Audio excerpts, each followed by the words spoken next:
Hey guys, how are all of you beautiful people? Hope all of you are doing fine. And yes, this is the next part of a new Naruto. What if something made Naruto the dead last that everyone sees him as? What if he really wasn't as weak as he seemed? The true Naruto, unleashed upon the shinobi world. Our story starts at Invasion of Konoha arc and continues onwards. So let's start without any delay. Let's start this great series. Naruto's clones were basically him. They knew that they weren't and were mostly subservient to Naruto when it really mattered, like in battle, but they had his mindset, they thought like him, they had his personality. There was a part of Naruto's clone that was vastly angry with what he was seeing as he traveled through the village holding tightly to Hamako. He'd transferred some of his chakra to her to help with her exhaustion, which was the equivalent of squeezing a drop of juice out of a full glass when comparing their chakra sizes. Naruto-sama, Hamako said, still rather weak, but much stronger than she'd been in the house. Please take me to Tsunade-sama. There's still a battle left to fight and our secondary defenses still need my guidance to work. She had seen one home of hers utterly decimated before. Had been powerless to do anything other than flee and hide, and even then, when all of the others that remained in Uzu Shogakure stood to defend their home to the last, she was unable to. That was not the case this time. She loved this village. And even if it was a diversion meant for Toby to get to her, those fires were very real. The dead bodies in the streets were real. The panic was real.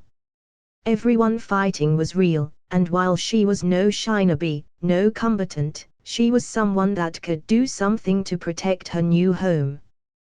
Hamako Kiyomiju had fortunately given herself to a master that understood her fully. Okay. Naruto said, shifting his trajectory for the time being to run along the rooftops en route to the high point of the village buildings where Tsunade would be found in the middle of wartime. You can summon your control board back to you without taking a big chunk of your chakra, right? She was still suffering from the superficial side effects of chakra exhaustion. Yes, I can. Don't be worried for me, master. I am more worried for you. She said earnestly, grabbing the collar of his root top tightly. That masked man. He was the reason for all of this. Everything that was happening today. And not just today either. Everything that had gone down with the Akatsuki, and so many things before that. He was responsible for the death of Naruto's parents. I know. The yellow-haired Jounin didn't need to be told about any of this. He was already mad enough, but after seeing the village and hearing his concubine's words through his clone, after it dispelled, he would probably be angrier. Nothing more needed to be said between them as Hamako basked in the temporary comfort that Naruto could provide until they wound up on the academy rooftop to find Tsunade surrounded by a direct ambu guard. The Hokage quickly took notice of them and a look of surprise came to her brown eyes. Hamako. Naruto. I thought you were still a full day out. She summoned me back when fake Madara showed up at home. Naruto said, setting Hamako down to stand on her own feet. The real me is fighting him up there right now. Tsunade's face took on a look of shock until a grave seriousness took over and she started cracking her knuckles. Tsunade-chan, no. You're giving me an order? Tsunade asked treacherously. No. Good answer, Naruto, but what about the rest of the village? You're his objective, Naruto. If he captures you, then he wins. The village comes first. I'm just one ninja, and I can beat him. I'm good enough. Minato was good enough. And look what still happened. Tsunade shouted, getting even her ambu guard duty to feel a bit of apprehension at the tone of the Hokage. I almost lost you in Amigakure, and this is the man that was behind everything instead of Jiraiya's student Nagato. No. I can't let you fight this masked man. Naruto stopped trying to make his points. Tsunade was serious. That was real fear for his well-being. It never ceased to amaze him. With a village full of people that she needed to care for, she still couldn't help but think about him like that. As Hokage, that could have been a problem if it hadn't been a situation like this where he was actually a key, but he couldn't help but feel touched. He really did love that old lady like family. Before Tsunade could keep ranting, she found herself wrapped up in a tight hug by Naruto's clone, faster than her Anbu had been prepared to anticipate. It stopped whatever she was going to say thoroughly in its tracks. Whatever she was going to say died in her throat right then. He'd never hugged her before. At times she'd throw one arm around him fondly, and he'd never stop her. Sometimes he'd even lean into it. He never initiated the contact though. He was the closest thing to blood family that she had left though, but she could never let herself get too attached due to their positions in the ninja system of Konoha. She was his Hokage and he was her Jounin. Here she had miserably failed to keep that wall up any longer, and so had he in return. I'm going to win. Naruto's clone said only to her, unable to see her brown eyes reflecting sheer surprise, let me do this.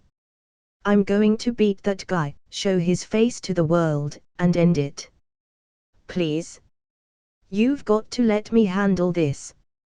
Hamako kept her mouth shut, as did the Anbu guards, only doing their due diligence by keeping Tsunade guard and assisting Hamako in setting her control panel for the village defenses under her command. When I was first unsealed, that was a hard time to adjust to, and I know I was a handful when you first took over as Hokage, but you put up with me and you believed in me. Naruto clone continued to say, I'm basically grown up now, and you've got to let me take a shot. If you lose. She said, tightening her grip just a bit more in her concern. I won't lose. Before she knew it, Tsunade was holding nothing, as the clone had dispelled itself into smoke that drifted into the air. Damn him. Damn that boy. Her eyes flickered to Naruto's home on the face of the mountain that had a large tree sticking out of it and back down to the village before her that she was meant to protect. If this masked man was the center of this invasion, as Hokage she was meant to be the one facing him, even if she was a medic. She bit her lip almost hard enough to draw blood before striking at the mechanical 8 trigrams drum to shift the battlefield of the city streets into the next pattern. Hamako, focus your closer attack statues on Sector 19. The damned plant men are holing themselves up in west past the waterway and using the bridge as a choke point. Yes, Tsunade-sama. Hamako said as she directed the intended Komeinu statues at the orders of her Hokage. She was going to believe in her master, as it was the only thing she could do for him at that moment. Please be careful, Naruto-sama. If he lost and was taken away from her, from everyone, she wouldn't know what she would do with herself. XXX. Miles behind the Hokage monument with Naruto and Tobi. As the battle had moved off of the roof of Naruto's house and farther back into the woods behind the mountain, the intensity of the fight started picking up. But no matter what Naruto tried to use to sucker Tobi in, he couldn't deliver a debilitating strike with the only thing that he knew for certain would harm him, the Sennenki no Ken. This is really getting tiresome dealing with you.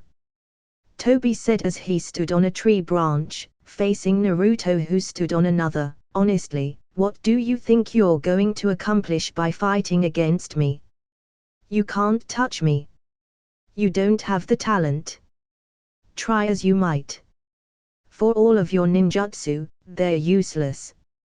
All I have to do is avoid one thing that I can't allow to touch me. Even with your sage mode, what can you do? What can I do? Naruto asked rhetorically, fingers twitching. Do you really think I've got nothing? Why do you think I took you away from the mountainside? You thought you were leading me away when you were running. I wanted to get some distance, because I can't do this stuff in the village. Naruto's fingers were almost impossible to see even by Sharingan standards as he blurred through hand seals with a computed practice, Fuatan, Hiragari Tear Iron, Wind Release, Spreading Air Disaster. In Sage mode, everything he did was faster, including his hand seals to the point that for his ninjutsu that required less it looked as if he hadn't even done them, and for those that required longer chains of seals, such as the most recent one, they were a blurry mess. Not only that, but in Sage mode, every jutsu was more powerful than without it. What was an awesome windstorm before became a requiem for complete devastation. Naruto's chest expanded and from his mouth he fired Category 3 Hurricane Force Wind directly at Toby, tearing apart trees at the trunks and rooting them straight out of the ground in other cases. Even if he could make himself intangible, could he stop himself from being blown away by winds that would murder any living being caught within it? His sense of awareness warned him that something had entered his personal zone and Naruto fell down from what he'd been standing on to avoid being stabbed from behind by Toby's hand, covered in a sharp spiraling blade made of wood. Well, at least you're attentive. In his fall from the tree limb, Naruto turned and threw several shuriken at Toby, Shuriken Kichibunshin no Jutsu, Shuriken Shadow Clone Jutsu. Once again though, even when the several shuriken turned into damn near several hundred, Toby just seemed to ghost through them again as if he were a phantom. Fine. Kaminari Shuriken, Lightning Shuriken. Once they were high enough in the air, the shuriken began to crackle with electricity before shooting down hundreds of bolts of lightning all over the area populated by Toby.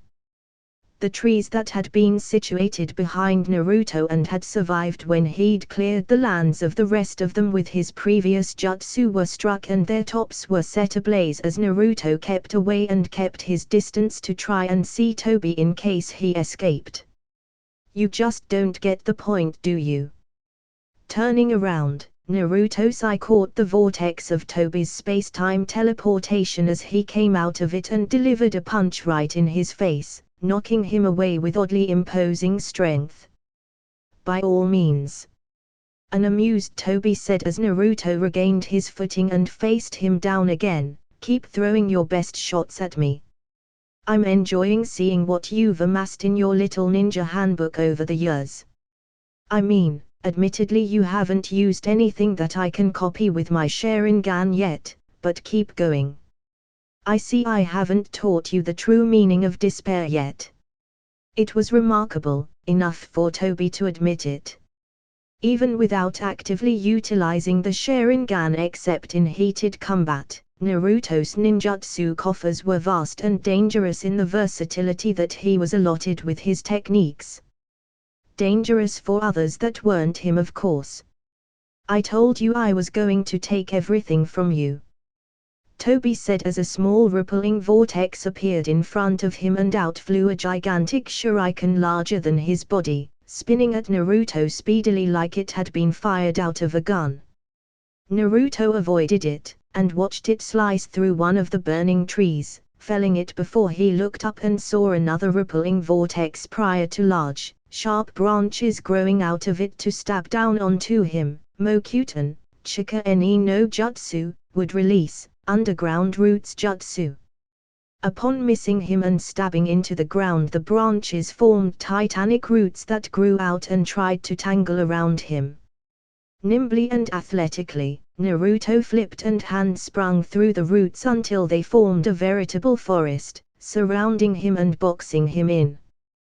Twisting like stalks, they seemed to enclose around Naruto and savagely crush his body. And then the roots exploded with the collective force of 80 explosive tags. Toby was quite clearly caught off guard by this, leaping away from the pieces of wood hurled away by the brutal blast, now turned into dangerous shrapnel by the force of the explosion. Bunshin de Bakuha, clone great explosion. He copied that jutsu from Itakai. But when did he make the clone? Possibly when the roots started concealing him from sight. That could have been when he made the switch. And the clone had been on a dead man's switch instead of a remote hand seal trigger. Once again, Sage Mode enhanced everything, and that included every bit of the explosion that was created from the jutsu, especially since it had half of Naruto's chakra in it to begin with. But where was the real Naruto? Thinking that he felt a presence behind him, Toby turned and lashed out at seemingly a shadow. No quickly shifting around, he tried to quickly warp into his time-space teleport when he heard the subtle sound of metal sliding against something. A sheath. For Toby, teleporting himself took more time than making himself intangible, and he could not do both at the same time, but it was the only out he felt he had as he realized what was about to happen. Still though, what happened next neutralized his attempt to bend time and space to his will. Naruto's sword cut through the vortex that his eye was creating for the teleportation and struck Toby's war mask. A gasp came from the man behind the curtain for Akatsuki as he felt the material comprising the mask crack and split diagonally due to the slash. But it did not fall apart. It was a full-headed helmet forward/mask, and Naruto only sliced through the front. "Oh, I'm disappointed," the blonde blitzkrieg said, panting slightly at the toll that the steadily escalating battle was starting to take on him. "No fake-ass pain scream to make fun of me like the last time. No bullshit taunt. You're not gonna threaten my girlfriend, my Baiju, or my village. Come on, give me something here. Go on, laugh for me now," he shouted at him, spittle flying through the air with intensity. Behind the veil of the mask, the sword swing drew blood. Thankfully it was unable to be seen, otherwise it would have given Naruto more optimism. Toby intended to stamp out the light of this man's eyes today, all before he ever even drained the Kyuubi from his body and ended his life. "Is that it?" Toby asked, once again at a standoff with Naruto as the forest burned on one side of their battlefield and a desolate land covered the other side. "Are you done with your little hope spot? Are you finished flailing away at me like a child learning to swim for the first time?" "No way, you kidding?" Naruto said with a big smile despite his situation. "I just hit you. I just cut through your portal and hit you. I felt it this time. Now I know I can actually do it. Miracles happen for the fortunate and desperate every once in a while, I guess," Toby said, brushing the accomplishment off. Even if the blood was annoying as it dripped down his face behind the mask, it was just a flesh wound. Nothing short of divine intervention is going to allow it to happen a second time though. "Too bad for you. I don't believe in any god.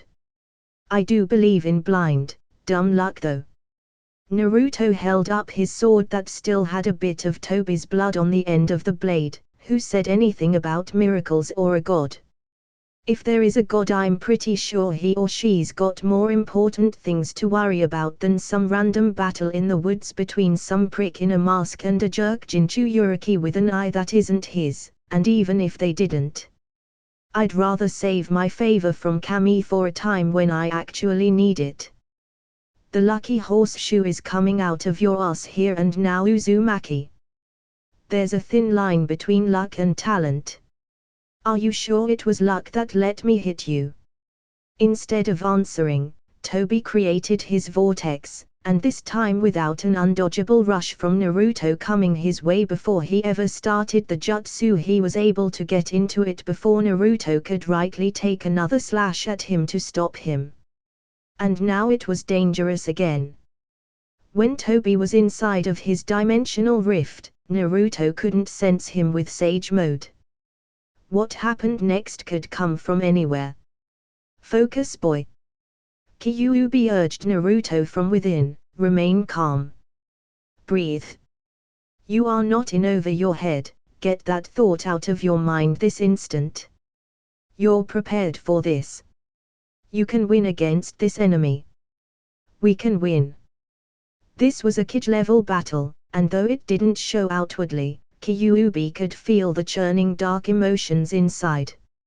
Naruto didn't believe his track record to be very superb with true conflicts of this magnitude. Against Itachi Uchiha and Sasuke Uchiha it had been a semi-victory as he hadn't finished off Itachi. Against Pain, or Nagato, or whatever his name was, he was destroyed with one hit. Taking his partner's words to heart, Naruto took several deep breaths and pulled out 5 seals, each with a different element inscribed on it. He paused for a moment but then proceeded to slap the tags on one arm, both legs, and the last right on his chest. He had to time this perfectly or he would blow his shot and be left vulnerable to Toby. Too soon and it would be worthless and do nothing to stop Toby's unreadable surprise attack. Too late and he'd never get the attack off before Toby reappeared and got to him. That was, if the jutsu even worked in the first place. Do it. In Sage Mode it isn't as blatantly suicidal as it was when you first came up with this jutsu. At least you found a productive way to use those weak seals that you came up with almost a year ago. Making several hand seals, Naruto shut his eyes and prayed that Kyuubi was correct. Otherwise this would be really stupid. With the outbreak of the war after his training for Sage Mode he didn't have time to experiment with his failed techniques that were too dangerous to use before he learned it. Every clone he'd ever tried it with, even half-assed with just 2 or 3 of the elements, before learning Sage Mode died a horrible, screaming, painful death. It won't kill us, probably. The second he felt the slightest trace of the familiar malevolent presence of Toby, Naruto did not hesitate and immediately made the last necessary hand seal, Senpu, Gajiao Heshuru, Sage Art, 5 elements crash.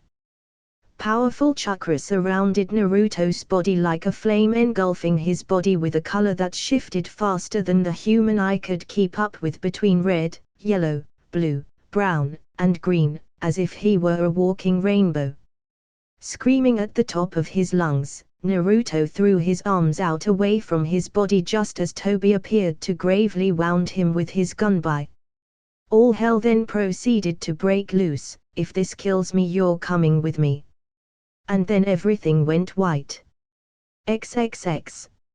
Meanwhile miles away Konohigakyo no Sato. For just a moment, the battle stopped as an awful, ear-splitting pop of a blast hit everyone's senses for a heartbeat. To everyone that felt it, it seemed as if an explosive tag had gone off right by their ears and the sky turned white over the top of the Hokage monument to the north. It took several beats, but a horrid, hot wind blew down from the top of the mountain that felt like the gates of hell had opened just a crack and carried dust, and all sorts of earthly debris down onto the village. It lasted for several minutes before it quickly died down, and in a matter of seconds it was gone, and the sky went back to the normal dusky color of sunset that it had been before instead of the divine white that it had been. Many of the shinobi that had found a lull in the battle and had been regrouping for their next inevitable engagement of street fighting with the white Zetsu clones could only look around and wonder what the hell that had been. XXX. Kanon swore she'd been killed. That was what she figured when Naruto had set off his jutsu. She'd been observing the battle from far enough away that she felt it had been a safe distance. It had been.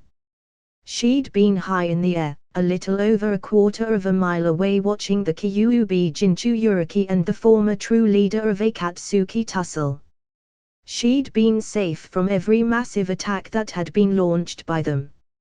Naruto created a damn hurricane from his mouth. He hadn't been aiming in her direction to begin with.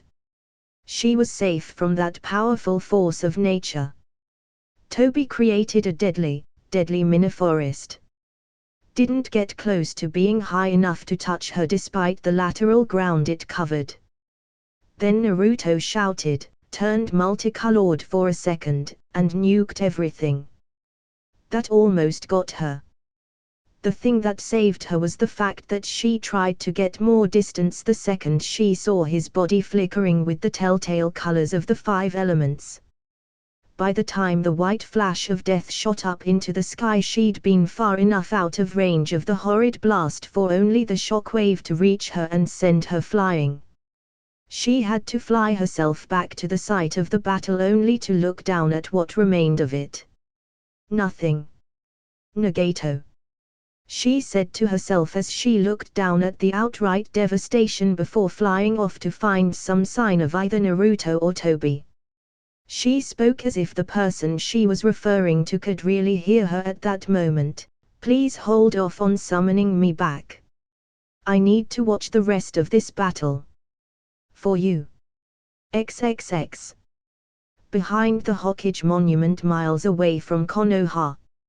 All 5 elements mixed together at once in the most volatile concoction of elemental chakra at once, combined with Senjutsu chakra. It was without a doubt the single worst idea for a safe, workable jutsu in the history of ideas for jutsu that were actually workable by human beings. Its use was entirely illogical. Insane even. A jutsu like that was untestable, so he had no idea how it would work for himself when he activated it, since all it ever did was toast his clones from the inside out pre-Sage Mode days. All that taught him was that under normal circumstances it would kill him. That wasn't much to go on at the time. From that he knew what the jutsu did with chakra and elements. What he did not know was exactly how overloaded he would feel once all of that went on inside of him at once. There was no comparable feeling to set it against.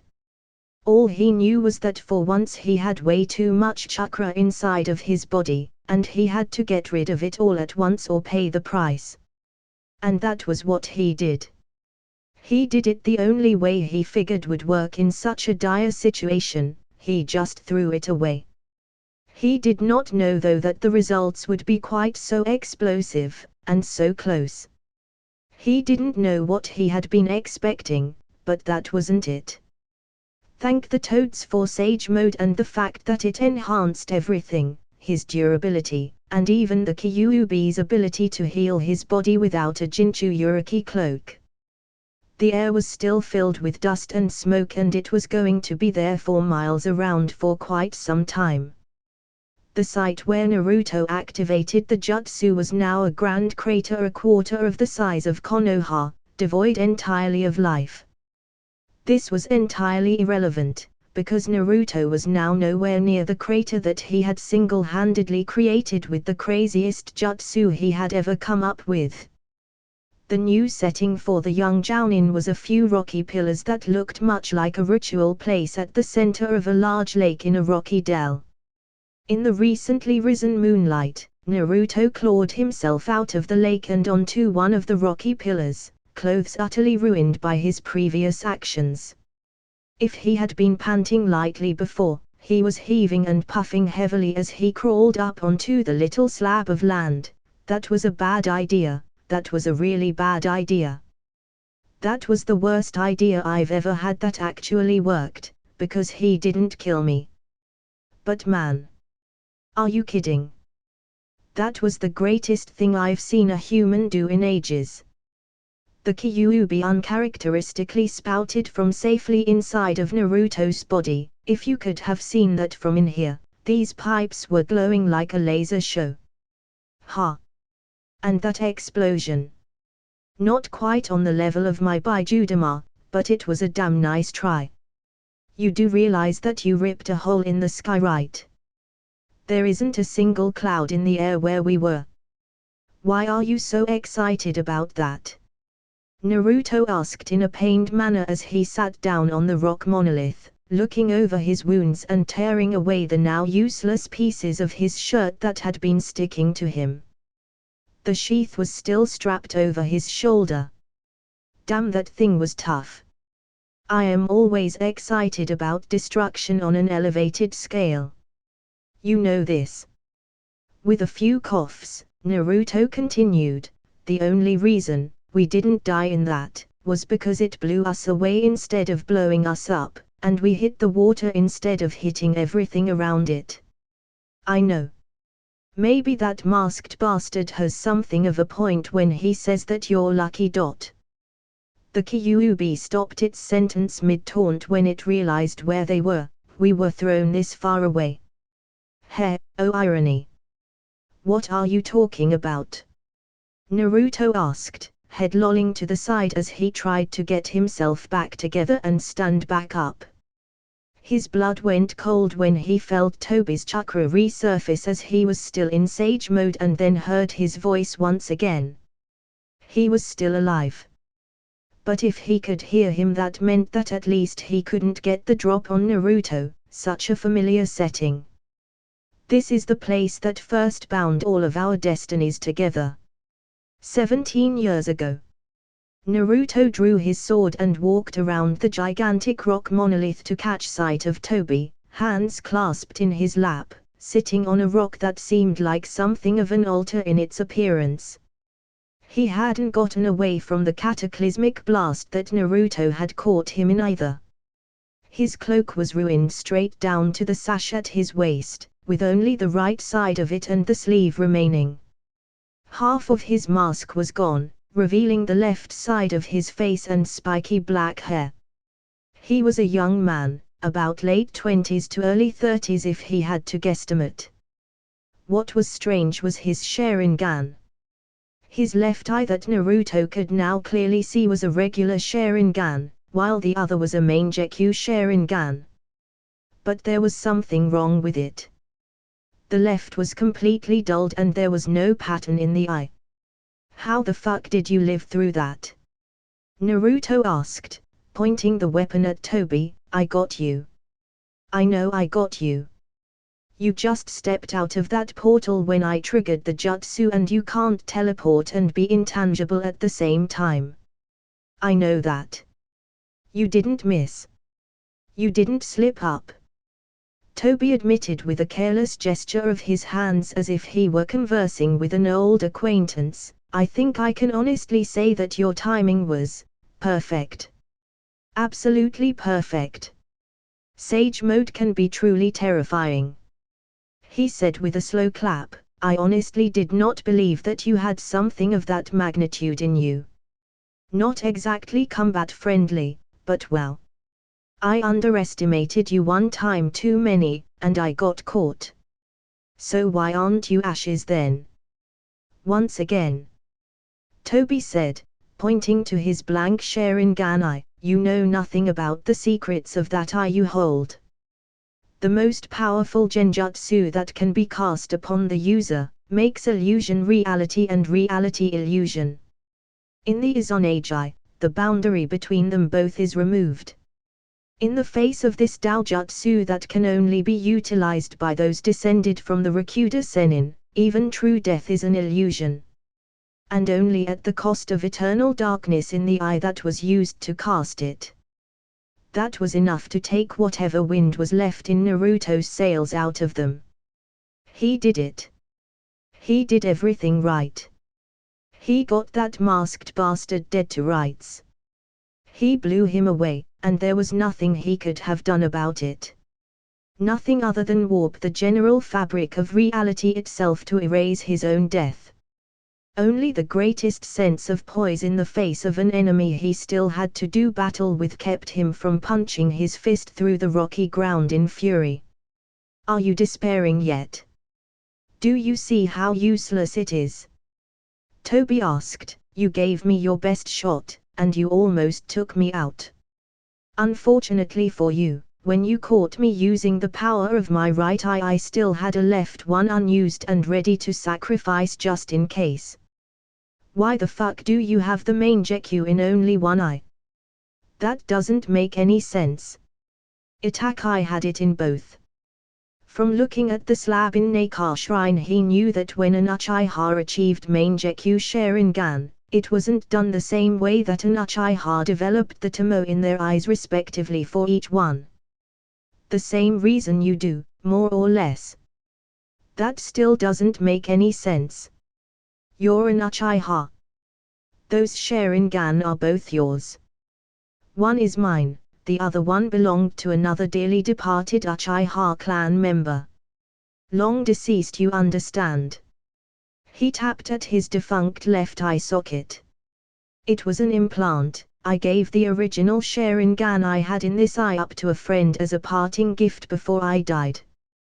He's used it quite well from what I've seen and heard for all these years, but that's not important here. He didn't understand. Naruto didn't understand any of it.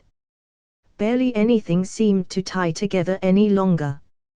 Genjutsu that literally bent reality to the extent where death could be outright averted, this random Uchiha that seemed to have come this close to bringing the world to ruin.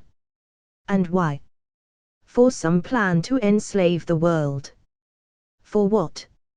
It seemed like the callous ambition of a man far older and more jaded than a man that couldn't have been older than 30 should have had any right to be under any circumstances. This place brings back memories. Toby said to try and continue their conversation. The last time I laid eyes on the Kyuubi in person it was here.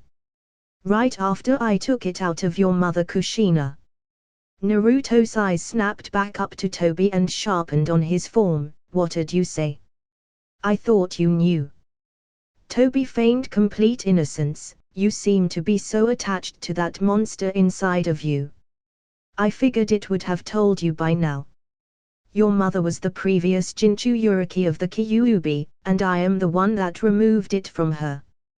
How else do you think it attacked Konoha? You bastard. It was because of you. Toby said, I used you as the tool needed to draw the Kyuubi out. Female Jinchuriki are exceptionally dangerous to have, because the seal holding the Baiju back weakens no matter how strong it is during a pregnant female Jinchuriki's childbirth. You were being used by others to achieve what they couldn't otherwise before you were ever born. I used you to separate your father from your weakened mother, exhausted after giving birth to you. I used that window of opportunity to take the beast from inside of Kushina Uzumaki. I outplayed the great Minato Namikaze, the Yondaime Hokage. So you did kill my parents. Naruto replied, I always knew as much, but I just wanted to hear you say it yourself. Actually I wasn't the one that did the deed. Your father sealed the Kyuubi away inside of you, so he did it to himself with the method that he used. But would you like to know how your mother died? I'm quite certain your lifelong partner neglected to mention the fact that removing him from her didn't kill her. The Uzumaki clan is notoriously stubborn for their difficulty to kill.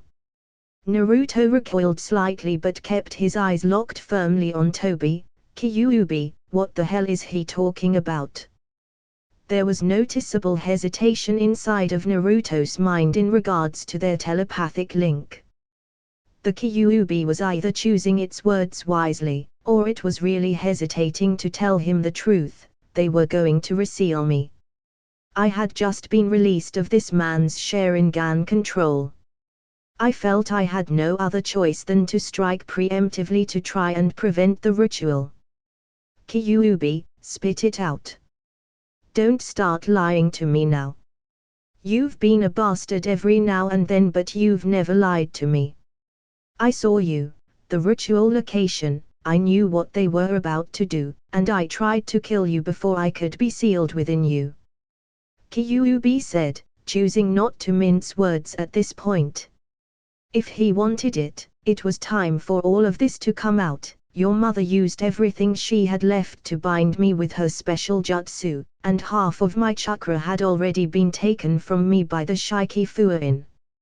My last chance was to eliminate you with a loose claw, but they shielded you with their own bodies to protect you. Kushina did not have to die that day, but I am the final reason why she did. Toby could see the expressions change on Naruto's face until he finally found the ones that he had looking for. Shock, sorrow, dejection. There they were, do you see now? You never had a chance. He explained, standing up on the smallest center monolith stone before warping to another of the higher ones that encircled it. The boy was stunned. Speechless. No witty remark. No hard-nosed declarations. Nothing. I didn't obtain the Kyuubi that night, but the only real threat to my ambitions died the moment that the Kyuubi was sealed within you. All it did was delay me for 17 years. All this war is doing is setting me back another few months. Toby continued to say as he almost literally lorded over Naruto from his elevated position, no matter what anyone does, the Eye of the Moon plan is going to become a reality. You were just a well-placed pawn that my enemies used as an effective buffer against this for all these years. Looking down at the seal that was prominently displayed on his stomach, the one that housed the Kyuubi behind it, Naruto placed his hand over it. I can forgive the Kyuubi. Naruto said, feeling all of the air leave his body as he said it. If it was me in the same situation, trapped for most of the century inside of humans, and when I finally had a chance to be free I was about to be sealed again, I probably would have done the same thing. You have to be kidding me. It was simply so difficult to imagine for the manipulative masked man. He wouldn't wilt. No matter what crushing revelations he hit him with. No matter how much he declared and showed that his powers outclassed Naruto's, he could not break him, the creature that is directly responsible for taking away a mother that would have loved you and raised you with an understanding and support of your position as a Jinchuriki, and you can forgive it. It seemed unthinkable. I can forgive it, because I forgave it a long time ago, for whatever it might have done. Naruto said, forming a fist against his stomach. It wasn't personal that had forced the Kyuubi to lash out. It was first outside control, and then it was mere survival that dictated its actions. The second you used the both of us as parts of your plan, even before I was born, you made the very first thing I said to it when I was 7 and first learning to work with its chakra trill than ever now. And what would that be? Toby asked with a testy edge to his voice, enlighten me. Neither of us wanted things to be this way. One of Naruto's star-pupiled eyes gained a feral vertical slit as both his and Kyuubi's voice spoke from his mouth in unison, but we're in this together. The formation of the tiger seal came without warning and fire flew from Toby's mouth, but this was not even close to the height of the danger this jutsu possessed. The space-time distorting effects of Toby's Mangekyou Sharingan created a vortex that instantly spread the fire out over the entire dell. I've had enough of you. Kaiten, Bakufu Aranbu, fire release, blast wave wild blast. The expansion of fire over the entire dell was instant.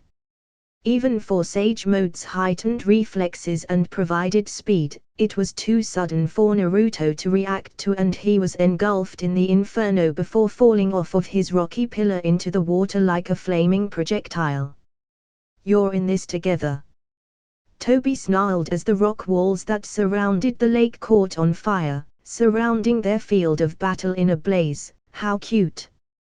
Two tools of war thinking that they have any say whatsoever in the direction of this world. Your only reason for existing, for the both of you, is for someone smarter than you to point you in the direction of a target and send you off to destroy it. It's all either of you are good for. For once in your miserable existences, do something right that will actually bring peace. Naruto pulled himself out of the water, upper body and face covered in burns from Toby's attack. What was that? I didn't hear that with the water in my ears. A belligerent fool to the end. And it was mostly bravado. Naruto was running out of chakra, but chose to attack anyway. Jumping off of the air itself to get up to Toby's position on the rock pillar, he quickly pulled his sword out and engaged in a duel of weaponry against the mysterious Uchiha. Sword against war fan. I need a replacement Sharingan for the one I've lost today from Izanagi. Toby said as he traded strikes of chosen armaments with Naruto. The eye of Shisui Uchiha in your head is the second most valuable thing that you have in your possession right now. I think I'll take it for myself after I'm through with you here today. He taunted as he found himself in a test of strength against Naruto. Gritting his teeth in effort and anger, Naruto took advantage of the close proximity and shot his skull forward for a headbutt, but passed straight through Toby's body, forcing him to stumble out of his balance. I knew I could get you to bite. Toby said as he moved and let Naruto's body pass through him and fall. Before he could scramble back to his feet, Toby kicked him, planting the toe of his footwear into his ribs. Well, you made me work for this one. Luckily I stayed in shape. With a breath he let Naruto crawl a bit away before stepping on his heel to stop him. I'm going to take this one out of your ass, Naruto. Let's see what you've got left. He said before stomping down on his back hard enough to break away part of the rock pillar. Naruto's grip on the Sennenki no Ken weakened, not stopping, can't quit. Another stomp to the spine destroyed more of the pillar and loosened his grip even more. I've got to. Another stomp and he let go entirely. There is no such thing as victory in this world. Toby said, grinding the sole of his sandal into Naruto's back. Your hope is just an illusion. Your symbols of light, meaningless. The people believe in these great men and women known as the Hokage, the Sashikage, the Mitsukage, the Reikage, the Kazekage. In the end they all die and fade away. It's why Konoha is so insistent that each Hokage get their face inscribed on the monument. You're pathetic. Naruto mumbled face down in the rock. How could I lose? How could let myself lose to someone that doesn't believe in anything? A battle of ninjas was also a battle of ideologies. Two or more warriors putting their beliefs on the line with their lives as the wager at stake. But not tonight. The belief that your parents left in you before their lives ended, that you could do something that they couldn't, that thousands of people before you couldn't. Worthless. Toby said as more fragments of his mask fell from his face. I'm tired of people like you, thinking that all it takes to make the world a better place is a half-assed idea they expect others to follow and the desire to see it through. I'm tired of this world's heroes making pitiful excuses in front of gravestones when they fail. It's better than some coward, too scared to put a name to his own actions. A person willing to watch the world burn, just so he can turn what's left of it into mindless drones. Naruto had to bite his lip to hold back a scream of pain when his shoulder was pierced from behind by a wood skewer from Toby's arm. I'm taking the misery away from this world. You'll live after I take Kyuubi from you, just like your mother would have. And I'll make you watch. I'll make you see the truth. And when you finally do, I'll free your mind from the pain and misery of this rotten world. I want to hear you say it to me, that I was right. And when you do, I'll set you free. Free in the dream that is the infinite Tsukuyomi. A dream you call it. Naruto said, trying again to get up only to be squished down harder. His fingertips brushed the handle of his sword but fumbled to get around it tight enough to hold it. How can anyone think that? More of Toby's mask crumbled away to reveal a heavily scarred right side of his face. I can be forgiving too, Naruto. After all, you're still just a boy, not quite yet a man. Suffering more than you have to for your ignorance is too cruel a fate for me to force you into. But you will understand. I'll make you. Use your imagination. Think about it. A place where no one you love will ever feel hardship or pain again. My imagination. Naruto thought to himself as his eyes began to flutter open and closed. Well, you said the yin-yang release makes the sword change, but what if one variation ain't the range? Kairabi. The words of the Hakkaibi Jinchu Uriki came to mind for some reason, from their last conversation back when they were out at sea on the way to Hai no Kuni. Their short talk about his weapon of choice, and its unique yin-yang properties. Yin-yang let the sage make anything real, so why not use it to keep changing your steel? Pick up the pace, don't let that power go to waste. Yin release made dreams themselves take form. Yang release made fantasies real. Using both simultaneously let them come to life, hence the creation of things that were not there before with the Sennenki no Ken. It was how the blade transformed. Show me something new. Oh, why the fuck not? Naruto thought to himself once more, I'm so tired. I don't even think I'd care how much chakra this thing sucked down at this point. With his spirit tempered once more to go down swinging, no matter the cost, he lifted his head off of the ground and willed the muscles in his impaled arm gripping the sword to tighten around the handle just long enough for him to do what was necessary, holding it up in front of his face. Sennin Hakkii, Ichiji Arawe, Millennium Release, Primary Materialization. As the sword began to glow, Naruto put his imagination to work as he exerted his will over the blade. What did he need right then? Some clothes would be nice since he was half naked, soaking wet, bleeding, and burned. Some body support would be nice too since he was quite certain that a few of his vertebrae were heavily damaged at this point. The sword glowed white for a second before it dematerialized and reformed around Naruto's body. The fear of just what this was elicited Toby to jump away from him, breaking off the spike he'd stabbed into Naruto's arm so that it would remain in the wound and debilitate him. What the hell is this? Toby asked from an adjacent rock pillar as Naruto was, for lack of a better term, re-outfitted. What is this? Grey traditional armor comprised of many metal plates on his body such as over the front and back of his torso, covering his shoulders, stretched down to cover his thighs, and separate pieces of armor covering his forearms down to his hands with sharp-nailed gloves, shin guards, and a guard framing his face around his hitiet. Right on the front of the armor sat the Uzumaki clan symbol, and every few seconds, black sealer rays would randomly flicker in and out of existence somewhere on his body. Naruto's eyes popped wide open and he let out a gasp as if he'd been drowning as he pushed himself up off of the ground. Feeling the tight armor stuck to his body, he looked down at his hands and then down at his reflection in the water. He looked so old school. But more importantly, he didn't feel a crushing, leeching drain on his chakra reserves the way that he had whenever he'd trained with it in the past, and the way he had in the middle of battles when he'd used the Millennium Gauntlets. You're welcome. You. Sage mode more specifically, but since I'm the one running it I would say yes, me. How do you feel? Fast.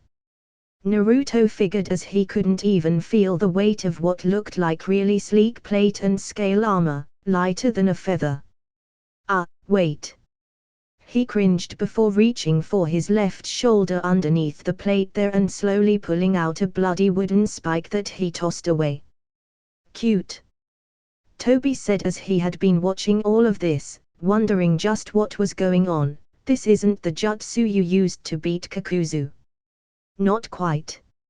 Something's different about it.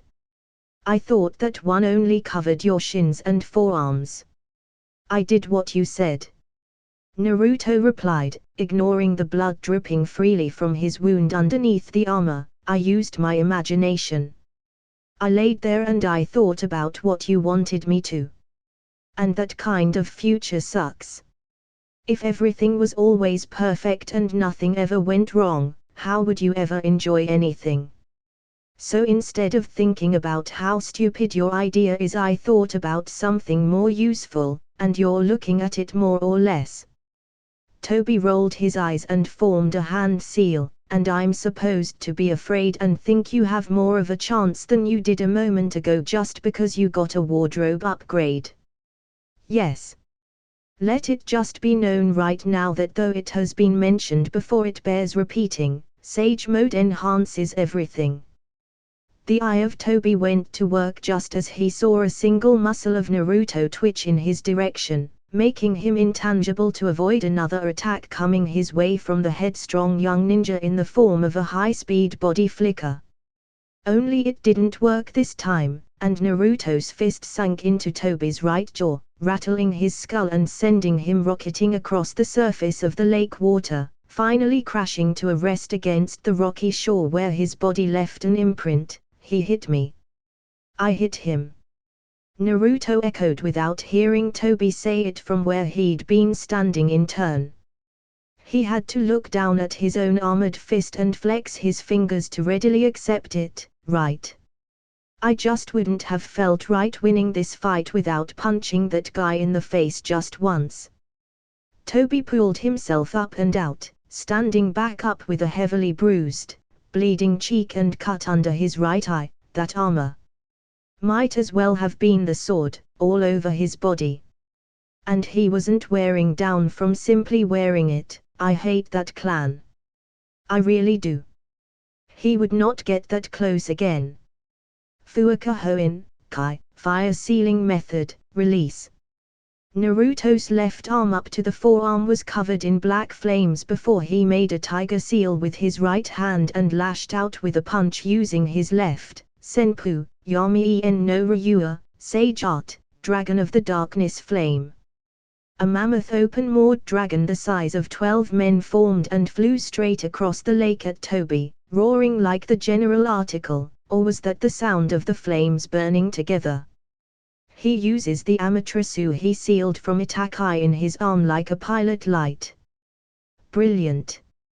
But it's still too slow. Toby said to himself before opening up a vortex with his right eye, absorbing the black dragon right into it. You're going to like this one though. In the same vein, he turned it right back around and ejected it, sending it flying right back at Naruto with double the speed. And did it get bigger?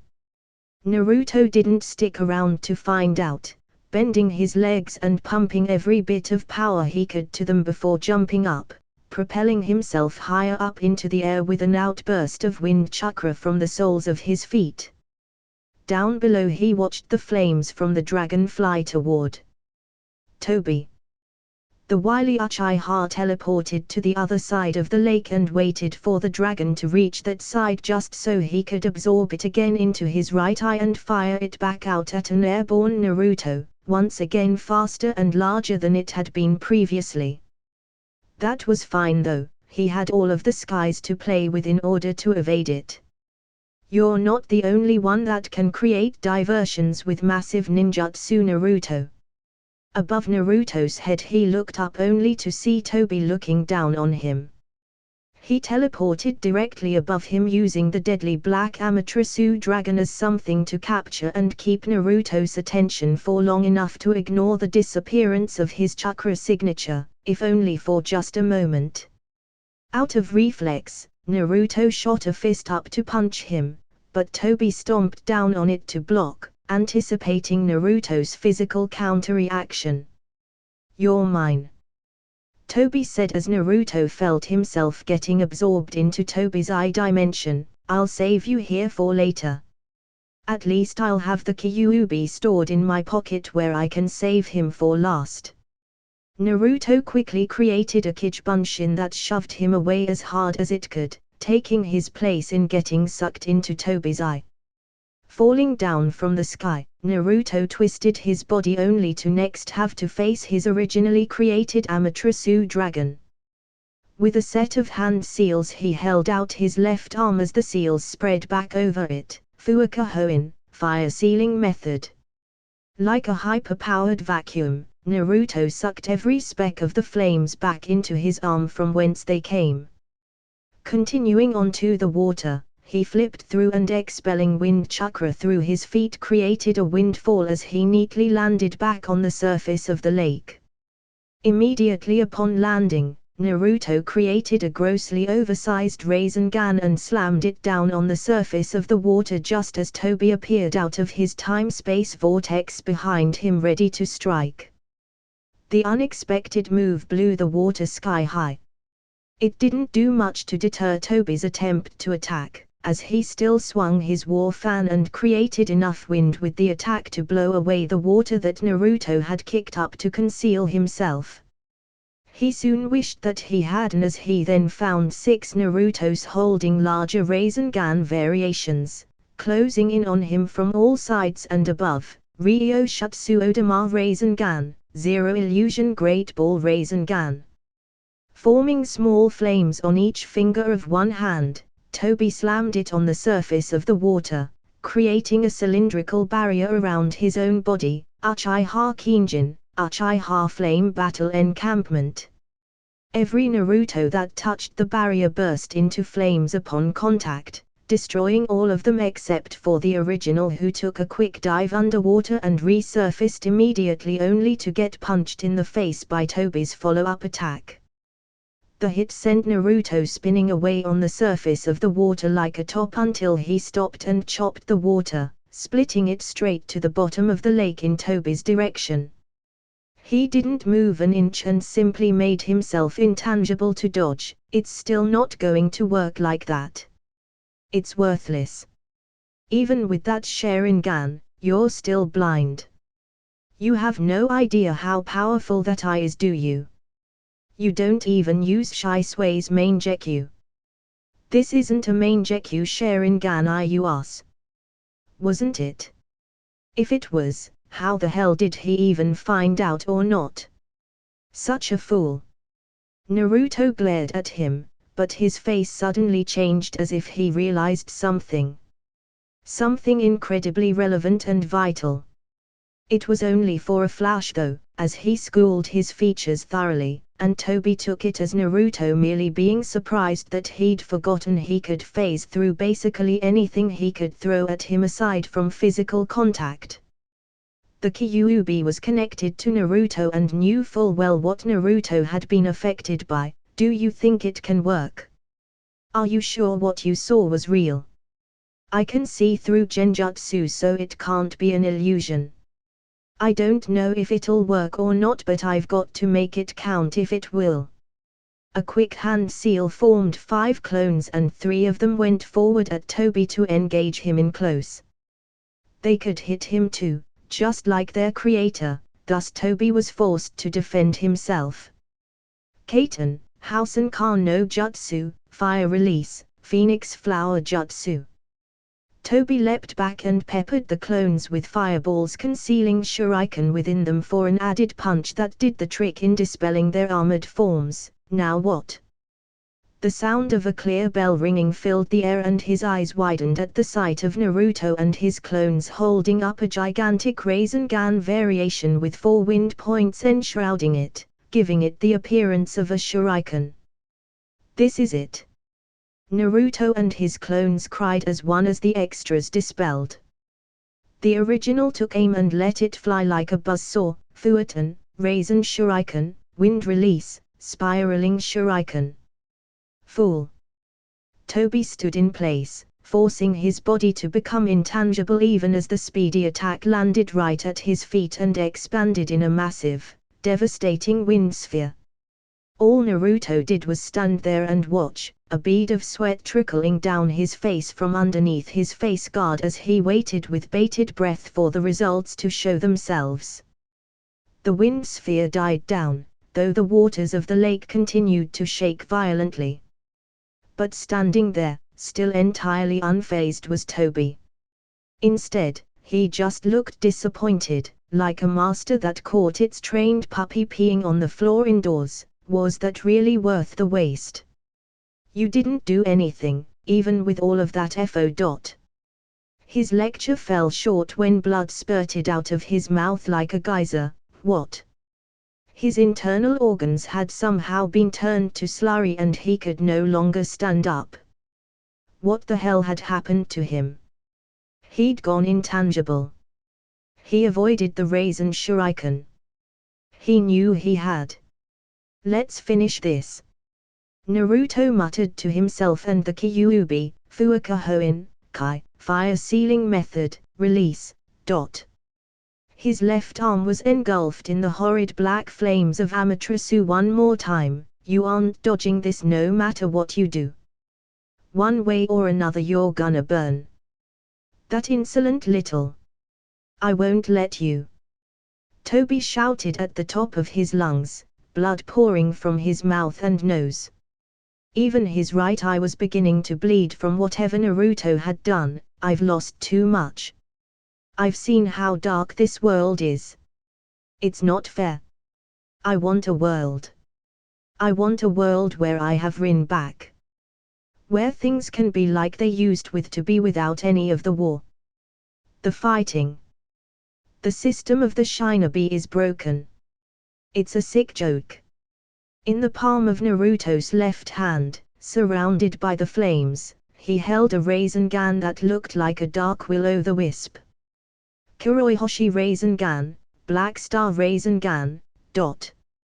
You won't touch me with that. Toby insisted, willing himself to stand up one more time. Want to bet?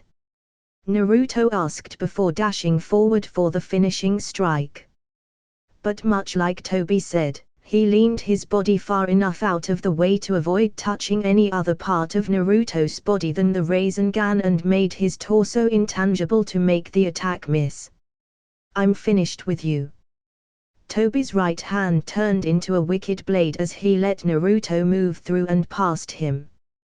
But still inexplicably, one more time he ejected blood through his mouth and found his upper body engulfed in black flames. But it dissipated the moment he became solid again. The pain and the injuries from the Rasengan itself did not. How? It was his complete defeat. But he was not going to die there. No. He had to keep living. He had to keep fighting for the Eye of the Moon plan. His perfect world. Before Naruto could stop his momentum and turn back around to strike at him, Toby had retreated into the vortex that his eye could create in an endeavor to teleport away. And there was nothing Naruto could do about it. From there, you're finished. XXX. Space-time dimension. Toby appeared in a swirling vortex, set in an entirely different plane of existence. An endless void of black, only populated by an infinite number of rectangular prism platforms of different heights and sizes. Upon putting his feet on the surface of one, he fell to his hands and knees, vomiting blood as his body nursed the burns from Naruto's Amaterasu flames. His right side was slowly regenerating the damage wrought upon it, but he was still gravely wounded. How did I lose to him? Toby said as he shakily held himself up on all fours. Damn. Damn. Damn it. His last cry was punctuated by a Rasengan smashing into the back of his neck, pounding him into one of the indestructible prism that made up the ground of the dimension. He did not move again as blood pooled underneath his face. Naruto let the Rasengan dissipate and stood over Toby for a long time before stooping down and feeling for a pulse. He received none. From the corner of Toby's eye, he could swear that he saw the beginnings of a tear forming. You lost because you underestimated me, even after everything that happened. Naruto said, I could never lose to someone whose drive and heart died a long time ago. The victorious blonde just stared down at him before unsealing the Amaterasu flames on his left arm. He touched Toby's body and watched the black flame slowly engulf his body and burn the corpse. He couldn't be too safe, to ensure that the man really did die. The body cooked, and burned to ashes. And the executioner vanished in a puff of smoke with only one thought in mind that he would leave to his original creator to ponder on in his stead. Why didn't he use his own eye with his last Sharingan to cheat death? Yes, he would have been blind, and the Sharingan powers would have been gone, but he would have survived to possibly fight some way somehow. This really had been a man with no hope left in the world. Toby's last thoughts were never aired or put into words before his lights went out for good. Rin. Kakashi. XXX. Real World with Naruto. A coordinated attack from the inside out. That was how the deed was finally done. The clone that Toby earlier absorbed into his dimension didn't dispel to return the unused chakra to Naruto. It remained behind, wondering where it was, trying to find a way out just in case, and trying to pick up all that it could about its settings. When it saw Toby's body randomly appear out of nowhere, it figured something was wrong, but saw that it was real enough to touch. Thus the message was sent by a second created clone from the first back to the original, an understanding was reached, and the plan was set. The original would go at the original into intangibility, while the one inside would have a devastating attack prepared for the next time an opening presented itself, and the opening presented itself twice. The oversight was all Toby's, thinking that Naruto's clones were so expendable that he could do what he did with no negative repercussions. The backlash from his clone finally dispelling from Toby's dimension hit Naruto's senses, and the weight of the world felt like it lifted off of his shoulders. A part of him wanted to laugh. He'd done it. He'd killed the person that had set into motion the plans that had brought the world to total war. The man that had doomed his parents, and cursed him and the Kyuubi to be paired with one another for the foreseeable future. He kept thinking that it was all just a trick. That any moment, Toby would pop up out of his pocket dimension and drag his soul to hell or something. But it never came. And it was so hard for it to sink in. There was only one thing that felt right at the moment. Raagsh. Naruto turned his head to the sky, shouted at the top of his lungs, his voice able to be heard for miles around, possibly even back in Konoha. Slowly, his head turned up in the air to stare at a tiny figure that he could see superimposed against the moon. The wings of the angel were a telltale sign of who he was looking at, even if he didn't have the clarity of vision to distinguish who it was. So his blood feud of a conflict had a spectator the entire time. Well, there was nothing he could do about it now. Toby had been the priority. If nothing else, he hoped she enjoyed the show. But in the meantime he had a message to send. Kanon. Naruto howled to the sky, knowing that she could hear him, knowing that she was listening and could damn near see the look in his eyes from even her height. Tell Pain or Nagato or your god or whatever the hell you want to call him. Tell him.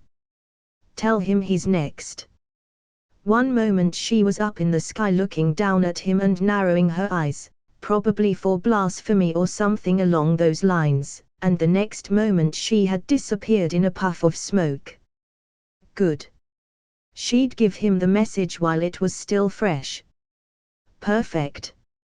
He wanted him to know just what he was going to get, to end all of it once and for all. But for now, sleep. When Naruto was found the next morning by a search party that could be spared from the ongoing but winding down battle for Konoha, he was floating back first on the water, back in his previous tattered clothes, out of sage mode, clutching the Sennenki no Ken in his right hand with an iron grip, and a small smile on his face. Good work, twerp. And with that, the Kyuubi had to get some rest as well. Using Sage Mode was a drain even for it after the state of being ended, the things I put myself through, for someone I'm supposed to hate. Such a fool. Hearing the words that he most recently heard a deadly enemy say to him, Naruto's eyes popped open only to get a hard blast of sunlight straight to the ocular orbs. And he hadn't turned the contact lens back on in his Sharingan eye, so he basically ate a solar flare to the face. Squinting harshly and keeping his right eye shut in the brightness of the room he was in, Naruto realized that he was back in his house. His own bedroom to be exact. Well, at least Toby hadn't taken all of his roof off. He left enough for his bedroom to be covered from the elements. Turning to his side with a hand on his head, he saw the origin of the fool comment as he saw the uniformed Maki sitting with one leg crossed over the other. Her white porcelain mask sat in her lap and the cloak that she'd worn to better disguise her identity as a root ambu during the battle rested nearby on the floor. Maki-chan. Naruto greeted, keeping his right eye closed while he looked at her. How's the village? It's fine. Maki informed him with a small smile.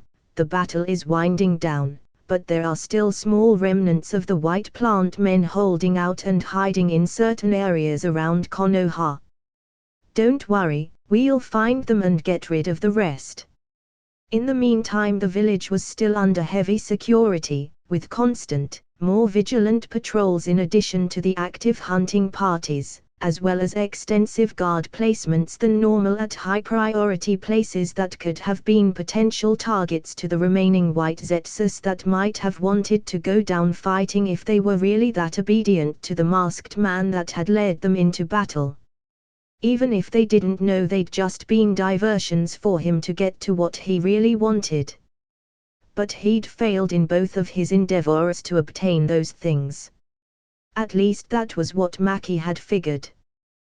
There was no sign of the masked individual when the search party that brought Naruto back located the site of the battle's conclusion. So now Naruto's battles in Hino Kuni resulted in two landmark locations. The Forest of Bone, and yet to be named gigantic, barren plain that had been blown into the middle of the forest due to one of the attacks dealt during the last fight. When word about that got around Konoha, everyone was just glad that he'd been willing to take the battle as far away from the village as he did. So, Naruto said with a nervous look, how pissed off is Tsunade-chan? At you? Very. But I won. But you were stupid and fought the masked man alone. Okay, really. If anyone else had been out there with them, they would have gotten blown away at one point or another. Toby hadn't been screwing around and had finally realized that he had to fight to kill, even if he just wanted to capture him. The way he conducted himself in the battle with the techniques he used reflected that. Naruto just stared at her with one eye before holding out his hand in her direction as if expecting her to have something for him.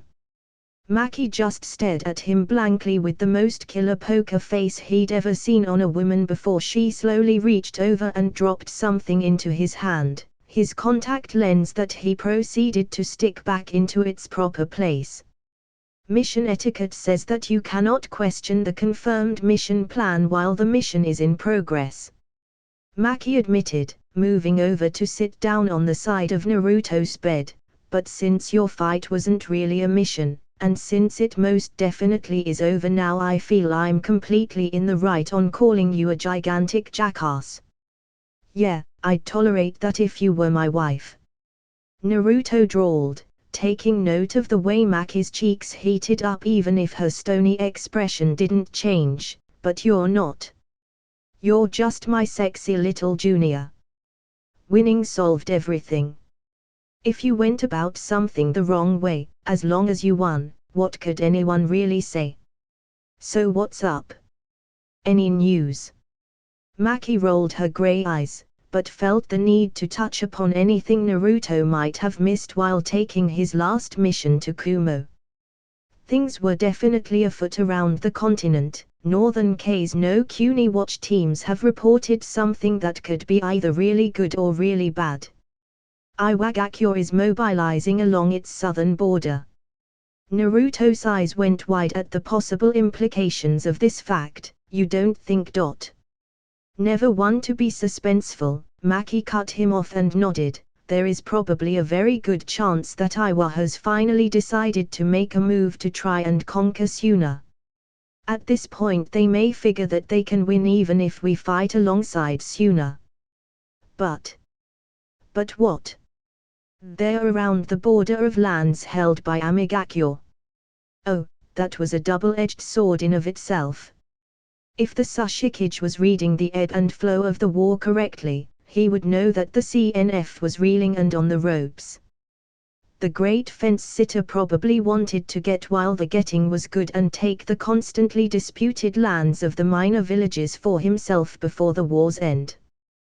There was also a chance that he could sweep to Kusagakure and take it over while Konoha was still battling for the great grass village. That would definitely give them a good foothold to launch a quick blitz out to the southwest, and with their Earth release users they would have a great chance of negating Gaara's nearly automatic army crippling control over Sand, enough to use their numbers to bring down the depleted forces. Damn it, why did things have to be so complicated in war? What would he do if he had control of the army? The only thing they could do was quickly finish up with Kusagakure and sit on it. Depending on who Iwa attacked first, the war could begin anew with a new enemy or continue with a third party to join the fighting as an enemy to the other two. What would the Hokage do in a situation like this? The door to the room then flew open and Naruto found himself thinking of something else after he was tackled down onto his bed by a busty silver-haired blur. Master, you're alive. You won. She then pulled away enough to give him a curious look. You did win, didn't you? They didn't find another body when they found you. Ah yeah. Naruto said, looking over to Maki who was blank-facedly buffing her nails idly before he addressed Hamako again. I kind of killed him in a separate dimension, so I don't think anybody's ever going to see that body. My hero. Hamako said before leaning forward and giving Naruto a very deep kiss.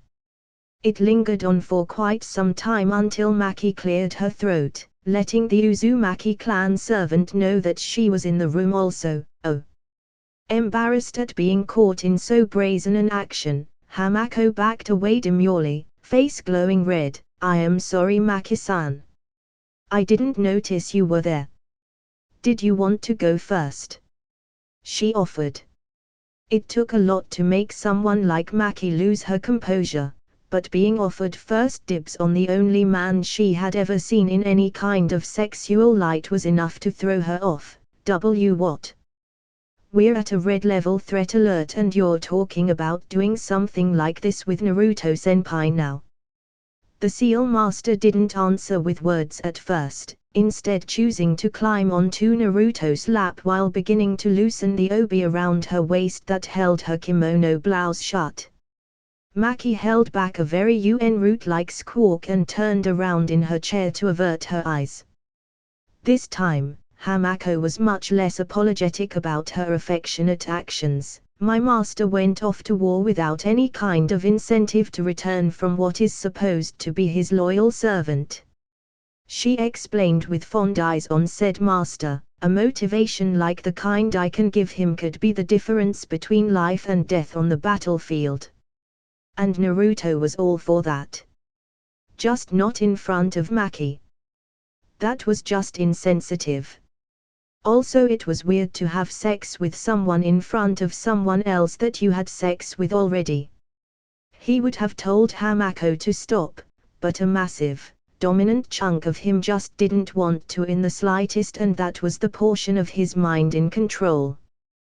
The side that wanted to stop, or at least postpone her, was his logical side, and that side had been duct-taped and hogged in a corner somewhere since back when he decided that it would be a good idea to fight Sujitsu Hozuki in the ocean a few days ago. No one had freed it to resume its responsibilities of moderating his actions yet, hence why he dove headfirst into a geographically warping battle with Toby just one night prior. So the Naruto sitting on that bed beginning to see the pretty porcelain skin of Hamako peek out from beneath her clothes was just a-okay with that. Oh, and she never wears chest bindings or a bra. Poof. Before Hamako could open her shirt she was given the sight of Naruto disappearing right before her eyes in a puff of smoke. Did I break him? Maki turned back around only to find no sign of Root's true commander. Kiyamaiju-san, where did Naruto-senpai go? XXX. Meanwhile Mount Myobuku. Poof. Naruto had felt the pull in his mind a split second before his body was hurtled through time and space to be deposited in the dirt on the ground at the place of his most recent intensive training.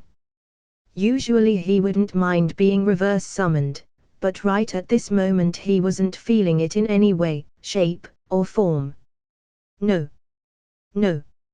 No. No. Naruto complained as he remained seated on the ground. Reaching a hand out he grabbed Fukasaku who was the closest toad to him at the moment. Why? Why now? Couldn't you have waited for like 30 minutes or an hour or something? Getting smacked over the head with an oversized walking stick put an end to that however, right? I'm fine now. From the looks of your pants you don't look fine. Naruto looked down at his growth problem and crossed his legs before realizing just who had brought that point up, Ero Kyofu. You were called here too. Yeah. Jiraiya said with a small smile on his face, how's the home front kid?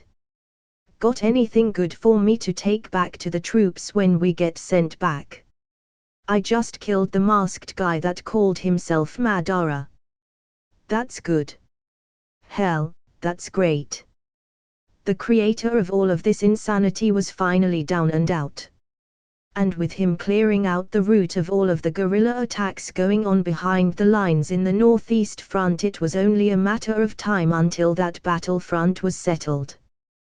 2 of the 8 minor villages that had banded together to fight in that part of the elemental nations had already surrendered to Kumo, who were not messing around when it came to cleaning the countryside out. Added on with that, and the fact that Jiraiya couldn't wait to say that he'd killed Kabuto and kept him from reanimating probably the most powerful person that ever lived and taking over his body, yeah, things were going great. He attacked Konoha with a bunch of those plant guys we ran into in the northeast. Naruto continued in explaining what was going on recently from home, a whole army of them. That's not so good. Jiraiya said, visibly deflating from his previous emotional high. How many? I don't know. Naruto reported, getting more serious than ever now. I got summoned back by Hamako and jumped straight into the fight with the masked guy.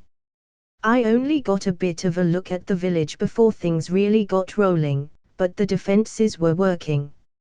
It wasn't as bad as the Otosuna invasion. I think. Well, things could have been worse if nothing else. Jiraiya pulled Naruto up to his feet and pulled him into a one-armed hug. Good work, brat. Alright, now I'm definitely confident in what I'm about to do. With that he moved aside and showed a toad, black and orange in color with a strange torso that seemed to have metal rings around it. Meet Garotora. Naruto just looked down at the toad and waved, S up. How come I've never met you? Because I didn't want to meet you. Garotora stated bluntly, I didn't want you to find out what my job was and have you clamoring to hand over my secrets to you. No matter what you think, it ain't yours to dictate what to do with it. In return, Naruto gave him his best root-trained stare for a full half-minute before turning back to Jiraiya. Right. Who the hell is this? Why you little dot? Way to make a first impression, both of you. Bravo. Jiraiya thought to himself before launching into his explanation. The best way was to just get everything out into the open, front and center. Garotara possesses the key to your seal. Say what now? That clearly got Naruto's attention. Good, because Jiraiya did not want to have to repeat himself. You heard me. When Minato created the overall formula for the Hakuin on your stomach, he left the key to the jutsu with Garotara and entrusted me as the only person that could open or see it. Well, now it's your turn to have it. Why now? Please? As if I'm more qualified to have it than you are at this point. Jiraiya said with a roll of his eyes. Honestly, if she had been a ninja and if it wasn't so unpleasant to get the key, I'd have given it to your little servant girlie a long time ago. I'm pretty sure if I wasn't able to get Tsunade to sidetrack her with the village defense projects, she would have reverse-engineered a key of her own before too much longer. Naruto's brain, upon hearing that Garotara was the one that had given Jiraiya the secret to screwing with the seal, started backtracking in time. Wait. So way back when I was acting all pissy when you took me to Zuki no Kuni to train and screw around with the seal, this guy was there. I've always been there to an extent. Garotara grumped out, arms crossed over his chest. When Naruto looked over to Jiraiya for a translation, Garotara shot out his tongue to slap Naruto to get his attention again. A scroll toad protects the secrets inscribed on them by residing in the belly of whomever they have a contract with. So technically I was there even if I was never outside. You. So Jiraiya hung out with a toad in his stomach for years and years. And Garotara just didn't seem to care too much about that fact. Naruto was completely willing to let the tongue slap and the grouchy attitude slide. If you had a miserable existence like that one, you had every right to be grumpy. That's really rough. Hey, what are you gonna do? And he didn't seem to care. Thus another notch could be added to how awesome toads were. Either that or one more thing could be added to how weird they were. So now it's my turn. That's the idea, kid. You need it to get full control over the Kyuubi. At that thought, Naruto paused. Was that a good thing? Of course it was. But like with all good things, there was probably a price to pay, or something extensively dangerous about the entire concept of getting full control of his Baiju's abilities. So he could only imagine just what it would take. What do I have to do? Naruto asked, to get control. I have to beat it in a fight, right? Basically. Jiraiya admitted, it'll be a battle of wills. Win and you get control. Lose and the Kyuubi goes free, you die, and too bad for anyone or anything around you when it does. Because it probably isn't going to survive either. A comment hit Naruto in the back of his head at that moment. We don't have to have our final battle now, Naruto. You killed the masked man Madara. You've done right by me thus far. Do you really want to risk dying before you've finished your business? What business? Bringing this war of yours to an end. Wait, a Baiju actually cared about that sort of thing. Naruto figured that the Kyuubi would have been chomping at the bit for him to go ahead and open up the gates so that they could get this whole thing settled up once and for all, the way they always said that they would. Instead of taking the chance at the all-out fight for freedom, the Kyuubi wanted to wait and watch everything be settled, risking the painful death and respawn process that would occur if Naruto died, or worse, being captured if Naruto was defeated and all of his countermeasures to prevent extraction failed. I'm going to defeat you and break free. Kyuubi said confidently. Naruto could just see the toothy grin from the large fox inside of him. But before I do, I'd like to see the end of this ride I've been on with you since day one. I've been waiting most of the century already for my freedom. I can wait a bit longer to devour you and take it. Kyuubi. I. Kurama. What? If I'm going to be fighting you to the finish, I at least want you to know the true name of the one that ended your life. My name is Kurama. With that short mental conversation complete, Naruto smiled and looked at Jiraiya and the toads gathered around them. Is there any way we can put that whole thing off until the war is over? Me using the key, I mean. Jiraiya just stared at Naruto strangely. Why? Because until we finish Pain and end this war, I don't want to do something like that. Naruto said, his eyes closing in contemplation. I at least want to tie all of my loose ends up before I let Kurama get a real shot at me once and for all. What's a Kurama? The Kyuubi's real name. Go figure. Fukasaku, Shima, and Garottara all looked at Naruto in shock, the first two in quite a bit of concern. Naruto-chan, the last time you fought Fukasaku said with a great touch of concern, those 6 paths are his kinda tore you up. And I know you learned Sage Mode and you took it further than we ever woulda dreamed you would, but it'll be alright. Jiraiya said, voice full of confidence, you said it yourself. The last time he didn't know Sage Mode. He was using that fool trigger technique of his to force control over the Kyuubi's chakra for a boost. If they were handing out hidden names, they were probably on good enough terms, and the workaround for gather the Senjutsu chakra spoke volumes of whether or not they were on the same page. He's stronger in Sage Mode and he's able to keep his head without destroying his skeletal structure. Garottara hopped between the two humans and glared between the two of them. Jiraiya, you're saying that the boy is stronger than you? He's stronger than me.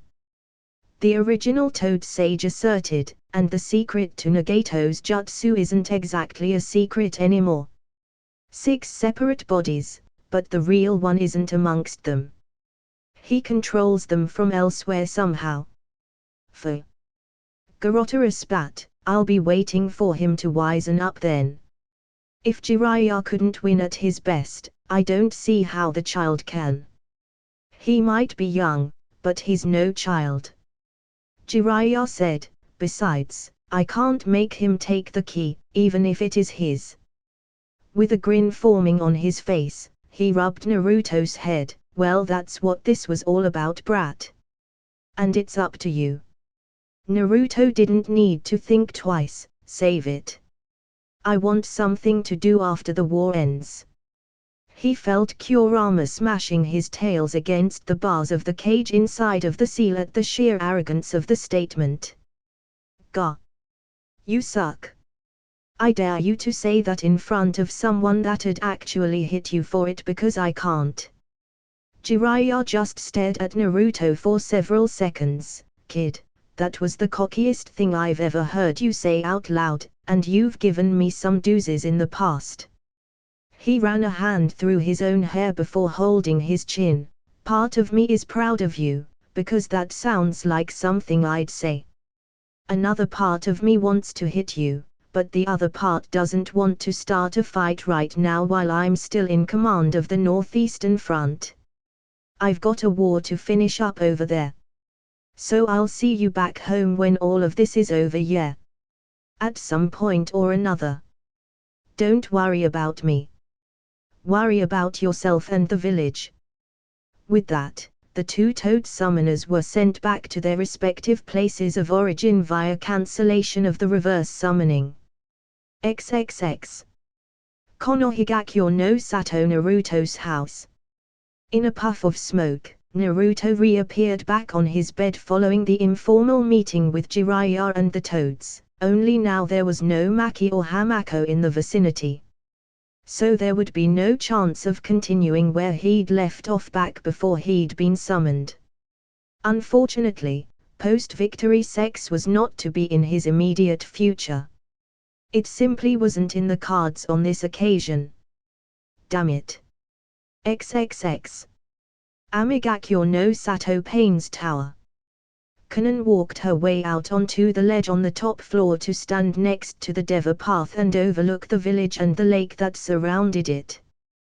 Both of them were silent, as Kanan had long since reported to him upon her return that Naruto Uzumaki had killed their benefactor Madara Uchiha. So they were finally free from all tethers to the bastardized vision of Akatsuki that everything became. They were the last members standing. Just the two of them. The way it had always been meant to be. Itakai, Kaizame, Sasori, Deidara, Haiden, Kakuzu, all dead. Only Zetsu was left aside from the two of them. But that wasn't a problem at the moment. Nor was the fact that Kusagakure was one step short of falling to Konoha's onslaught. With the fall of Kusa, the road would be wide open to Amigakure, and the war would touch their lands. But the war had already touched their lands. The damned opportunistic Sushikage. He figured he could take Ame while they were fighting their battle to the north with Konoha in the wilds of the Kusa-held lands. From the tower, they could see far and wide, and in the distance, on the horizon, they could see the dotted camps of the enemy. They were taunting, threatening, and the village was on lockdown. Nothing was getting across the lake to the village in the middle, no matter the cost. But as far as Nagato was concerned, the enemy wasn't going to get that far. Unless the Sushikage himself had come down to fight this battle, there wasn't anything they had that could stop him from enacting the wrath of God upon them. They thought their encampment was a safe distance away from Ame where they could observe the village without risking getting danger close of numerous raids from the enemy before they were ready to make their attack. The Anima path is already en route to the site of the battle, almost in position. The Deva path said to Kanan, despite the fact that Nagato himself was right in the next room. She knew why he did it. She loved Yoriko, and he felt that speaking through his body gave her some measure of comfort. Would you like me to accompany your paths and join in the battle? Kanan asked diligently. He had no need to comfort her. The only comfort she needed was knowing that Ame was safe and sound. Fighting for it would give her the peace he wanted to have her feel. No. Kanan, I can destroy an entire hidden village full of ninja on my own. I can annihilate a camp. I want you to remain here in the village with me. While I use my chakra to fight, inform every citizen to get somewhere they can see the Iwa camp. The Deva path's eyes didn't leave the direction of the enemy camp. In case anyone has forgotten just how complete my power is, I want them to see it. To restore their faith in God. Any loss of village morale due to the course of the war would need to be restored with a strong showing and minimal loss of life. This was something that he could easily do to make sure his followers did not lose their faith in his ideals. He needed the people behind him to change the world. This would be their time in the sun instead of in the clouds and the rain. Kanan nodded and watched the sun peek through the clouds that always seemed to be over Amigakure, if only for just a few seconds, before the Deva path vanished in a puff of smoke, the way she'd reappeared in the tower via the Anima path's summoning the night before. Even with the numbers against him, if the enemy didn't understand the secret behind the 6 paths of pain, there was no way any force could defeat Nagato. XXX. Moments earlier Iwagakure camp 10 miles outside of Amigakure. When the world fell into full-scale war, the Sun Dame Sushikage Onaki felt no need to take a side in the upcoming conflict. No matter who won in these little chains of alliances, there would always be at least one loser, even amongst the winners. The most powerful at the end of these wars, no matter what role they took in the overall effort, were the real winners. Why wouldn't Iwagakure try to swoop in and pick up the scraps of the effort? Konoha's ninjas fighting the Kusagakure campaign would be exhausted even if they were able to remobilize and reach Tsunagakure by the time that Ame was conquered. The way things shook out, Iwa could destroy Ame and Suna in one fell swoop and rewrite the maps for the countries that these villages sat within.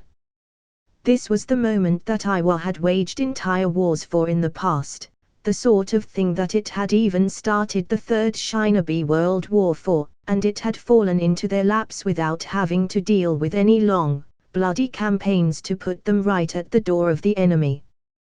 This was a minor village, with their best out in the field dying in the killing wilderness of Kusa-held territory, trying in vain to hold that doomed village.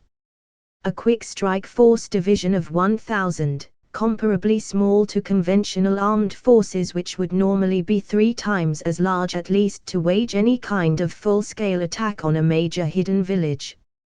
No minor village could hold off any of the big 5 if one of them were really motivated to take it down at all costs.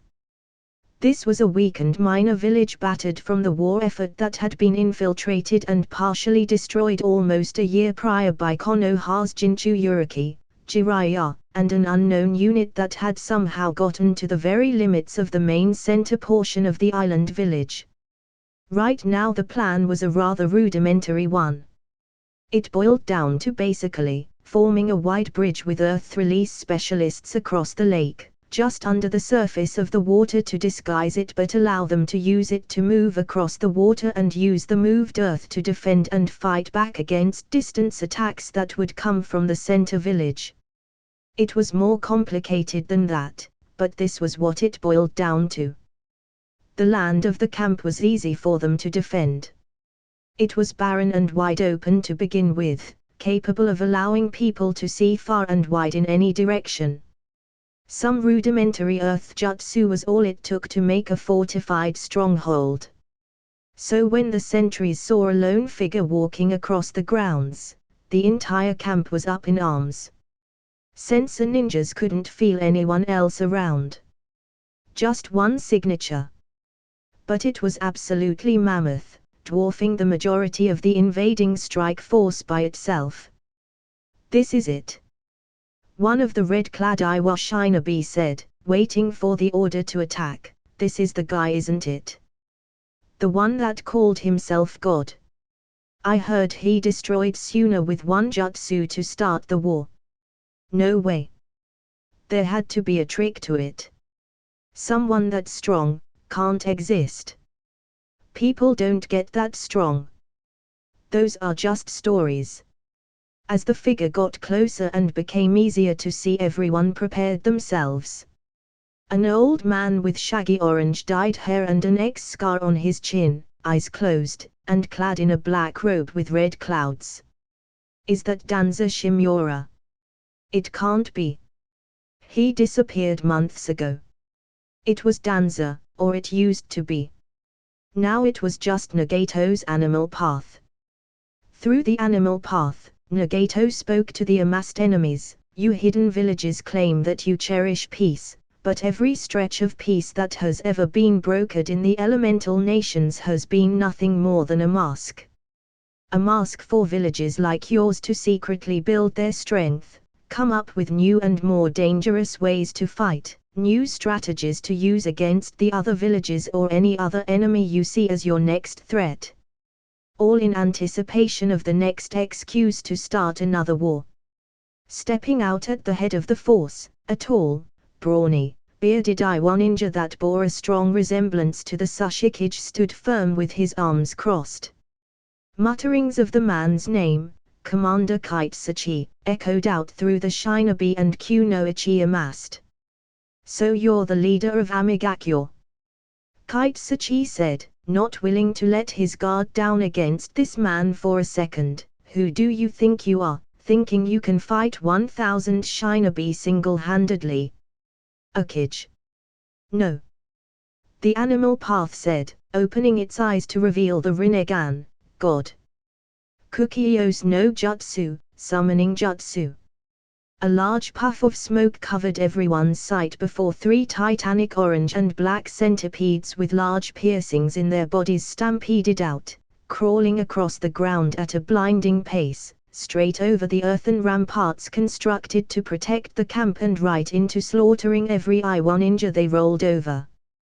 From the same puff of smoke, a large ugly bird with 3 legs and a drill-like beak flew up into the air over the camp, holding the animal path on its back to survey everything from above.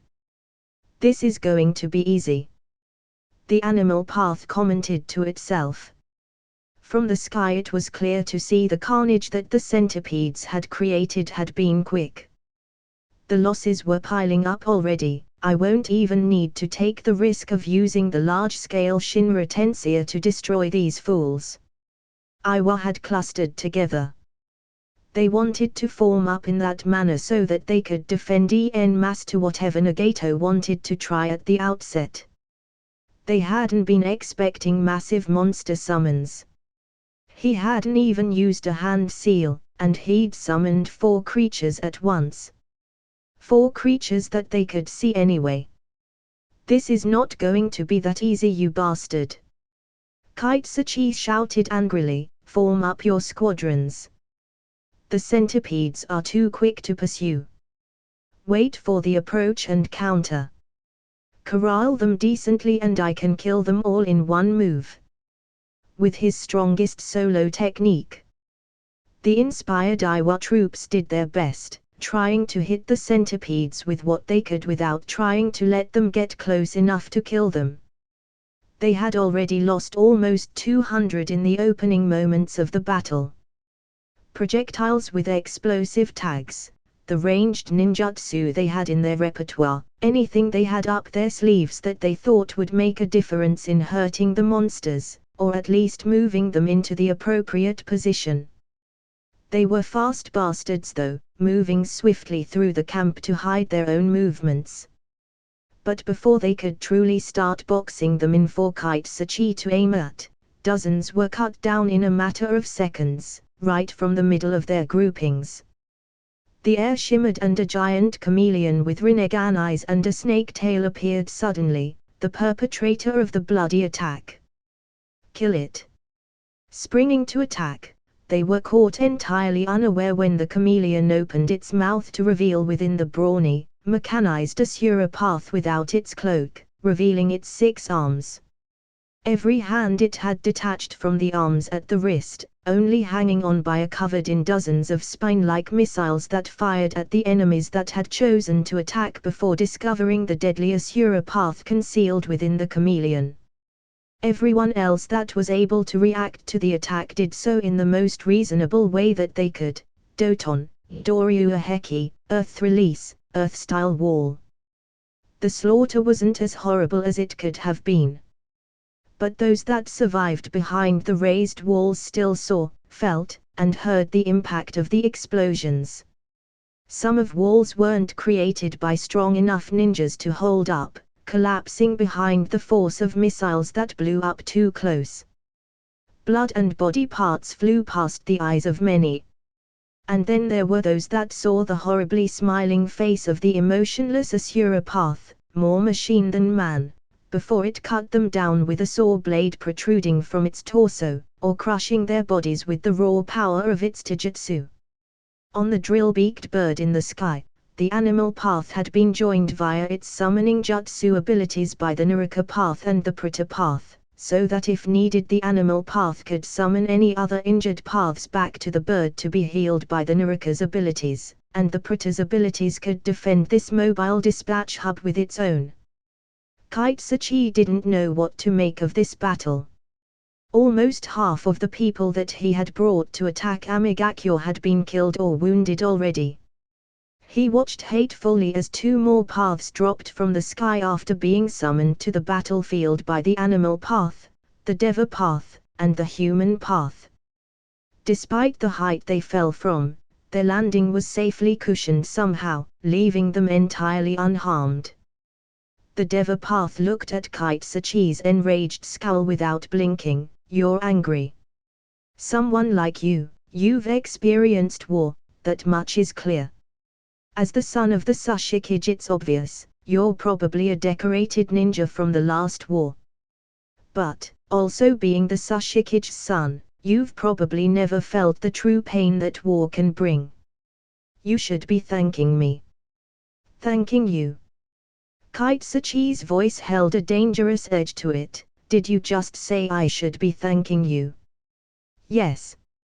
The long-haired human path replied, after experiencing just a little bit of my pain, you should be able to understand me a bit better. Be grateful. Most regular people like you never come this close to understanding the will of God. How arrogant could any person ever be? But this was the most dangerous ninja in the entire world and he needed to be killed, at all costs. Kitsuchi internally built his chakra and slammed his hands into the ground, causing it to shake as if an earthquake was hitting the area. Doton, Daichidukaku, Earth Release, Great Moving Earth Core. The human and Deva paths didn't budge as the immediate area that he and Kitsuchi stood on found itself deposited below as if it were a massive elevator platform, sending it 200 feet below the rest of the battlefield's terrain. This wasn't a trap. Kitsuchi just wanted to separate the paths from each other. If he could kill two of their attackers himself to help the rest up top, they had a chance to win. But the ensuing battle would only put more at risk if he fought them up top. Just hold on. Kitsuchi thought to himself with a grim smile on his face, I'll even up the odds a bit soon enough. Taking Amigakyo was the order of the Sushikage, and every Iwagakyo ninja followed their orders direct from the top to the letter, even if it meant death. Entire clans had been decimated in the past because of this. Just what do you think this is going to accomplish? The Deva path said, it doesn't matter how you try to fight me. The outcome of this battle was decided the moment you stepped onto my lands. From underneath the sleeve of the human path's cloak, a black blade seemed to be produced from underneath the skin of the arm for emphasis. All you can do is die. Well, I can always take you with me, you sons of bitches. 3 hand seals and Kitsuchi slammed his palms onto the ground again. Doton, Sando no Jutsu, Earth Release, Mountainous Earth Jutsu. From the bottom of the pit, the ground folded up into 2 massive quarter-sphere rock formations that made to crush Kitsuchi and the 2 paths with no space to avoid the jutsu. The resigned smile of Kitsuchi lasted until just before he would have crushed them. The human and Deva paths vanished in puffs of smoke. No.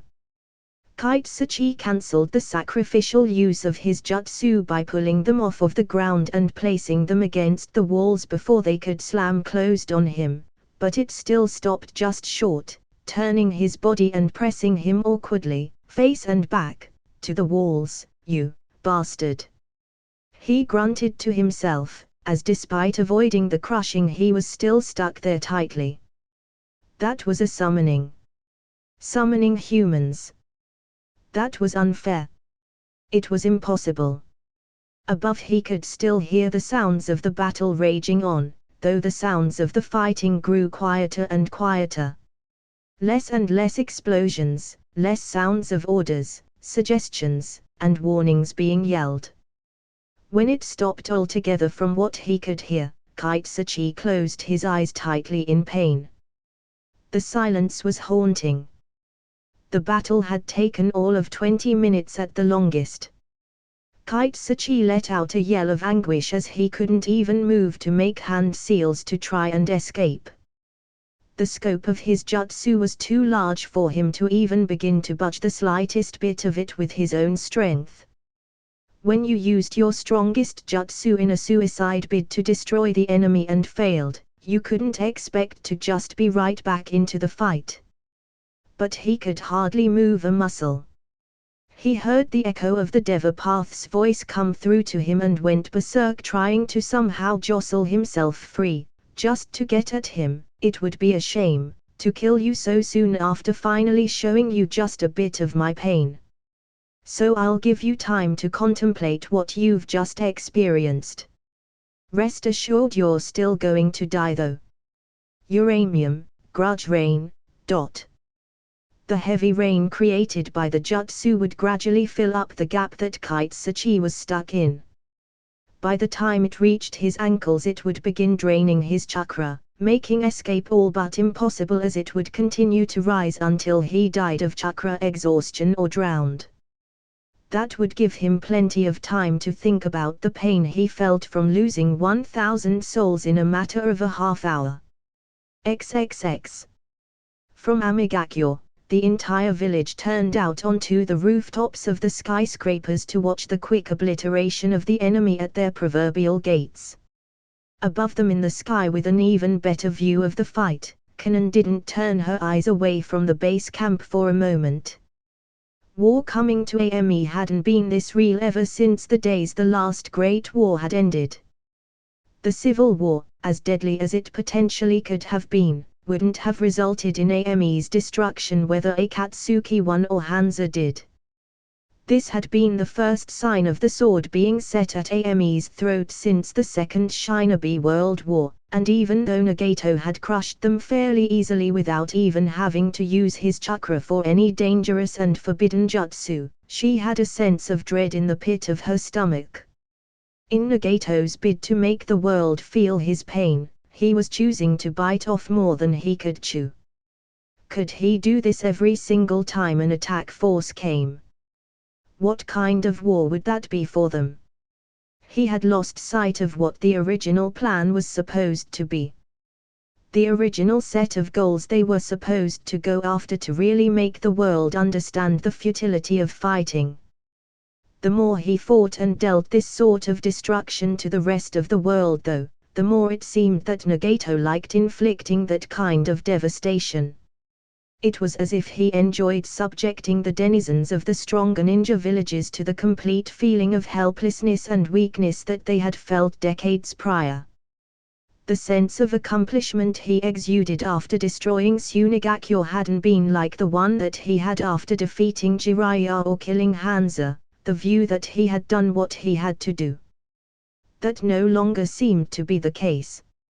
His way was the right way, and his way was to hurt anyone he saw fit to turn his wrath towards. This god had become one of vengeance. XXX. Days later, lands of Kusagakure. After the breakout across the Tenchi Bridge that had allowed Konohagakure forces to collapse the Continental Ninja Federation defenses, Kusagakure and its numerous minor village allies did their best to try and reenact another defensive position to stop them and hold them back. The CNF quickly found that there was no natural position to take that was anywhere near as good as the river at the border that they had initially been able to hold Konoha back at, and found themselves stumbling over their own feet trying to fall back fast enough to take a defensive spot. The following 2 weeks found Konoha tearing through the wild terrain of the countryside, sending the reeling CNF closer and closer to the crown point of Kusagakure. Brutal constant combat was the name of the game from then on out. Sleep for any longer than 2 or 3 hours was rare.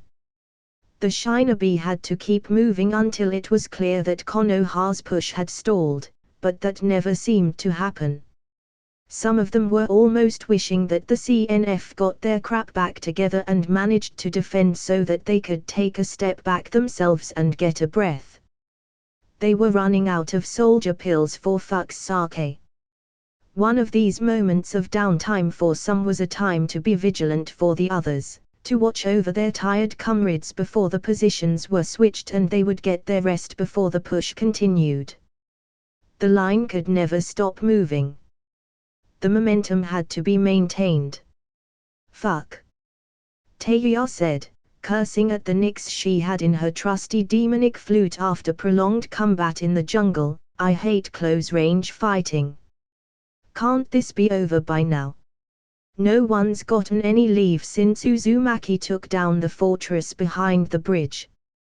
Laying on the ground nearby, using her trench coat as a makeshift pillow, Anko rested her eyes, still trying to stay alert to their surroundings. Sure.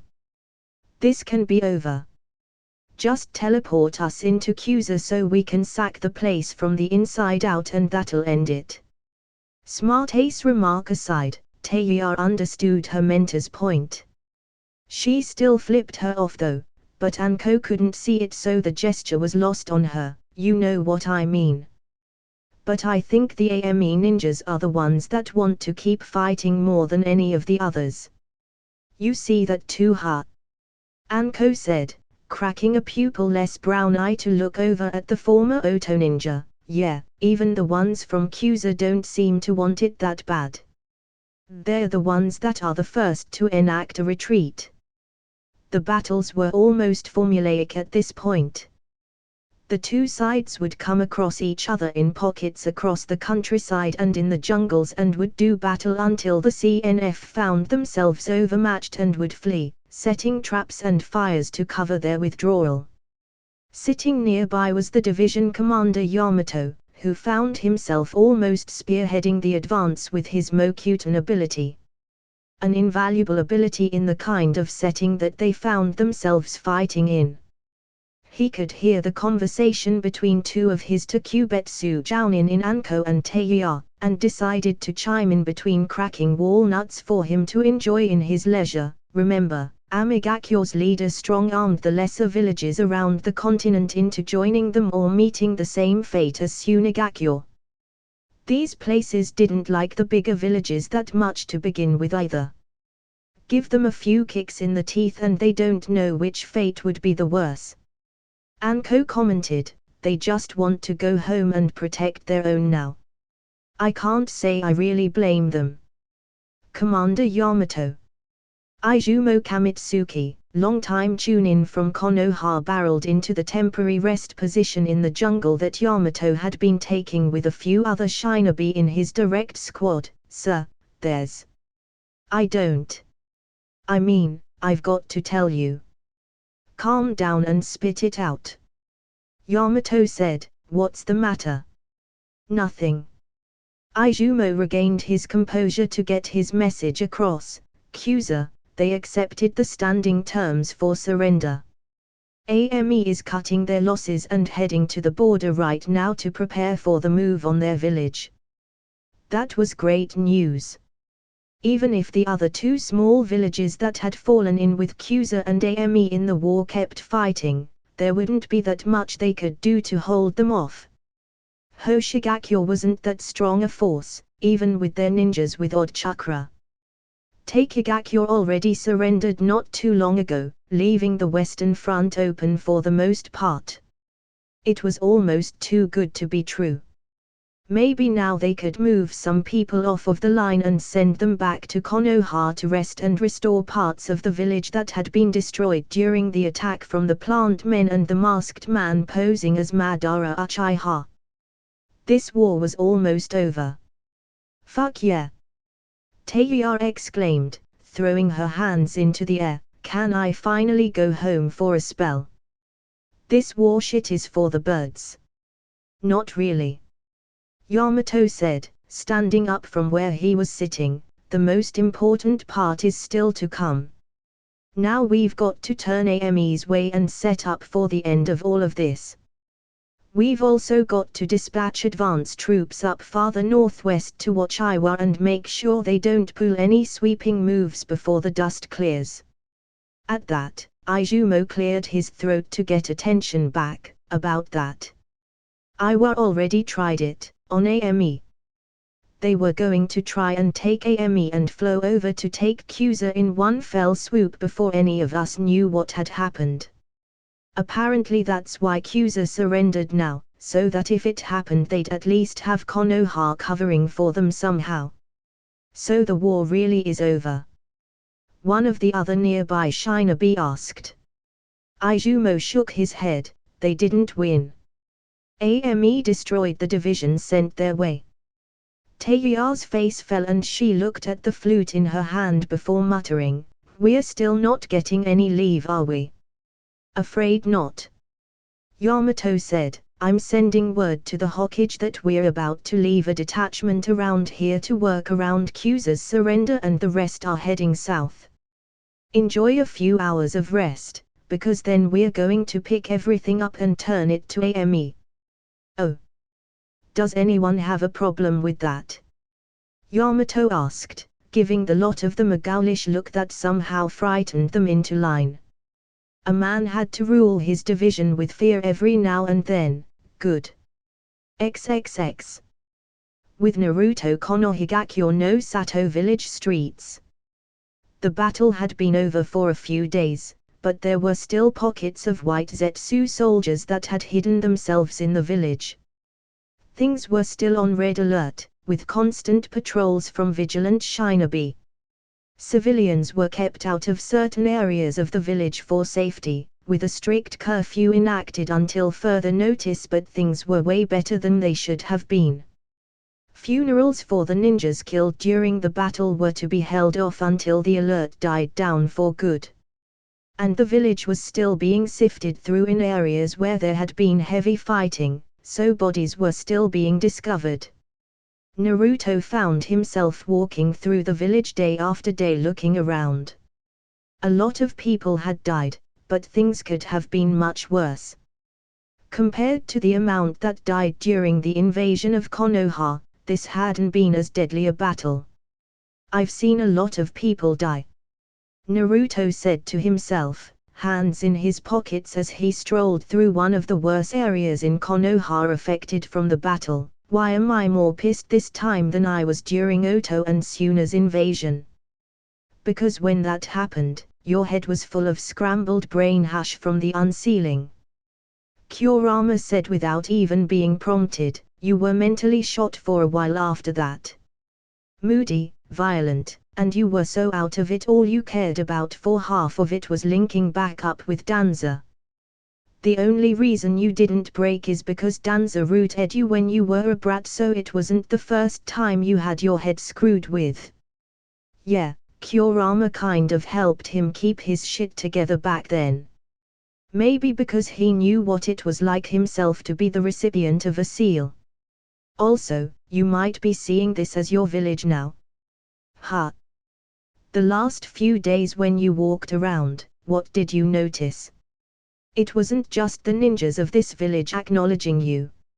Everyone here knows something about the battles you've been fighting since this war started. Your reports that you've sent in since day one aren't sealed records. They're public domain, and they all know you killed the masked man. Probably even further back than that. He hadn't been playing it very low-key since the mission to sack Oto bases throughout the lands that had lasted most of a year. And even just from the war, stopping the Kazekage from going on a rampage and playing into Nagato's hands, opening up the Western Front by destroying the stronghold holding the enemy back, opening up the sea routes so that Kirigakyo could finally send their own fresh ninjas to finish up the Eastern Front. And of course there was the battle inside of Konoha that led to Naruto killing the lead perpetrator in battle outside of the village. Fox, are you out of your mind? Naruto said aloud, what does that have to do with anything? I was the only one that could do those things, I kicked ass. That's what I'm supposed to do. That's what all of us are supposed to do. Yes. That's what you're supposed to aspire to do if it's possible as a ninja of Konoha. But who else actually did it? Kurama queried rhetorically. You killed 4 of the 9 most dangerous terrorists in the world and the guy that backed them from the start. You've got 2 landmarks in High no Kuni as scars on the earth from battles you've had. If anyone can be marked as the strongest ninja underneath the Hokage, who else would it be? Ero Sennin. If you still think he's stronger than you now, you're the one that's out of your mind. PSSHT. As he walked, Naruto heard a voice clear off to the side somewhere before hearing Tsunade's voice. If you're going to have a conversation with the Kyuubi, you should keep it to yourself. She said, sitting on a bench on the side of the street. If there were other people here, they'd probably think you were crazy. What are you doing here, Tsunade-chan? Naruto asked, walking over to sit down beside her. She'd been extremely busy since the battle, so it was surprising to even see her at all, let alone see her outside of the office or hospital. This is supposed to be a danger zone. Yes, she knew. She was the one that signed off on the big honking maps of Konoha set up in populated areas around town so that people could know where it was safe to head to. If any of those plant men are really stupid enough to attack me just because I'm alone and think they can win, feel free. I want something to pound to paste to vent some stress anyway. No sake or anything. I told myself I'd never drink during a war. Kami, it sucks. Tsunade said before looking over at Naruto, have I ever told you that Onaki is a senile old opportunistic jackass that doesn't understand the concept of screwing the goddamn pooch? Naruto couldn't help but chuckle to himself at her stewing anger. At least it wasn't aimed at him for fighting the masked man any longer, really. I thought all of the Kijis were buddies. No, I'm serious. I can see that you'd probably accept anyone attacking Ame at this point, but the man completely misses the bigger picture that goes past Iwagakure and how things affect that village. Tsunade said with no small sense of annoyance, did you know that during the Chunin exam in Suna that you went with me for, he was completely willing to act like he didn't know you were in a fight with two members of Akatsuki. I could handle it. With Gaara's help, but that was then and this was now. Besides, you sicked me on them. He did that because if you'd gotten caught or killed it would have made us weaker. Tsunade continued, and even with this war trying to stanch out every major hidden village in the war, he was willing to try and pick at the bones when he thought he had an opening. For once I've got to say, what Jiraiya's wayward brat did to them served the bastard right. If only it didn't have to come with him getting so many of his own people killed. Naruto just nodded in understanding and agreement. As much as I hate the guy, I think Nagato did it the right way, fighting them himself instead of having his people fight and draw it out. Of course it also helped that he was more than strong enough to get the job done, especially since no one in Iwon knew how to deal with his technique in the slightest. At the topic of Nagato coming up, the blonde/blonde pair went silent. Every so often they'd see patrolling ninjas hopping rooftops in the distance in the middle of the afternoon, but for the most part they just basked in the silence and tranquility of the day. Tsunade looked over at Naruto and put an arm around him to hug the bastard. He didn't fight it. Why would he have? This was Tsunade, and even if they had a rocky start he loved that old lady. I don't even want to ask you, but I have to. You're going to Ame, aren't you? If I don't, what happened to Iwa is going to happen to us when we move on them. Naruto looked over at her with a serious look in his eyes. Send me when the time comes. I can send Jiraiya instead. She tried to reason in return. Goddammit Naruto, do you know how close you are to being a shoo-in for taking over when I finally drop the hat? I was about to groom you when this was all over. 5 to 10 years from now and that's it. You're the next one. Nobody else is even close right now to taking it. Ero Sennin isn't anywhere as strong as he was during the first fight. Even if he knew how Nagato's powers basically worked to fool opponents, he didn't have the power to do what was needed to take advantage of it with one arm. You know it's got to be me. I'm the only one that can now. Tsunade still wanted to choke him for running off and fighting the masked man, but the reality of that situation had been that he had been the only person in the village that could have won aside from her. He was the strongest ninja in Konoha with the biggest bag of tricks behind only Kakashi and Jiraiya, and more rabbits in his hat than a career magician. She was needed in Konoha, because if she had gone off to fight, even if she hadn't gotten killed in the fight with the powerful bastard, many more people would have been killed without her there to heal them on the spot with her specialized medical jutsu.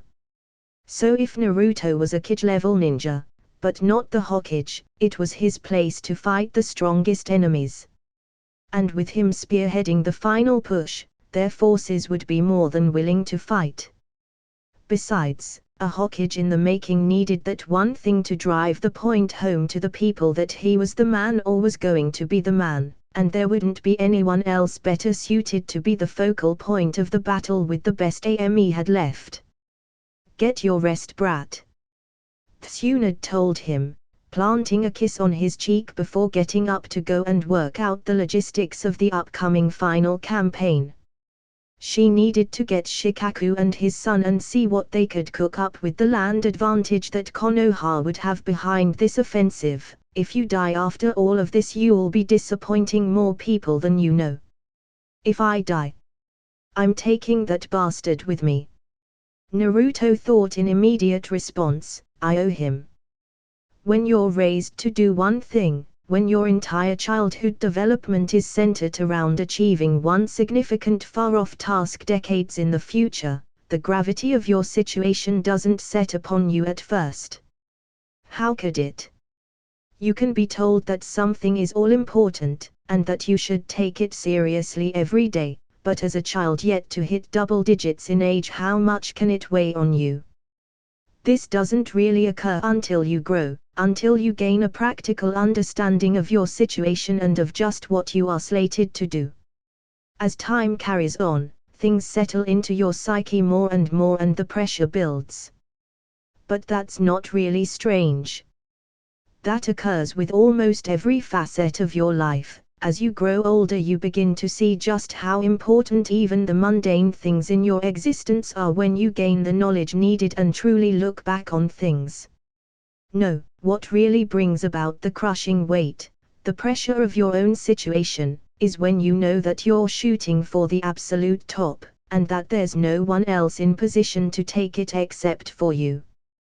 When you learn firsthand just how vital your future is to the prosperity and overall wellness of the people around you that you love, and even people you've yet to meet. That sort of realization doesn't easily set onto you over time. It hits you all at once. One day you wake up, you eat breakfast and stare out through your bay window over the village that you call your home, and you think idly to yourself, someday soon, this entire village is going to be my responsibility to take care of. And then you pause. You freeze everything, because that's a fucking terrifying thought. It was for Naruto. Not because he didn't think he could do it. Too many people believed that he could. Danza, Tsunade, Jiraiya, Maki, Sai, all of Root, Gaara, Yujito, all sorts of people amongst his friends, they all thought he was capable of it. Not because he wasn't prepared, because he knew he wasn't prepared, and that wasn't the point. That wasn't the problem. Everything he didn't know yet, Tsunade had already declared she would teach him as she groomed him for a few years to take things over in the aftermath of the war. It was the simple gravity of that idea. The idea that he would be in charge of everything. That he would be responsible for every man, woman, and child within the walls of his hometown. That no matter what, for better or for worse, the buck would stop with him. No matter how important things had been in the past, Naruto had been able to break it down and somehow compartmentalize it. He would tackle things as they came, even if they progressively grew in importance and difficulty. As long as he could keep a straight-head outlook of handling things one step at a time as they were in front of him, he could take anything. It was why he was able to deal with the progressively more horrifyingly powerful people he'd been taking on since he battled Kimimaro, how he'd kept from feeling in over his head no matter what mission was thrown at him. As things stood, even if he had resigned himself to do battle with Nagato, or Pain, as far as Naruto was concerned, it was the logical next step to take. At this point in the war, the only thing left to do was take him down and force Ame to surrender. Even with the importance of that battle, Naruto still justified it as being in his wheelhouse because he was a soldier. An extremely important soldier, but still a soldier whose duty it was to battle Konoha's enemies. Then Tsunade dropped the to-be Hokage training news on him and took him from being a wartime commodity to the man who would be king. He wasn't saying that he didn't want it. He definitely wanted it. She just could have been a bit more subtle about it. In that vein, they were definitely more than likely related somewhere down the family line, even if it did so happen to be rather distant. Finishing dressing for the day as he looked out onto his village during the sunrise, Naruto finished wrapping his hands and looked back at his bed where Hamako still slept peacefully. She hadn't left his side when he was at home since he had returned from Mount Myoboku. Such a brave little thing, the poor girl almost lost what had become her home for the second time during the attack of the White Zetsus. Naruto stroked the slumbering Seal Master's cheek and gave her a lingering kiss of departure on the lips, leaving her smiling as he departed his home for the day. Get all the rest you need, Hamako-chan. Sleep for the both of us, because I ain't got the time. There wasn't enough in the day. While battle plans were being laid out for the final push on Amigakure, Naruto still had some affairs to attend to and some well-earned high fives to hand out all around to the people that weren't supposed to get them. XXX. Just outside of Konohagakure hidden route base. Hand still stinging from the palm being slapped in an elevated gesture of a job well done, Sai dryly lowered it and stared at it before blankly looking at Naruto, who had delivered the high five. And what was that supposed to represent? It's supposed to represent that you did a kick-ass job, Sai. Naruto said, acknowledging the copious healed wounds that were bandaged on Sai's person. He still hadn't fully recovered from the battle, as he had played an important role in the shadows, and you're telling me you got the original? The white and black bipolar one? You're sure you killed him? Sai nodded emotionlessly as the director of route and the to-be Hokage walked through the well-lit hallways of the underground clandestine stronghold. Maki-san was my backup. While you were battling Toby, he followed at a safe distance to observe or interfere if necessary. After the battle was completed, he was prepared to attack the retrieval team that recovered your body in the end. And that's where you took him down. That's where I clashed with him. He did nothing to impede the progress of your retrieval team. Sai gave his after-action report by the book. Several times he attempted to escape, as he was not very skilled in direct combat for a member of Akatsuki. The black half split from the white half just before I killed him. He would have gotten away had it not been for Maki-san's distance support genjutsu attack. At the time of the battle, he requested that she keep it subtle so that Zetsu would believe that Sai was the one casting them instead of someone else. With that formula, the battle went smoothly until the black Zetsu abandoned the white Zetsu, as if it were more important. Maki amended the game plan and ensnared the black Zetsu long enough for Sai to catch up and defeat him as well in a second, slightly more grueling battle. And they burned the abominations to ashes. Any boon that could have been garnered for Root and Konoha in general wasn't worth keeping something so dangerous so close. Sometimes, Pandora's box was best left closed. Eventually reaching what used to be Danza's office, the two of them entered to see Maki awaiting their arrival, leaning against the desk. Naruto-senpai, Sai-senpai. Good morning.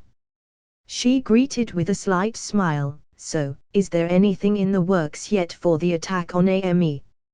After Naruto shut the door and shut off the light, Sai flicked on a projector and began showing a series of microfilm slides compounding what they knew of the situation. Here is the situation thus far from what intelligence we've garnered. The first slide was an overall map of the whole continent with updated battle statistics. Kiri is setting themselves up on the mainland, but they'll be concerned with taking Konoha's place on the eastern front. While Konoha was pulling out of the northeast, Kiri would replace them in the occupation and final attacks alongside Kumo so that Konoha could send a good number of ninjas home for a rest and more of them could be committed back west for the end of things. It was obvious. Replace the battle-weary fighters with the fresher ones. And Kumo wouldn't be left holding things up on their end either. The CNF enemies had been whittled away enough in that region that Kiri could handle the lion's share of the remaining combat situations with Kumo assistance. The next slide focused on the west, that leaves the endgame to Konoha pretty much. Naruto said, punching into his palm, "I sent 1,000 of their baddest and got smashed, so we're not worried about them doing anything to us. With Suna, we can't ask them to commit too much to this because Iwa could still try to be opportunists and attack them while everything's coming together. Knowing Gaara though, he would be more than willing to send enough of his ninjas that were chomping at the bit to take a chunk back out of Amigakyo's ass after Pain's attack and the subsequent invasion attempt that was rebuked. We have 3 potential points of reaching Amigakyo through their country. 3 different borders that they have to worry about covering since they don't know how we'll approach." Sai explained, pointing things out on the projected map with his ink creations, "For if we choose to snake around the back and go in through the K's no Kuni side. North. South. East. West. It didn't matter, because all roads led to Ame. They could hit them from any cardinal direction, or all of them if they so wished. They could try and play things sneaky and attempt a feint on a few sides to divert attention from the true attack. They could simply turn things into a horrid battle of attrition. Naruto didn't like that option however. He knew for sure Tsunade would avoid that option at all costs and he didn't blame her because he'd have avoided it as well. So it was more or less off the table. In the middle of the meeting, Maki raised her hand, actually getting Naruto to chuckle a little at how cute she looked, almost like a grown-up kid in school. He had to actually point at her instead of saying words to grant her permission to speak just to keep from openly snickering. Question: why are we going through this information and trying to process it ourselves? Maki asked rather astutely, knowing fully what the score was supposed to be for Root when it came to how things were run. Shikakunara is the man that is creating the major invasion plans, and Naruto-senpai will be included in them without a doubt, so even if we made a plan here there's no reason to believe we could even use it. Not to be negative about anything, she was just being realistic about it was all. Why are we going over this ourselves? Naruto didn't have any problems with that question. It made plenty of sense on the surface, and despite their extremely sensitive and high-ranking positions in a clandestine organization they were still teenagers that would of course not understand everything about their responsibilities. In all honesty and actuality, Maki had a point, because it sort of seemed like they were wasting their time. Nothing they said really mattered in the primary grand scheme of things, because the Jounin commander was the man with the plan and would be the one setting things in stone. That wasn't any of them. That was Shikakunara. The 3 of them were Root. No one else outside of the organization would know what they came up with, why they were doing it, or that they were even doing anything. They would not be working with conventional forces, and they didn't have enough on their own to stage any functional invasion. Root was the blackest of the Black Ops, not a main combat force. They took out Takegakyo relatively easily in a single night raid due to Taki's lack of knowledge on their existence and their tunnel vision on the battlefield instead of shoring up their own home front defenses. That shit wouldn't work on AME. They'd already tried it under different circumstances and failed. So why were they going over all of this? Why did Naruto and Sai even set up this meeting to begin with knowing all of this? There was a good reason for that too. Goodbye Naruto's reasoning. Not necessarily Maki's once she found out what was up. And not by anyone else's reasoning either if they were a logical being in the slightest. We're going over this ourselves because I think I'm going to be in charge of how I get to handle pain. Naruto told her, being purposely vague as to exactly why they were trying to work through the logistics of approaching Ame when there was someone else smarter and better equipped for the job than they were already performing that task for the regular army. Curious grey eyes blinked on a girl who simply did not get what that had to do with studying the borders of Ame-held territory. I'm sorry, but I don't understand why that matters, senpai. You still need to be in close proximity to Amigakure before you even begin to worry about how you're going to fight that man. It was going to be a battle just to get close enough to worry about how the final approach was going to be made. If anything, she was expecting them to actually start with the area directly around Amigakure itself, since that was where Naruto would realistically be given reign to take control of his own destiny. Both Naruto and Sai looked at each other, the latter gesturing with his head to tell her what they had worked out as a plan and the former rolling his eyes at having to do it himself. Seriously, Sai was technically the one that was her boss until Naruto became Hokage. He could have opened his mouth at any time to try and help this all go down easier. Why did he want Naruto to explain everything? More than likely, it was because he got a kick out of watching Naruto trying to justify the stupid and forward/or reckless things that he meticulously planned on doing in advance to the woman that was supposed to have been conditioned from childhood to be his spouse. That was definitely why. That bastard was smiling. Sai didn't smile unless he was fucking with somebody. In his endeavor to understand human relationships, Sai seemed to develop something of a perverse joy in picking on his direct second-in-command Maki, and the only effective way he'd ever found to do so was to use Naruto. He was the only subject that could rile her up, thus Naruto was Sai's weapon of choice to use on the poor girl. Which also made it doubly entertaining for him when he could guide Naruto into consciously goosing himself and making Maki break emotional protocols. Okay Maki-chan, have you ever heard of the term halo jump? I don't think so. Should I have? Not really, but don't worry, because there's a reason for that. That's because Saikuhai and I kind of just invented it a few days ago. There was no humanly way possible to make that introduction sound any more suspicious. That was the sheepish way that Naruto spoke when he knew that whatever he was about to say next wasn't going to go over well with his loved ones. Maki didn't even need to hear anything else come out of his mouth before she already knew that this explanation was going to be stupid and forward/or reckless. Please senpai, by all means, go on. Her tone couldn't have been any frostier if it had been Danza himself speaking. Even her body posture, appearing as if she didn't care about the idiocy she was about to hear, was something that would have come straight from him. Naruto Uzumaki, the man that had killed the puppet master of Akatsuki in perhaps the largest-scale battle fought in Hai no Kuni in the last 20-plus years, was about to get shaken down by a 5-foot, 90-pound Rutan Gyukyu no Ichi. And he knew it too.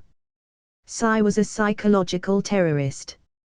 They hadn't even really started the real purpose of the meeting and he already knew that this was going to be a fun conversation for the childhood partners to have. Yes, it was just a casual explanation from one to another, and he just so happened to be a present bystander with no stake in the proceedings whatsoever. Setting aside the fact that he had just as much responsibility for the overall creation of the halo jump concept that Naruto did, of course. No one had the right to judge him.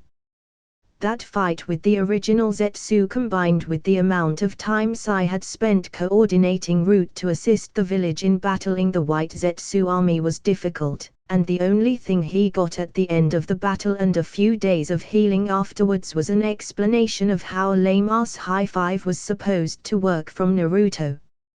Fuck him. In return, he could have fun explaining to his ham-picked political wife the science of why what he'd just brought up was a tactically effective method of achieving their objective, and more than just an extravagant form of suicide. Watching that mismatch was his reward for a job well done. XXX. Amigakyo no Sato Pain's Tower. The entire village was set on fortifying itself in preparation for what was certain to be the coming invasion of the enemy. One had already tried and their god had rebuked the fools before they even came within pointing and shouting distance of AME. It wasn't that difficult a task to do, mostly just a matter of ensuring that emergency escape procedures were set, and that the outer banks of the village were ready to turn back an enemy.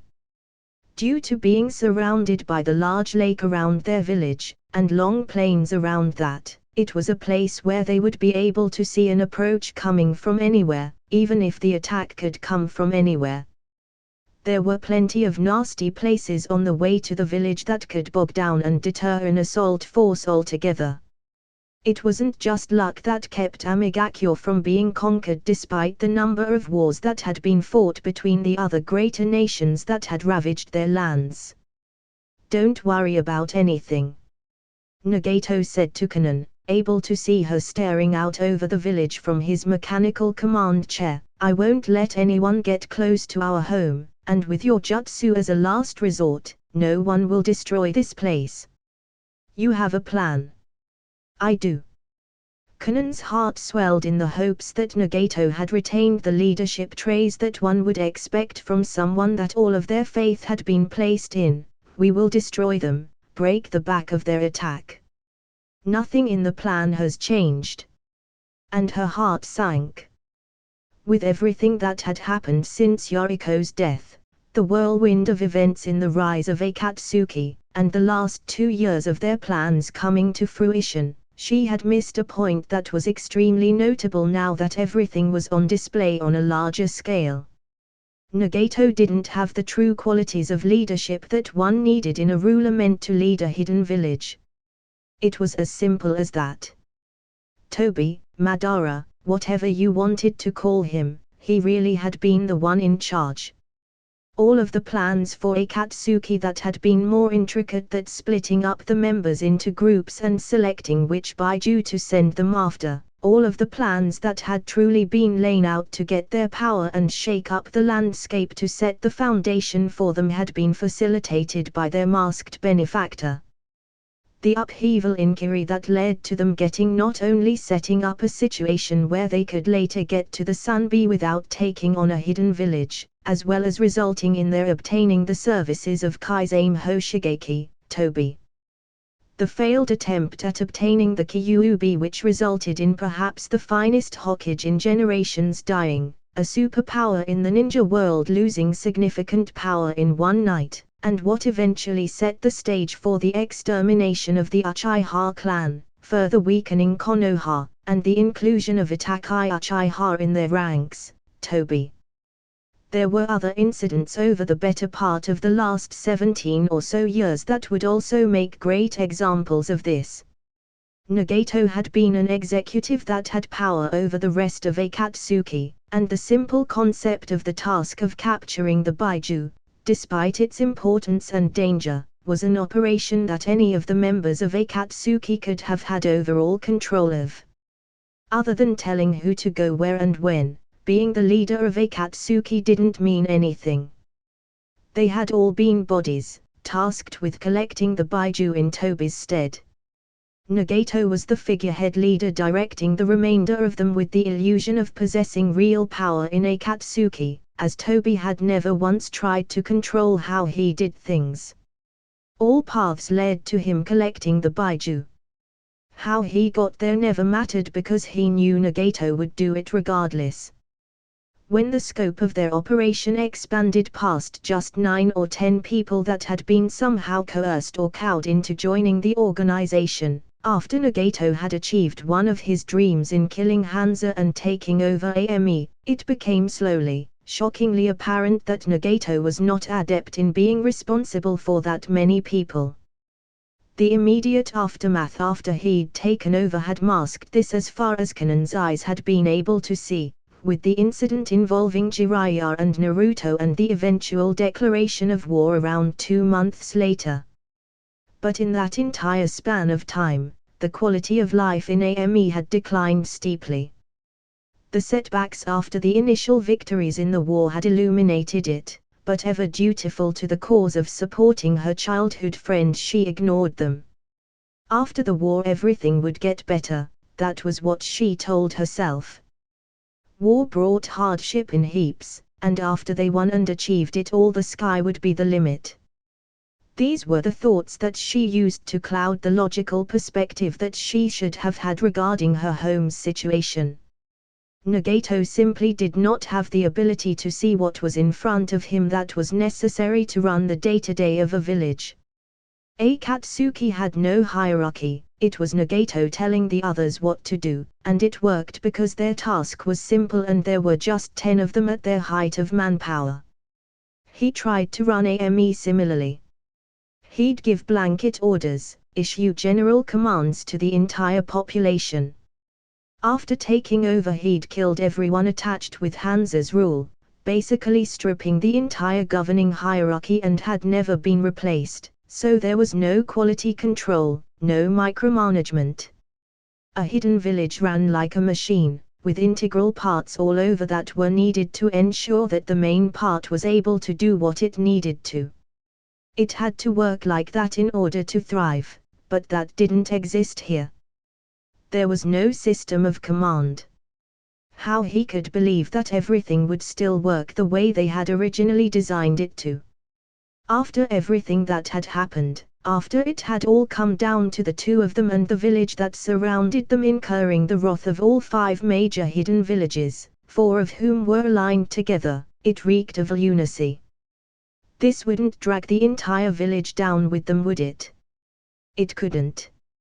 Even as he was, Nagato wouldn't let something horrible happen to AME, would he?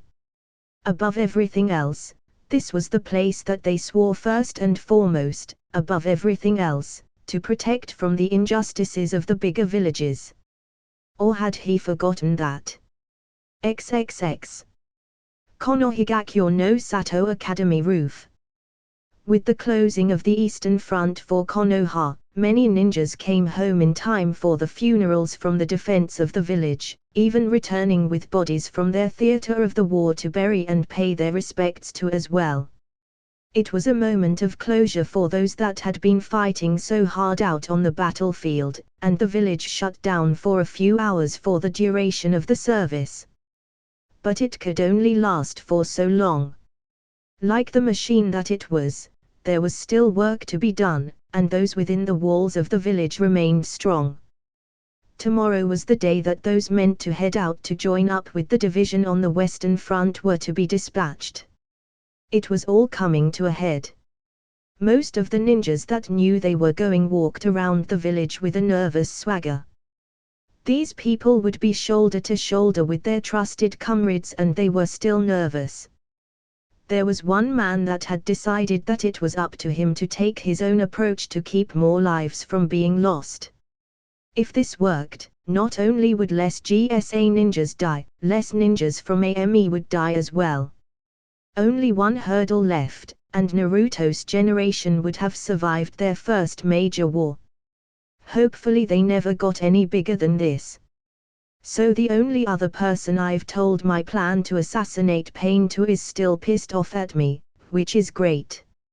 Naruto finished sarcastically to Jiraiya as the 2 of them sat on the top of the academy looking out at the town. From how you reacted just now, I'm probably not gonna tell anyone else about it until after I do it. He thought it was a great idea. First of all, Brat. Jiraiya said with a dry look on his face, I don't trust plans that come with their own acronyms, Especially when the one that made the plan made the acronym to go with it. Second of all, say that your little plan doesn't make you crap out your spine or you don't get stopped after you get in. How the fuck do you plan on getting out after you finish the job, in a box? No. I've got a plan, just trust me. Can you trust me? This is what I was made for. I used to do S-rank infiltration all the time until you and me screwed up the last one in AME. Then Tsunade-chan retired me from it. Every fiber of my being is screaming at me to tell Tsunade I'm what you're going to do, but hell, I'm 042 when it comes to anything having to do with Amigakure, so what do I know? Good. You're not going to tell anyone what you're going to do, are you? Nope. Jiraiya sent his last student a glare of warning, kid. Doing something as idiotic as what Naruto was planning on attempting was one thing. Doing it all alone was another. Doing something that idiotic all alone without informing a soul what you were going to do, even when you were going to be the focal point of a major military action, was just too much. Erokyofu, if I tell Shikaku what I want to do and if he agrees to it, he's going to alter the whole plan of the army's approach, because he's going to do whatever he can to make sure I don't go in without some kind of out. Naruto reasoned with his godfather, that's not gonna work. The more people involved in this, the less chance it has of going off without a hitch. It sounded dumb, but the fact of the matter was that there was some credence to it. 1,000 damn good ninjas didn't even get within sight of Amigakure. Hundreds of Root and Bu only got into AME after Naruto and Jiraiya made the biggest distraction in history in fighting all 6 of Nagato's paths, Kanon, and a quarter of the ninjas stationed in the village. 2 people had been too many. Jiraiya and Naruto had gone in alone, just the 2 of them, and took harsh, painstaking methods to hide their insertion. They had been pegged before they ever even started crossing the river from one of the outlying villages. That reign of Nagatos was the radar, and there was no way around that other than to. First of all, there was under it the way that Iwa planned on trying before they were preempted, but they'd gotten too close to tunnel. They'd been in the rain before they even set up their base camp. Then there was the second way. A bit trickier to execute. Over it, Naruto would still be with the main attack force. He just wouldn't really be him. You do know that Tsunade's going to cut your head off and put it on a stake with your balls hanging out of your mouth if she finds out. She'll understand afterwards, no matter how it turns out. Every other Hokage died risking their neck by themselves to protect their village or their people. It was time for that little requirement to be fulfilled by Naruto, unless she knows right now. How could she? Sarutobi-sensei's crystal ball. You think? Maybe she was watching one of or both of them. It wasn't like they were trying to hide their signatures any, and all you needed was the ability to lock onto one that you knew within the limits of the village. I'm pretty sure she figured out how to use it after 4 years, even if it doesn't come with instructions. Naruto added with a grin, that thing is magical. She threw it at my head a long time ago and it didn't even scratch. Jiraiya just chuckled and punched Naruto on the shoulder. Have I ever told you about the time I actually wound up stealing that thing from Sensei? No.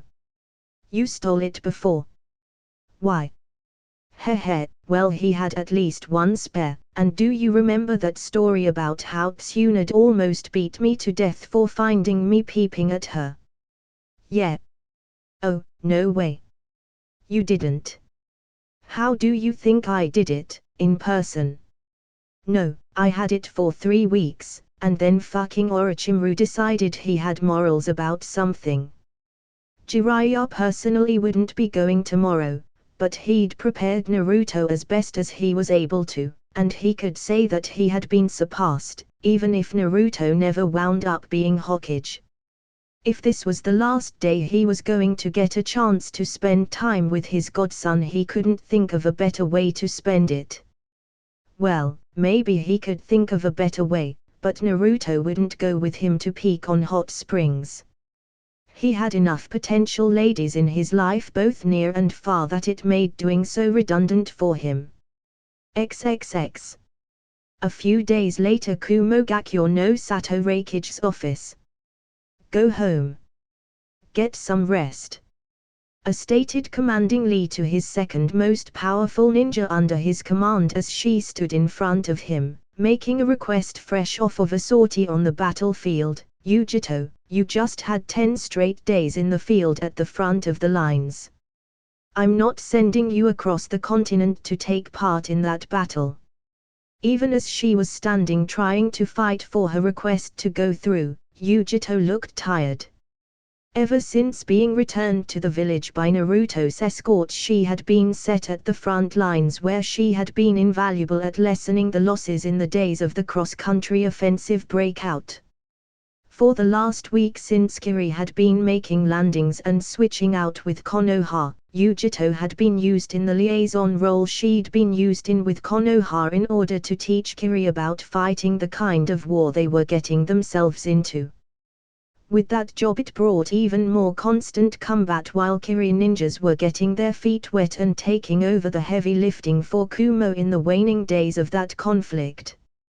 High levels of stamina or not, her never-ending schedule and the nature of her work had put her through the ringer. Reikige-sama, I know the dangers of traveling through the countries right now, and I'm not asking for anyone else to come with me. Yujito wouldn't put people at risk like that for something that she wanted to go do. It wasn't really a mission she wanted to go on in particular. It was just that she was afraid. The only way this would end was when pain went down, and there was only one Konoha ninja she knew that would be positioned to fight him. I just want to go. I can't let you. As much as I understood, he wasn't willing to send his best jounin that he could let outside of the village that far away for something that she probably wouldn't arrive in time for anyway. By the time you get there, everything important will be over. By now, Konoha had long situated themselves in position to make whatever move they were going to make. It would take 5 to 6 days for her to even get there. She'd be killing herself to get there in time for the fallout in the aftermath at best.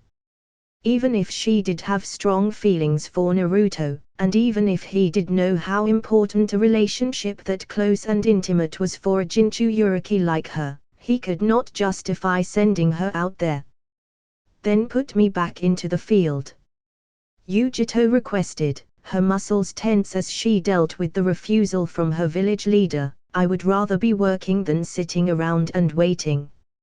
Another short campaign, and when she returned the next time she could get her news from abroad and know one way or the other what had happened while she was gone, anything would be better than sitting around and waiting. And what exactly would you be fighting with? I asked rhetorically. I'm not putting you back out there and letting you get killed by a stray dumb luck attack or trap because your mind is wandering or because you were simply too tired to get yourself out of it. The best thing you can possibly do is rest. Or is your belief in Uzumaki that low? An accusing look came to her eye as she recoiled slightly. How could you even ask me that question? But he's in a fight with a man that possesses the Rinnegan. That boy is more dangerous than his father. I said resolutely, he lacks the ability of the Hiraishin, but he reminds me greatly of him in more than one way. He has certain qualities that the Namikaze had with a more ruthless aspect to him. He was defeated once, but do you really believe that someone such as him would lose twice to the same enemy under any circumstance? In a straight battle against that man? Yujito said with a sad shake to her head, even with his mastery of Sage Mode, I don't see how he can win. As I stood up, Yujito expected some sort of characteristic outburst from him and was prepared to call Mabi and tell her that a new desk was needed or that a wall needed to be fixed. Instead, he walked up to her and set his hands on her shoulders, and that's your problem. She had not expected him to remain that level-headed in his speech. Not to sound somewhat understanding, what? Your expectations of his actions are too straightforward. I elaborated, he would never fight someone he already lost to the exact same way he tried to do it once before. I'm sorry. I smiled at his finest kunoichi and chuckled in a manner warmer than she'd ever heard the hot-tempered top ninja ever sound to her. There are certain people who come upon an impossibly large boulder blocking the road and complain that their way has been blocked. There are other people who will try to find ways to move that boulder no matter the cost and proceed down the road. And then there are people who will find the path the rolling boulder created and follow it to an entirely new road altogether. Reikage-sama, just think about it. I told her before turning her around and shooing her off, think about it at home. And when news breaks from the West, I want you to come back and say one thing to me. I want you to say, I understand what you meant, Reikage-sama. After having heard of and at times having personally dealt with the actions of Konoha's current greatest export over the last few years, I had long since determined that if you figured that Naruto would zig when it would have been expected to zag, instead he would give you a bumblebee's flight pattern. Even if you expected him to carry out his job in an unorthodox or shady manner when most others would do things directly out of a lack of apparent options, he would do so in a manner that would still leave you stunned. XXX. Amigakure held lands Konohigakure operational headquarters. If we go any farther into these lands we'll begin being assaulted by AME ambush squads. Yamato reported to Shikakunara. While Yamato might have been in command of Konoha's western operations, Shikaku was the overall man in command of the army's machinations and he reported to him, "We've been observing with recon teams. They've got eyes of their own on our divisions. If we break off and either send a diversionary division around or leave one here to mask our movements they'll know it." Amigakure for some reason had always been extremely good at keeping the enemy from getting too close to their home village, even at the cost of allowing foreign ninja forces to occupy other settlements around the country. Having been brought in from the reconstruction of Suna along with a few platoons of ninjas that had been stationed there on the mostly peaceful mission of guarding the vulnerable desert village, Kakashi was willing to present his own views and experiences of dealing with AME. Anytime you see rain on the horizon, that's the trick to their sensor jutsu. Pain is the strongest at it, but it's a technique taught to more than a fair share of those that have shown exemplary service. A system of marking their officer jounin, Shikaku said with a click of his tongue. Getting past that kind of sensor jutsu wouldn't be easy. It rained almost every moment of most days in Amigakure. They hadn't wandered far enough into the country for that climate to make itself known, but once they did the enemy could use it to track their location at all times. Kakashi's visible eye panned over to the person sitting in on the meeting of commanders and their general, the son of his sensei and his own former genin squad member. The second they find which group Naruto's in, that's the one they'll know is the real threat.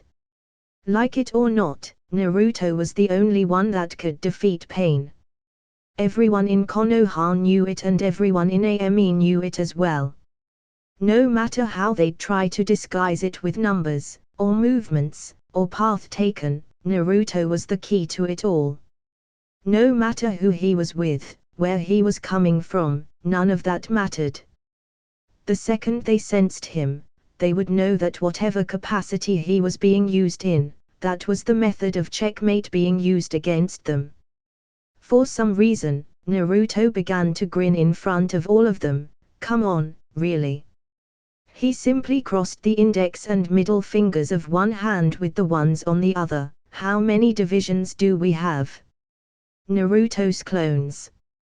You couldn't tell them apart from the genuine article even with sensor techniques, even with doujutsu such as the Sharingan or Bakugan. You had to simply select one and engage it, and hope that it was the real deal. You couldn't tell which group was the main attack force if there was a Naruto clone with each one. A smile slowly began to grow on Shikaku's face. When the war started and Hokage-sama had you in reserve sitting in on the early meetings with me, I thought you said you weren't good at strategy. I'm no general. Naruto admitted, that's why you're still telling me where to go. I'm good at tricking people though. A nod came from Shikaku as he started feeling better about the chances of keeping their losses low on the push farther into the country. Let's start putting the finishing touches on the advanced strategy then. XXX. With Naruto 17,000 feet above Amigakure no Sato. Yes, Naruto was good at tricking people. For better or for worse.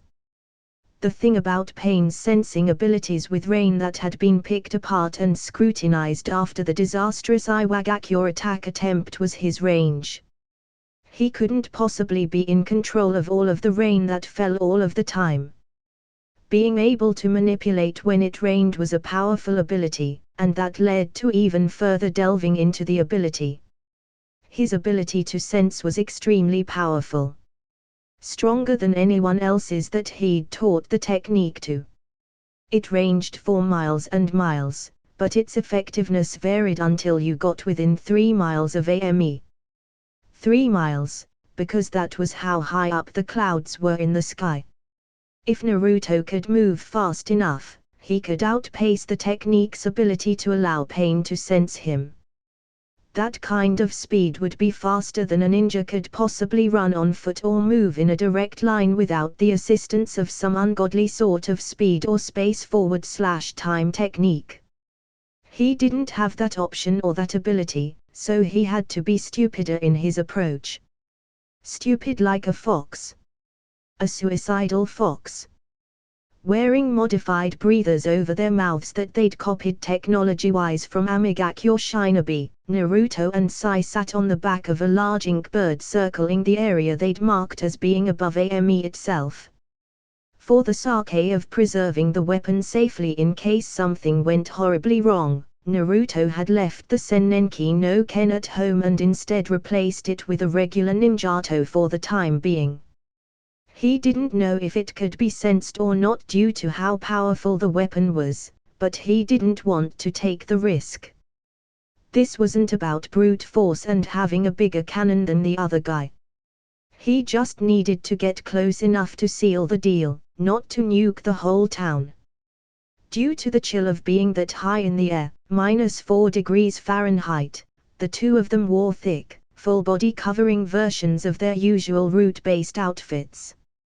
No bare midriff for Sai unless he wanted frostbite, so. Yep. Tsunade-chan would murder me if she ever found out I did this. This is the second worst idea I've ever had. Naruto commented to Sai through a two-way shortwave radio built into the porcelain masks on their faces.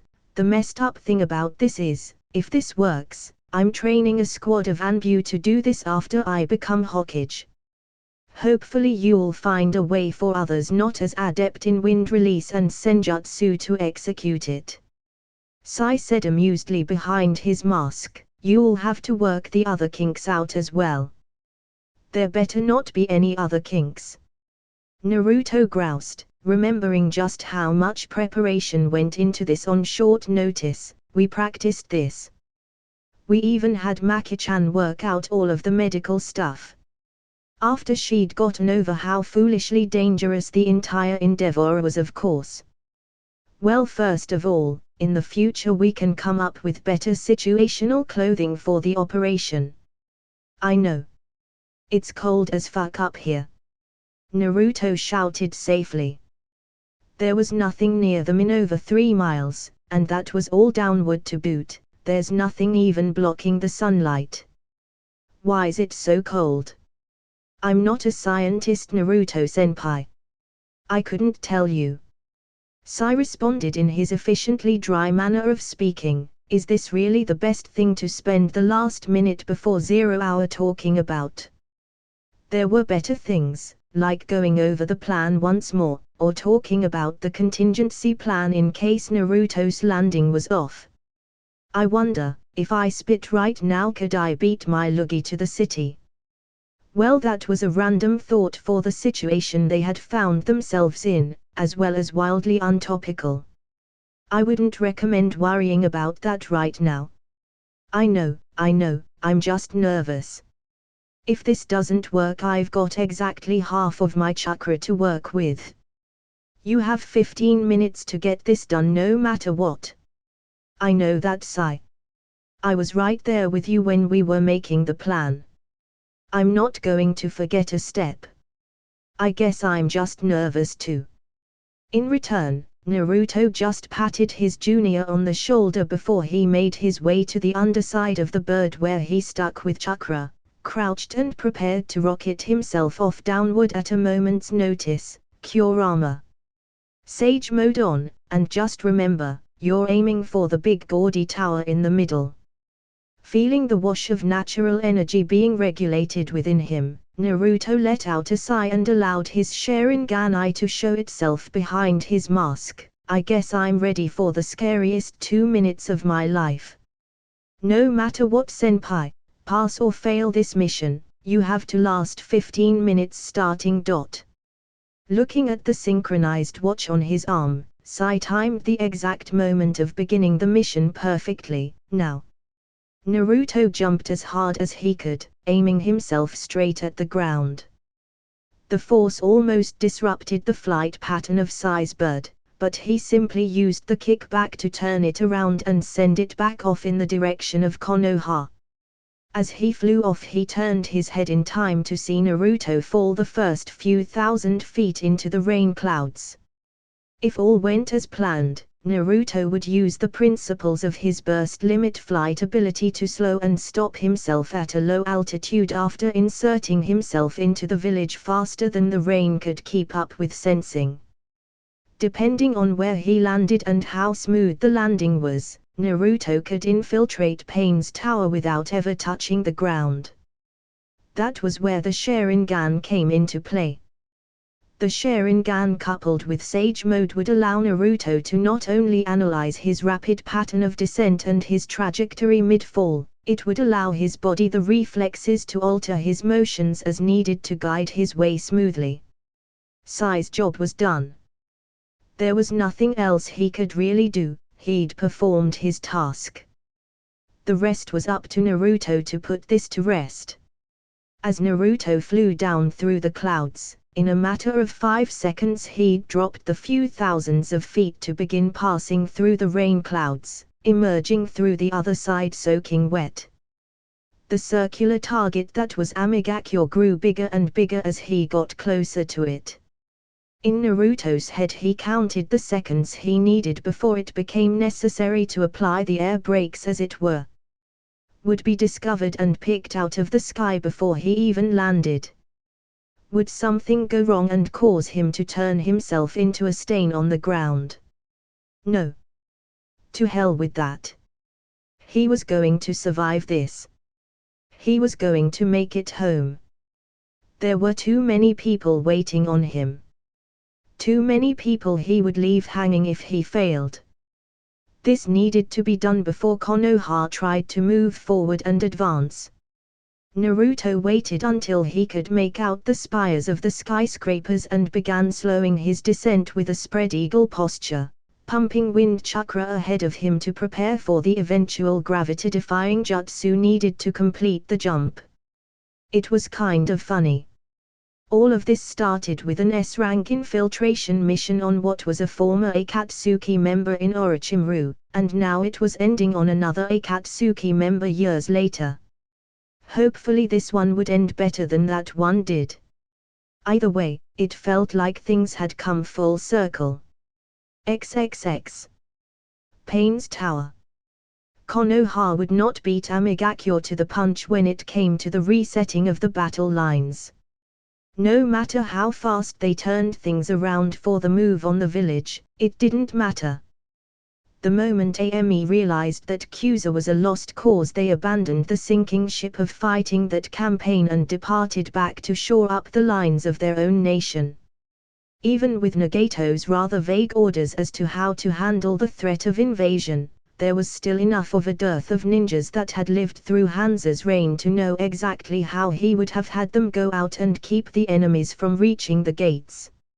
It had been effective, had never been figured out, and hadn't rusted in that effectiveness in more than 20 years.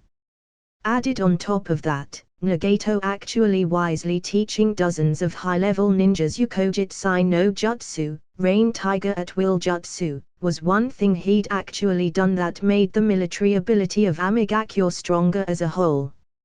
Nagato was preparing himself mind and body for the coming defensive campaign. He would be stretching himself thin, splitting the use of his paths all around where needed when the reports of the battles filtered to him in real time. My entire life has been preparing me for this moment, he thought to himself, breathing deeply as he finished his introspective meditation. This was a time where he needed the most clarity he'd ever had in regards to his overall goal, the thought that they can come into a place where they have never won, to a village and country that has never been conquered, arrogance. This was what they referred to as the quiet before the storm. The storm that he would cause. There was only one ninja the level of Akage left in Konoha's current forces that would undoubtedly come for him and attempt to meet his paths on the battlefield. They needed one in order to take him on, and the only one they currently possessed had already been crushed by him. As he contemplated things to himself, a dark-clad, porcelain-masked figure climbed his way up from underneath the balcony at the far left end of the room, shielded from the rain by the awning that completely covered it from above. Needless to say, Nagato was not what Naruto was expecting. He had to take off his mask just to make sure he was getting a good look at him, Sharingan be damned. He had to make sure what he was looking at was the man himself. Matted red hair, skin as pale as death, emaciated to the point of being skin and bones, stuck full of more strange rods in his back than a radio relay station all in his back, confined to what could only be considered a chakra-powered wheelchair. Fuck. This was a crying shame. What kind of human being should ever have to exist like this? After everything that Jiraiya told him he remembered about his first students, this was a nothing less than a damn shame. But also, with no hesitation on his part, Naruto readily acknowledged that this man was something of a genius. As much as he hated Pain/Nagato's guts, there was nothing but respect from Naruto as to what this man managed to accomplish from what he was. He had brought the elemental nations almost to their knees in this sorry state of being. It had been impressive to learn the truth of the technique before when Jiraiya had explained what he'd figured out, but now as far as Naruto was concerned, after seeing the user of the jutsu firsthand, the 6 paths of pain were the greatest show of smoke and mirrors he could personally say he'd ever been subjected to in his entire life. It was right up there with Danza maintaining his status as disabled for decades to mask his Sharingan implants. It was right up there with Itachi Uchiha's double agent status in Akatsuki. Without a doubt. No question in his mind. He couldn't talk about the other 2 things, but this. This would be put in textbooks in the future, to drive home to every ninja student hopeful just what it meant when they were told the importance of looking underneath the underneath. Who would have ever assumed that the greatest terrorist the ninja world had ever known in its current state of existence was this skeleton of a man? A man that looked ready to keel over at any moment. Naruto just stood right in front of Nagato and marveled, this is the man that almost tore the world apart. It was almost too surreal to stomach. Slowly opening his eyes, Nagato didn't seem at all surprised to see Naruto standing in front of him. His first instinct was to bellow in amazement and question how he was standing there before him, but after killing Toby, I shouldn't be surprised. Out of all of the people who have ever tried to assassinate me, no one else has ever been this close before. And yet you haven't killed me. Naruto, having long since turned off Sage Mode for the sake of stealth after landing safely, pulled the rebreather connected to the portable oxygen tank on his back from his mouth. You're not going to ask how I got in? It crossed my mind. Nagato admitted, I guess you don't mind sating that curious little part of me since you were the one that brought it up. The last time you intruded on my domain, I discovered you before you ever began to cross the water around the village. I had to kind of invent something to get through your sensor rain. Did you know that when you go up past the clouds it's really cold even though the sun is right there? Because I didn't until a few days ago. Leave it to a student of Jiraiya Sensei to attempt the suicidal. They never seem to disappoint in the end. Right back at you. The two lapsed into a silence, and Naruto slowly saw Nagato's face morph into one of growing anger at something that Naruto could only guess at. After what he'd done before making his way to the top floor, he had a pretty good idea of what the problem was. Naruto shook his head and pointed down, indicating the floors below them. If you're waiting on your paths to come busting in here, keep on waiting. Holding up one of the piercings that were the hallmark of Nagato's trademark jutsu, he made sure it was seen clearly before throwing it to the ground. I didn't really appreciate you taking Danzaji's body for that, he said somewhat darkly. He disabled the paths. No, that wasn't possible. But he knew how the jutsu worked apparently, otherwise he would have just disabled the paths and maybe destroyed the. He went to the top to ensure that he finished things, which meant that he knew Nagato would be there without a shadow of a doubt. When he wasn't using the bodies and had them stored, Nagato turned off the connection between them and himself. That way he could rest and conserve chakra because it required a constant flow to use the jutsu. Damn it. Why? That random question confused Naruto. What did he mean? Why else would he have done any of this? He was trying to drag every ninja in the world into a state of false idol worship and terror. Nagato wasn't asking why Naruto was there to kill him, however. He wasn't asking Naruto anything at all. He was asking the cosmos themselves a question. Why would you give me all of this power, put me through the life I had, show me the true path to changing this world for the better? Nagato said softly, eyes turned to the heavens, allow me to get this close, and then take it all away with the hands of one of them. The propagators of what makes this world so sick on the inside. Naruto didn't flinch at the sudden change in tone as Nagato spat his message hatefully. There was nothing he had to say in return at first. This sort of rhetoric had been ingrained in him, and Naruto's actions during their last meeting and the war overall wouldn't have done anything to give him the sort of stance to rebut such. He was a killer. He killed people.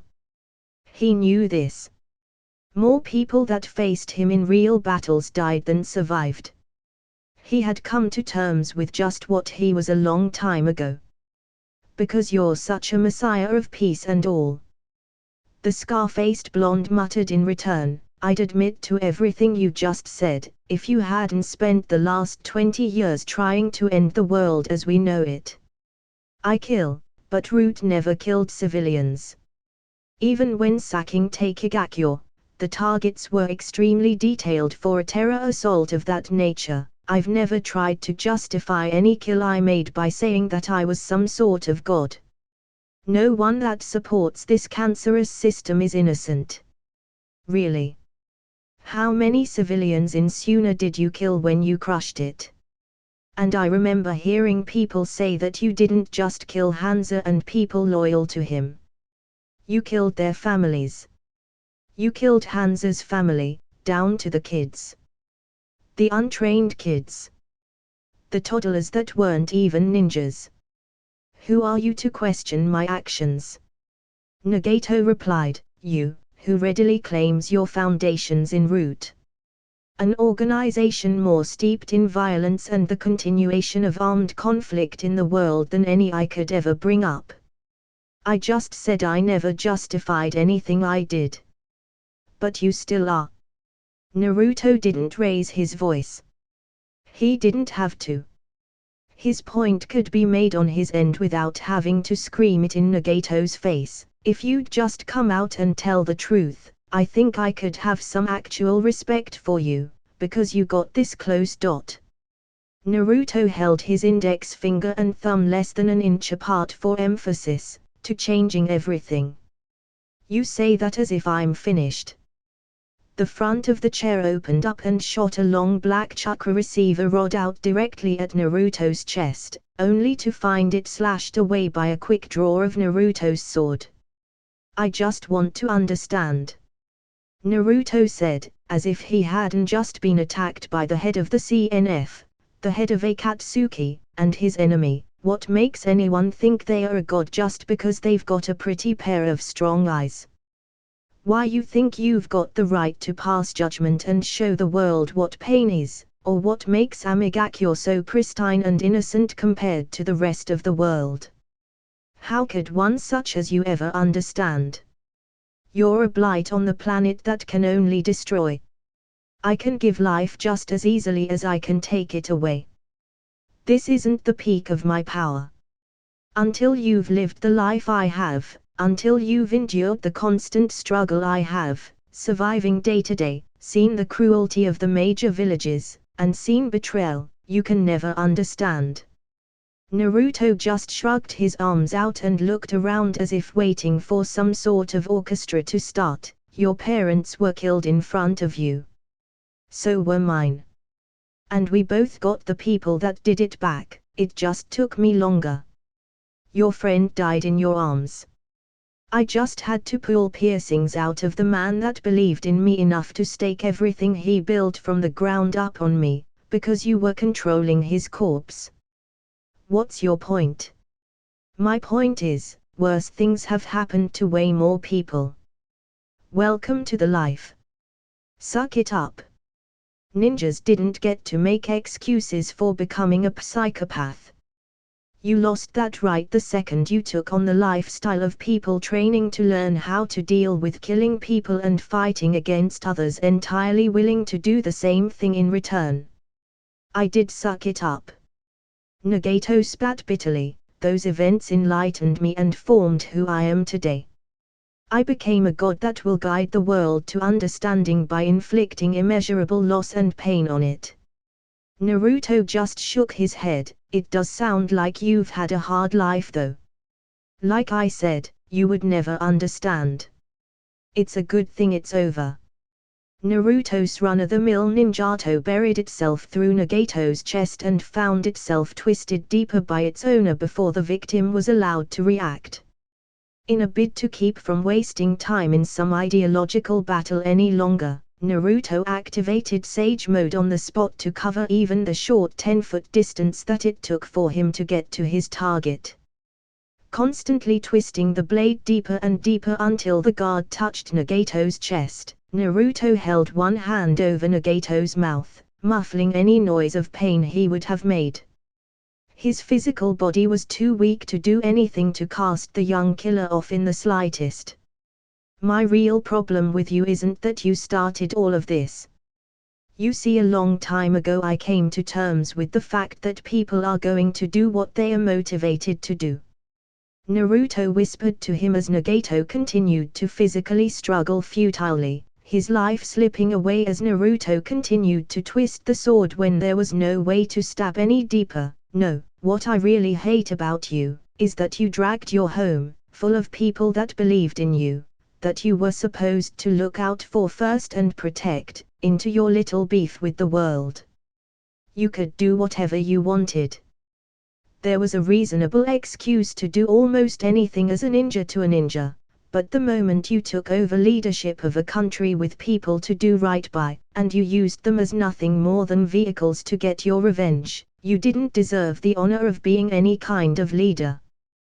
With his piece spoken, Naruto moved his hand from Nagato's mouth to the top of his head, Rasengan, spiraling sphere.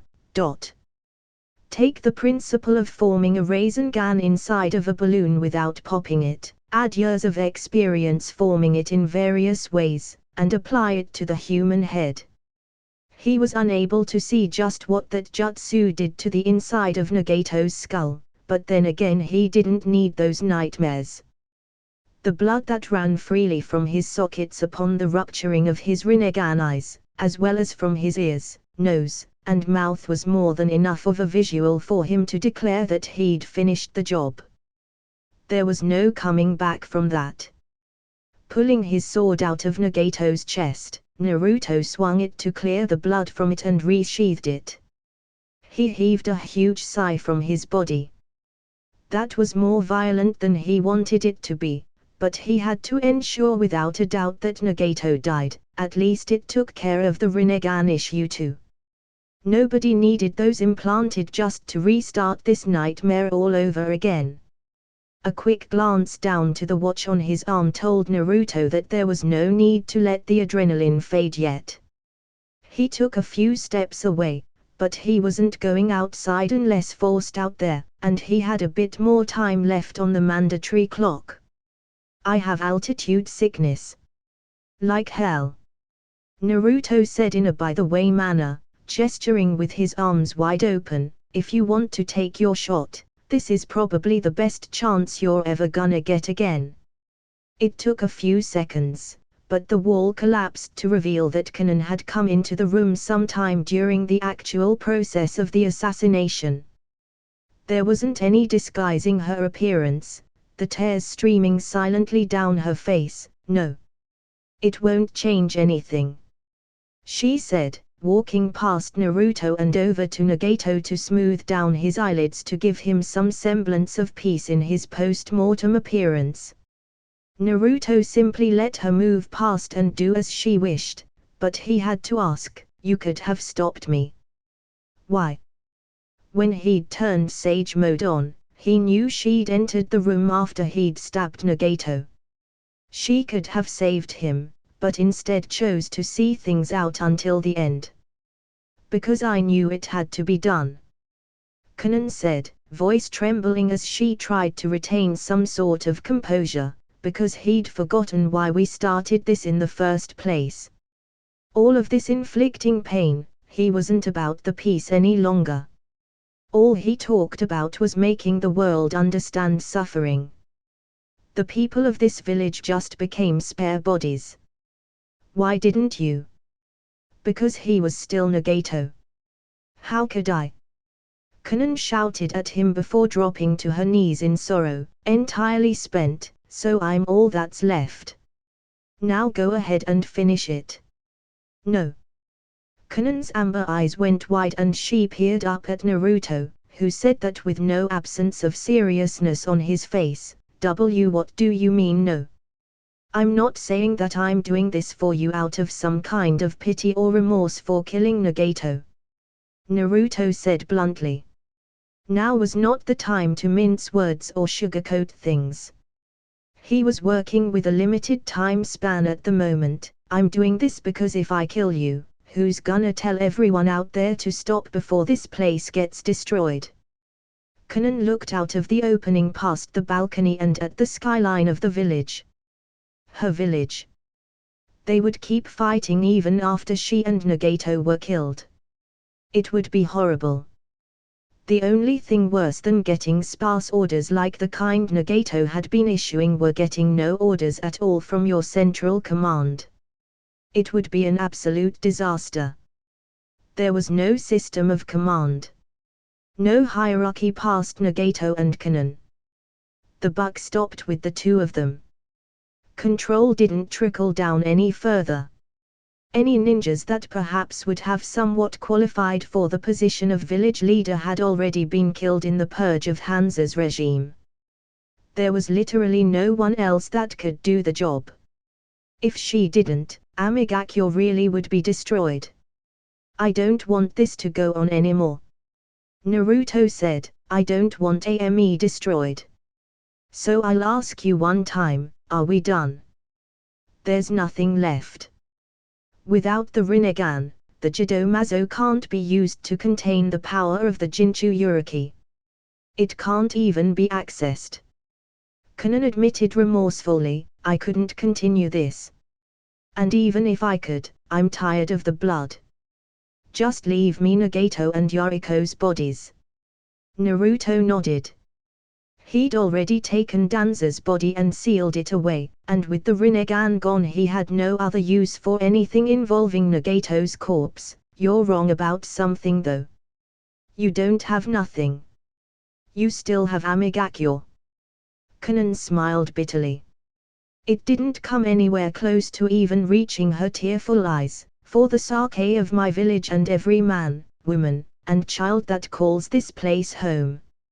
As the new village leader, effective immediately. Amigakyo no Sato surrenders unconditionally to Konohigakyo no Sato and the Grand Shinobi Alliance. In a show of this, Kanon laid an Amigakyo Hiteiet onto the floor and drew her own blood deeply from her hand to drip freely across the metal plate and cover the grooves of the insignia.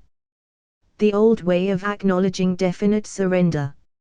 I'll send word to the Hokage and the rest of the army. Naruto said quietly, call your people home. Wanting to ask how he could possibly do such a thing before battle began between the two sides and it became chaos to try and bring them to a stop, Kanon was preempted by Naruto disappearing suddenly in a puff of smoke. No warning. Looking out through the doorway to the balcony, Kanon began to tear up anew. Of course the rain would stop now of all times. XXX. Mount Myoboku. Puff. Appearing in a large plume of smoke, Naruto was greeted by the sight of nearly every toad seemingly waiting on what he had to say after Fukasaku had reverse summoned him. Before any of this ever began, Naruto, Sai, and the toads were provided synchronized timepieces so that the time allotted for Naruto's mission was set equally on all sides, the insertion, the mission itself, and the extraction. No matter what, he was only getting 15 minutes to do it, whether he finished everything in 3, or died by the time they tried to bring him back. Fortunately this strict time limit was successfully implicated. Well Naruto-chan? Fukasaku asked, seeing Naruto's clothes covered in blood that clearly was not his own.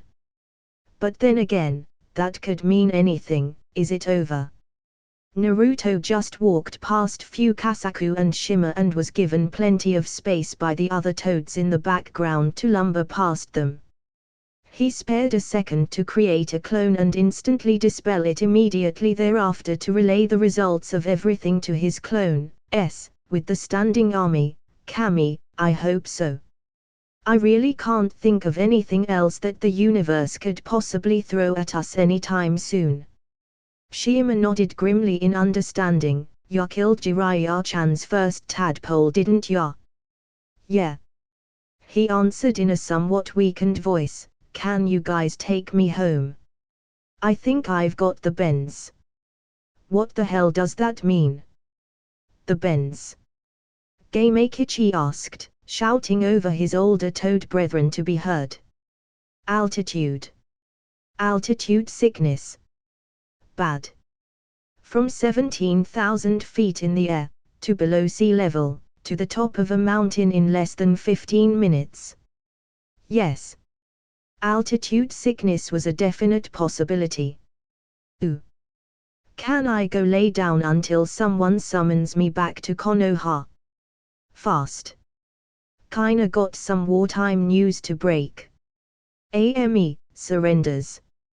Swaying on his feet for a moment, Naruto eventually did an abrupt face plant into the grass and didn't get back up. Or hell. Fukasaku said with a deep sigh, would you mind heading to Konoha and summon in Naruto-chan on Tsunad's desk? Hopefully after she finds out what happened she won't stomp him through it. Glorious, glorious victory. It tasted like Toad Mountain grass, which didn't taste that bad actually. Apparently it was great for nausea. Or was that just for dogs?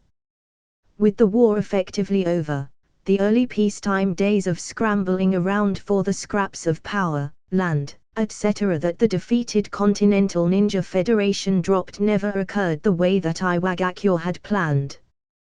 The status quo had been effectively shaken.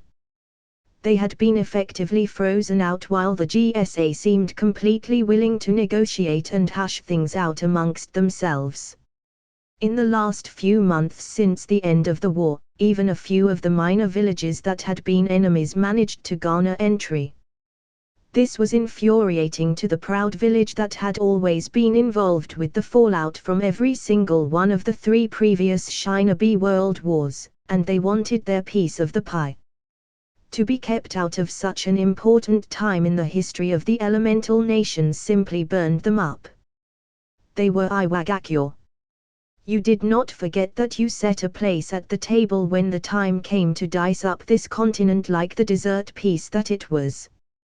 Which was why when correspondence came that Konoha was looking to meet and speak, it was readily accepted. Suna was closer, but after the stunt that Iwa tried to pull in the last few weeks of the war with their little risk strategy of taking AME and sweeping back for Suna in one fell swoop, the desert dwellers weren't exactly fans of them, even more so now than ever before. With Konoha being the second closest GSA power, they would be the one sending the representative. Onaki figured that Iwagakure had been thrown a lifeline, and the great fence-sitter was looking to use it to pull Konoha and whatever else they could out of the boat with them. We could always take this opportunity to tilt things back our way. Kurotsuchi tried to urge to her grandfather as she and her partner Akatsuchi stood at his sides. Even if he is stronger than before, he's just one guy with a 3-man escort. By the time he returned to Konoha anything could have happened to him. Be quiet, girl.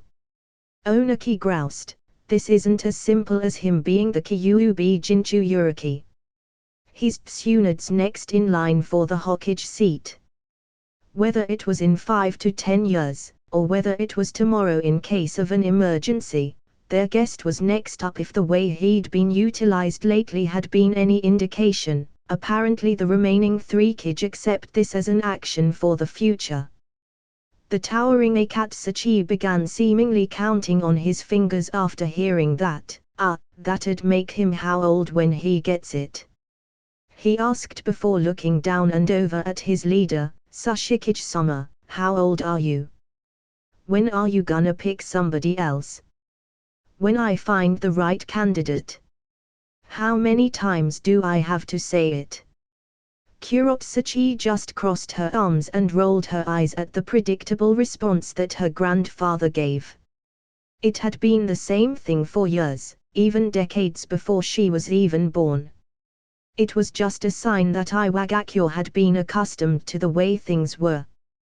The system had been something they could easily work to their advantage. It was all a matter of playing the game. And when it came to the game of politics in the ninja world, Onaki didn't believe for a moment that some wet behind the ears apprentice knew what he was getting into. The doors to the room opened with 2 Iwagakure guards flanking both sides of Konoha's diplomat until they reached the limits of the conference room. The blue eyes of the scar-faced Jounin looked around, taking in his surroundings quickly as he entered and gave a respectful bow to the Sashikage as he entered. His own guards were outside, and he was expecting Onaki to send Kurotsuchi and Akatsuchi away as it was meant to be a meeting between just the 2 of them. Naruto Uzumaki. Onaki greeting with an expression that could only be perceived as a wily, knowing smirk. At his gesturing, his 2 bodyguards left his side and exited the room, moving past Naruto. They all remembered each other from the short time they'd met during the Chunin exam in Sunigakure well over a year and a half ago. there wasn't enough history there to determine on any side whether or not they particularly liked or disliked each other.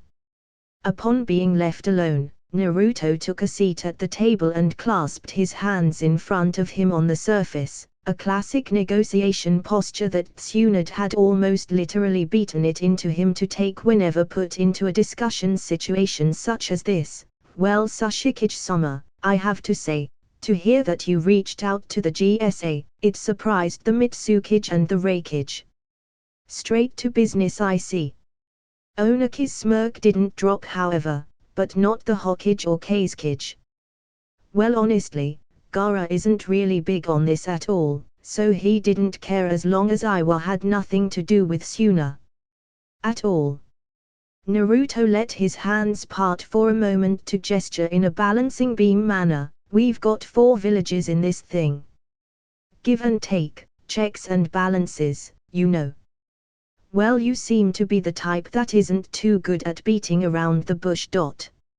I am with people that I actually like. Naruto thought to himself in the middle of Onaki's statement. So I'll say that we should simply cut straight to brass tacks. This is for the eyes of your Hokage. With that being said, he passed a scroll across the table to Naruto that the young man opened and began to read over. These are the terms and conditions that Iwagakure requires if our entry into the Grand Shinobi Alliance is guaranteed. Raising an eyebrow, Naruto perused over everything requested inside just to see what this village thought they were working with here. It was interesting to say the least, whether they honestly wondered if they could get away with taking a good number of what was listed there or not. Unconditional backing for pressing Amigakure for reparations paid on behalf of damage done to the military, no. Territory from the western portion of the Takegakure countryside, no. A request for a neutral site for the next Chunin exam, no.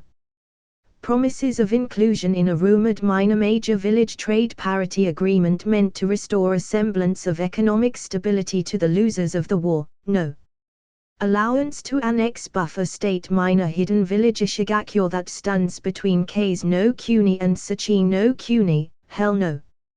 Onaki's smirk fell with every no he received, leaving his face with no touch of good humor upon receiving the final denial. You didn't even send this to your Hokage to relay to the other village leaders.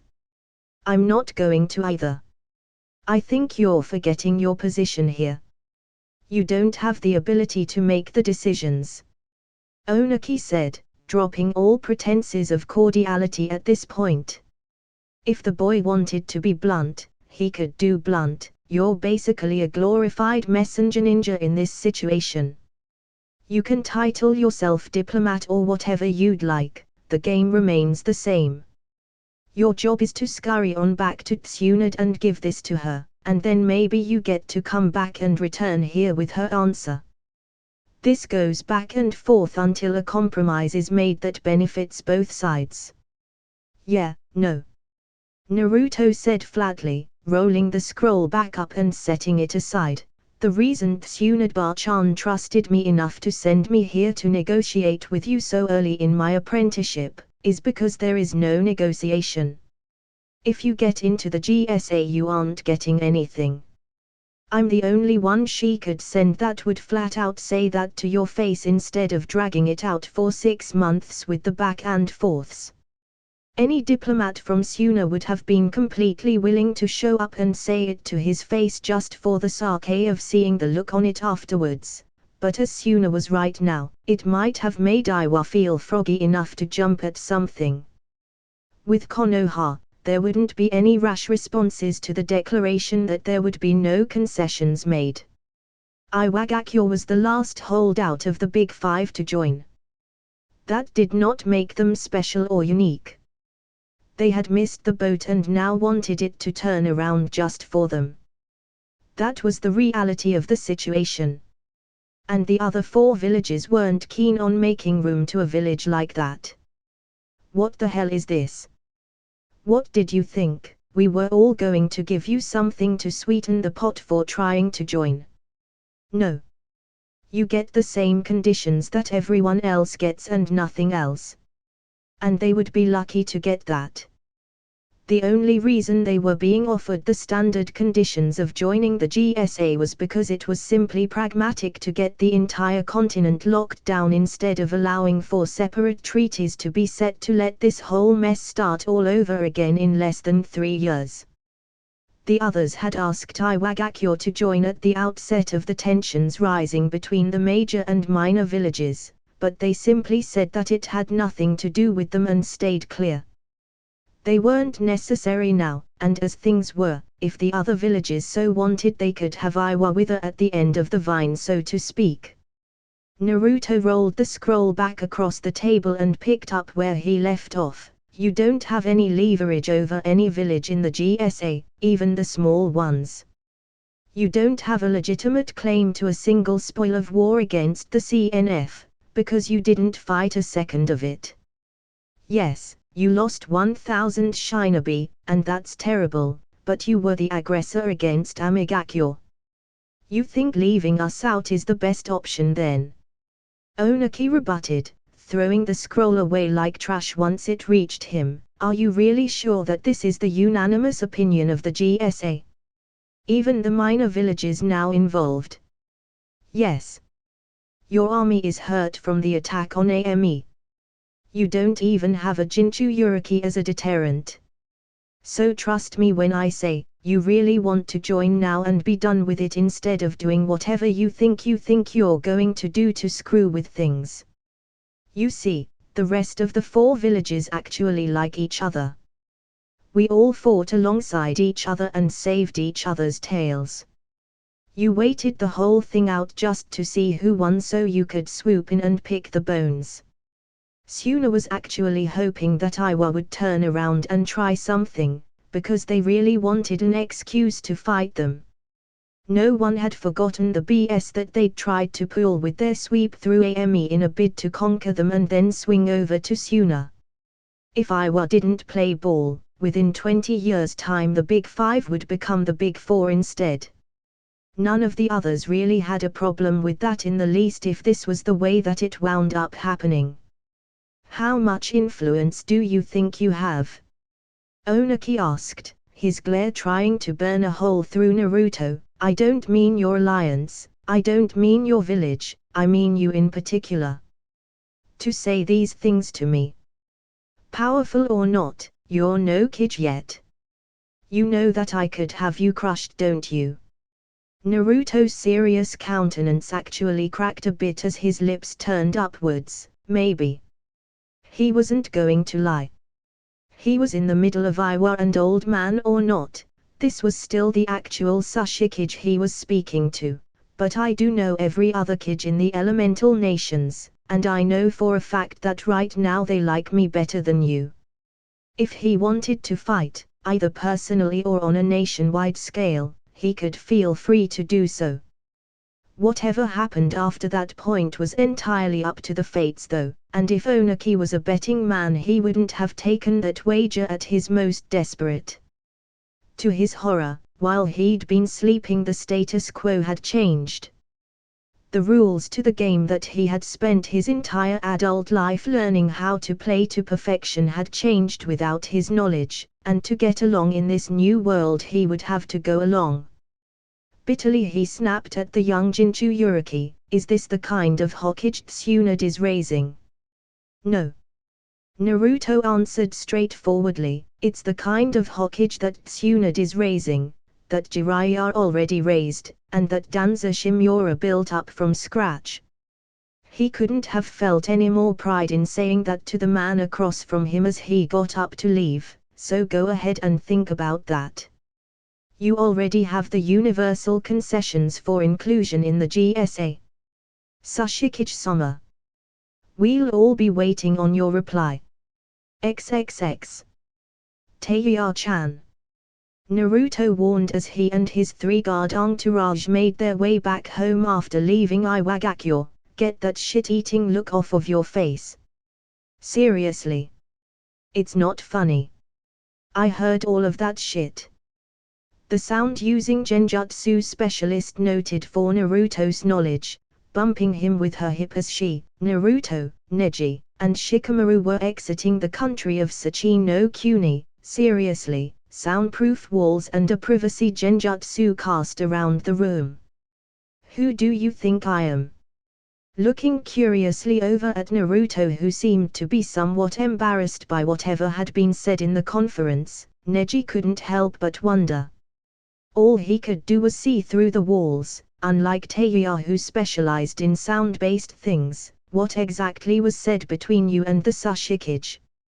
Teiya gleefully opened her mouth to answer until Naruto covered it tightly. Need to know.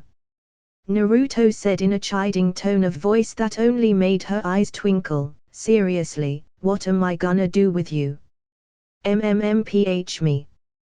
There are only two things you could have said just now, so I just have to ask, was it PG? A shake of the head told Naruto no, of course it wasn't. In return, Teiya just shrugged and chuckled huskily. What did he expect from her by now, really? Teiya had become one of Naruto's most constant bodyguards on these recent trips around the continent.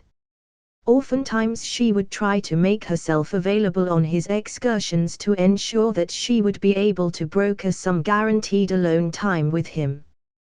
Tsunade tended to hog his time to drill him non-stop on what he needed to know and what would be expected of him as the Hokage. She would have never expected it 8 years ago that the stupid kid she'd chased out of Otogakure would have wound up prompting her to fall in love with him, and she never would have seen it coming that he'd wind up as next in line to be Hokage. Either way, she was just happy that this time it was going to be a reasonably quick trip. They'd be back before anything had time to go wrong, and she even got a night to play with him in the hotel they were given rooms to stay in. There was quite a bit of biting, scratching, bumping, and cursing to really be considered any sort of playing, but the both of them had gone to bed happy after it had all come to an end. You know me, Uzumaki. Teiya said to him with a grin after prying his hand away. When it comes to you, I just can't control myself. She then made sure he had his full attention, giving his hand a quick peck before visibly mouthing later to him. As long as whatever he said doesn't get us ambushed on the way back to the village, I don't care. When it came to Shikamaru, the attitude of the Chunin over the last few months since the end of the war had been mixed, to say the least. That's not a very encouraging attitude to have. Neji said, wondering if Shikamaru was ever going to endeavor to get his mess together and get himself promoted to Jounin the way that everyone else in the group managed to. How do you hope to excel any further? I really don't think I want to. The lazy genius admitted.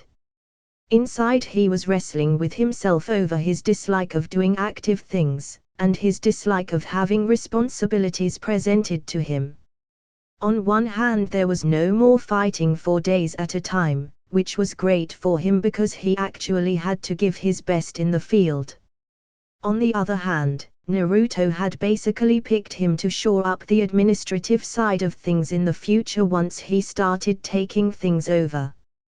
While it was more appealing than fighting and leaving the village regularly, the workload that would invariably come with it left Shikamaru dreading the next 5 to 10 years. Oh, don't be such a limp dick about it. Teiya remarked in Shikamaru's direction, not getting killed isn't the only reason you should. You can find other reasons to want to do your job. For instance, for me, staying around a yellow-headed jackass that really seems to like it when I make him pull my hair and take me from MMMPFRPM. Once again, Naruto covered Teiya's mouth. Naruto seems to have trouble keeping those close to him in line, Neji pointed out. But it was all in good humor. He knew for certain that Shikamaru and Teiya would follow whatever order Naruto gave them. But they had been around each other for a long, long time. Well, to fix it, he can stop taking his friends and lovers with him on these long mission trips out of the village. Shikamaru drawled in return, and I'm not saying that just because I'm one of those friends he tends to bring. That is why you're saying that. Naruto accused, it's not my fault the next gen best are all people I know, including you. It's just troublesome, that's all I'm saying. XXX. Some time later Konohigakyo no Sato Hokage's office. Months after the Fourth Shinobi World War came to an end, and while things were different, they had fallen into something of a pattern of comfortable normality again. It was a relief after a long time of uncertainty and suspense, even back before the war had actually begun. It was over now though. Boy was it over. And she couldn't have received the news that it had been over in a more startling manner. Tsunde's original reaction to Shima turning up to her office and summoning a frothing at the mouth Naruto with bits of grass around his lips was absolutely priceless for the old female toad to see. The only thing better was the series of emotions that Tsunde's face went through upon being informed that the war was over and Naruto had been the one to end it, in exceedingly brave and equally idiotic fashion. The stages of acceptance. Abject shock that it seemed to be over so suddenly. Unbridled joy and happiness that it was all over. Sober understanding of just what had occurred to make it all happen. Complete rage at the person that had decided to take matters into his own hands to do so. Repeatedly, for several minutes until Naruto woke up and realized where he was. Then he was met with the complete rage portion of the stages. Tsunade probably would have thrown him back above the clouds if he hadn't already been suffering altitude sickness from the constant extreme shifts in altitude he'd been subjected to begin with. This was to say nothing of the reaction of the army when Shikaku learned that the Naruto that had been with him and had been a focal point of the advance plans had been a clone. It was then that after all his experiences in life he understood two things in particular. 1. That damn it, that jutsu was dangerous, and 2. That Naruto was its undisputed master.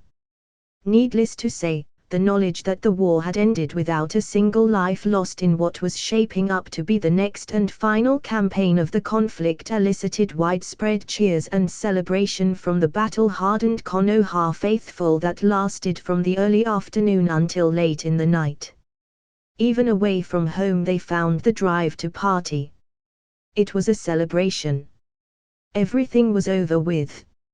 Even Suna ninjas that had been coming to reinforce the Konoha divisions with extra force wound up getting swept up in all of it. People laughed, they cried, they shared stories of their experiences from everything that had occurred from day one to what they were doing when they found out that Amigakyo's leadership had surrendered.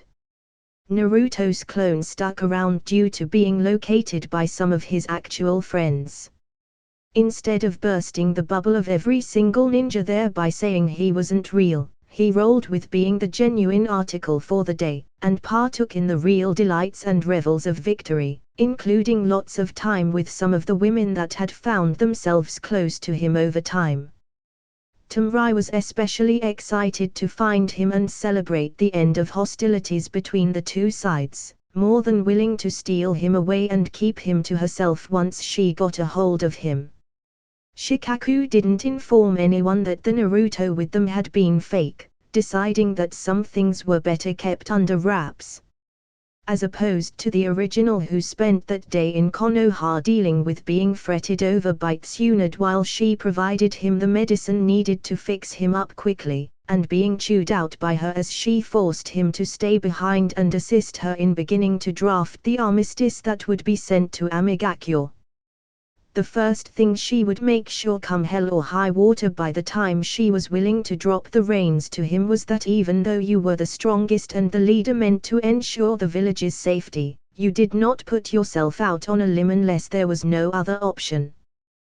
Things were peaceful now, and though there was new business to be had, it was still just business as usual.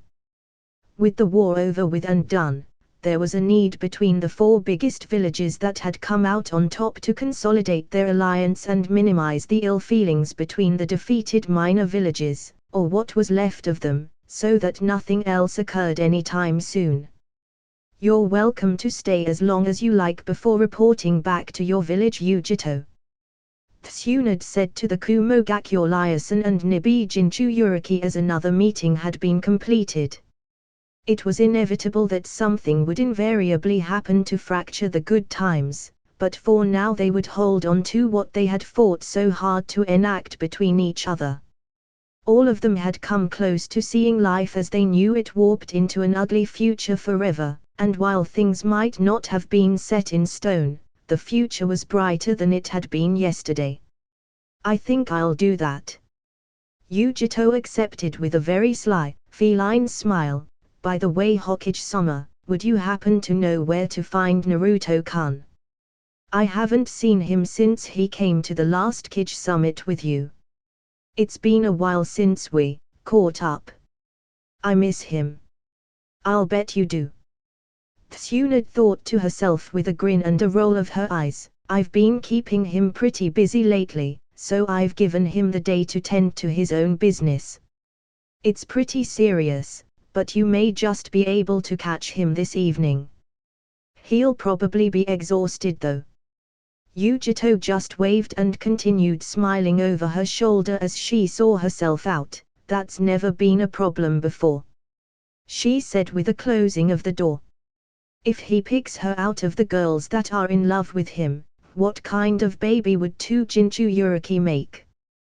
Tsunade mused to herself before raising an eyebrow in a secondary thought at the quite realistic scenario that she had presented to herself. Actually, how would that even work with two separate villages? XXX. Top of the Hokage Monument. The end of the war brought peace. Many people, including people that had spent their entire lives seemingly moving from one struggle to another. One man had figured that his home was in good enough hands for him to take a permanent sabbatical. After almost 5 decades of a ninja career, Jiraiya had decided to hang up his headband for good. Well, unless he was absolutely needed, of course. Then he'd have to step in. It was just his nature to play the hero. The world needed a man as outstanding as him to save the day every now and again, but now he could focus on his passion, writing. The fans were eagerly waiting for what wondrous tales of adventure and romance their beloved author would provide them next, and if Jiraiya was anything, he was a man of the people. Mostly the ladies, but ladies were more people than anyone in his opinion. It's weird, you know, the white-haired older man said with a content smile on his face. I think this is the first time I can remember where something like this ended, and I really can't think of another enemy on the horizon to fight. Of course there would be one. There always was. But for now he couldn't see one, and that feeling was surprisingly easy for him to accept. Jiraiya sat on the head of the 4th Hokage that had been sculpted into the face of the mountainside, simply thinking aloud as he tried to get some work done on the next installment of his series of novels. Why the hell not? He needed the feedback after all, and he didn't really trust many with critiquing his work. It gave him a sense of comfort to speak aloud as if he were really talking to Minato or Hiruzen, depending on whose head he chose to sit on that day, as if he were filling them in on everything that had transpired since they'd departed from that plane of existence. He was glad that his final student's home, where he was now living in his retirement, was extremely close. He could go there anytime. Your brat's gonna take your job, you know, Jiraiya said with a smile on his face as he scribbled away possible plots and new character developments in his notepad. Due to his one arm, he had to keep the pad on the surface of the carving. It's just a matter of time now. He needs time to marinate in the expectations of the role, and no, I couldn't think of a better metaphor, so shut up. The Minato head didn't answer. It really couldn't, you see. It was just made of rock. Rocks didn't really talk.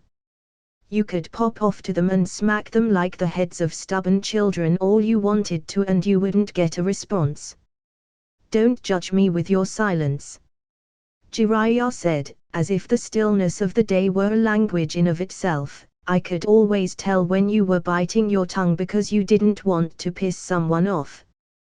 That's why Kushina always called you flaky. This time, however, nature did respond, with a strong enough breeze blowing to rip out a dozen pages of notes from the worn notebook, sending them flying through the air to be scattered to the four corners of the village. Well, didn't that suck? Jiraiya just watched them all fly away as there was really nothing he could have done to stop them. He looked directly down, and then straight up with a sigh. Minato, you're a real petty bastard for a guy that had a hot wife and a two-big son. Well, this might have been a sign from beyond anyway. Maybe he should retire the Icha Icha series and take another foray into writing a traditional novel. After all, he certainly had a brand new subject that he could base story events off of this time after all. Yeah, and now it wasn't like he didn't have the time to compile a portfolio of new ideas.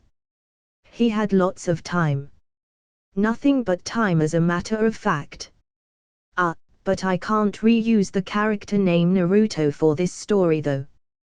Perhaps he could come up with another name by staring at another meal he enjoyed. It worked once before after all. XXX. Meanwhile, Forest of Death. Business as usual in Konoha meant a lot of things for a lot of people. For Root it meant covering the future Hokage's ass from the shadows and doing the things for him that he couldn't be caught doing by others around the world. Or, the whole covering his ass thing. The only safe place in all of Konoha for Naruto to go for the final piece of business he needed to settle up before looking forward to the future was deep inside of the Forest of Death. Not for him, of course, because the Forest of Death was anything but safe, but for the village. Even if the Kurama had promised on his tails not to raze Konoha to the ground if he managed to win and free himself, the act of him being released anyway would be extremely destructive to anything in the immediate vicinity.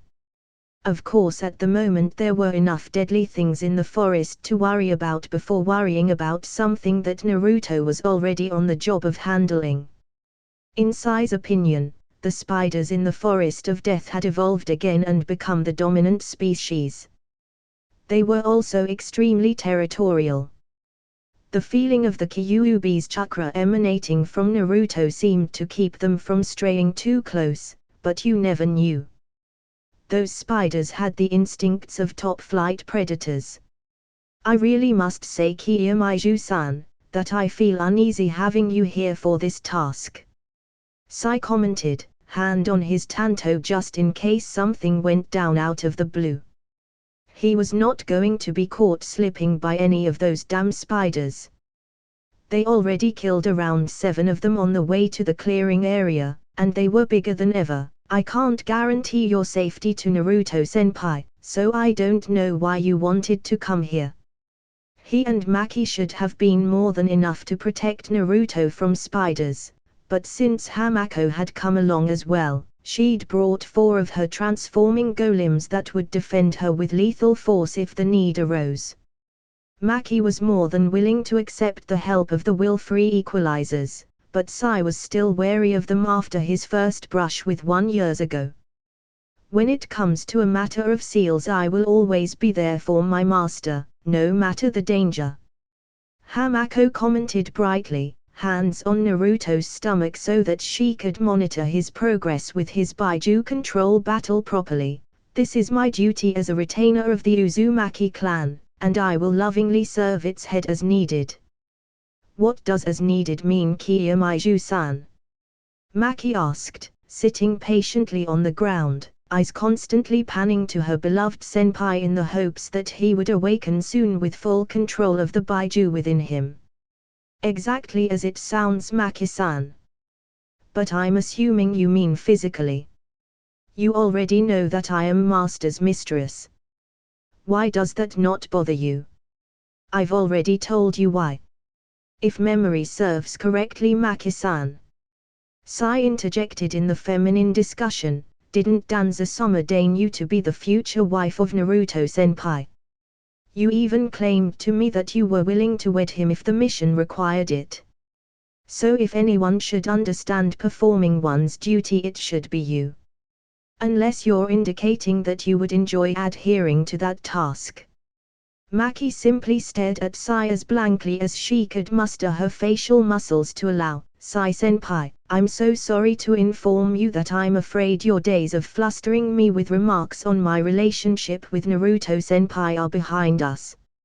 Naruto had made sure that Maki had more than accepted the fact that not only did she have feelings for him, she more than enjoyed acting upon them. She delighted in getting him to hold her. She oftentimes enjoyed checking in on Naruto at night after Tsunade was done sending him on errands, the intimacy he gave her keeping her coming back.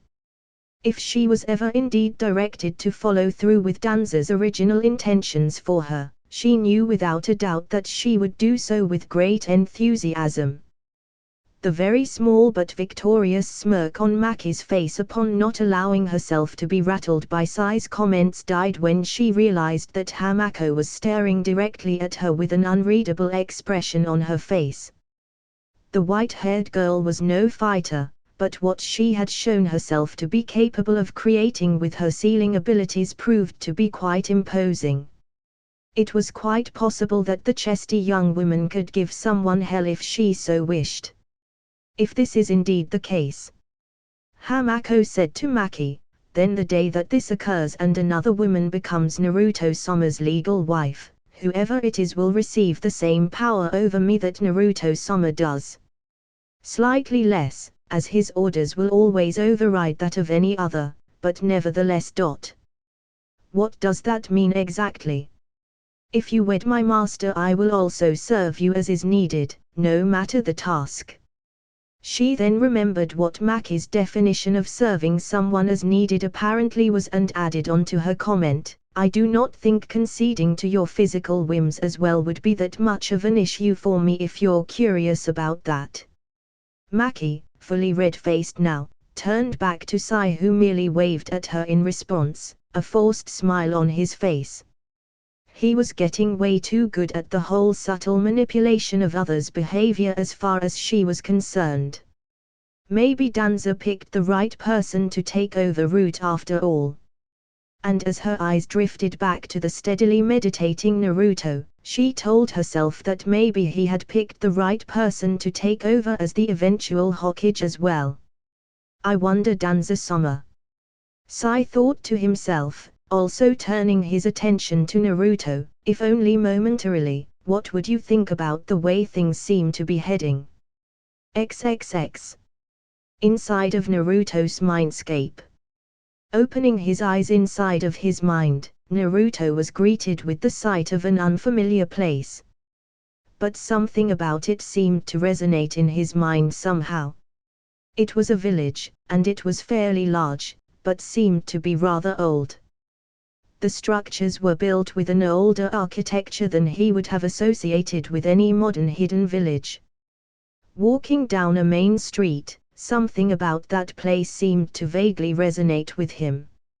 And when he found a four-way intersection and found the insignia carved into the pavement, he found out why. Uzu Shigakyo. In a panic, Naruto began looking around rapidly. The last thing that had occurred before he'd used the key to open Kurama's seal for the fight was a bright flash of light as Kurama let him in for the two of them to have it out. Then he appeared in the home of his clan of all places. That doesn't make any sense. I don't even know what this place would have looked like back before it was destroyed. If his mind was going to dump him into Uzu Shogakyo for the final battle, he would have expected it to be the old ruins that he had traversed when he and Sai found Hamako and the heirloom sword. He didn't think his imagination was that vivid to make an image of an intact village in his head with this much detail. For Kami's sake, he could smell the salt water in the air. Well, yes, sweetie, you don't, but I do. Wait. This was his mind. There shouldn't have been anyone else in his mind but Kurama. If Kurama was behind him speaking to him though, he would have run him through with one of his claws like a skewer stick. And sweetie, if Kurama ever had the lapse of mind to call him that, he'd kick his ass out of principle. And Kurama would probably help Naruto beat the hell out of himself for allowing that to ever even come out of his mouth. It sounded like a woman had said it anyway.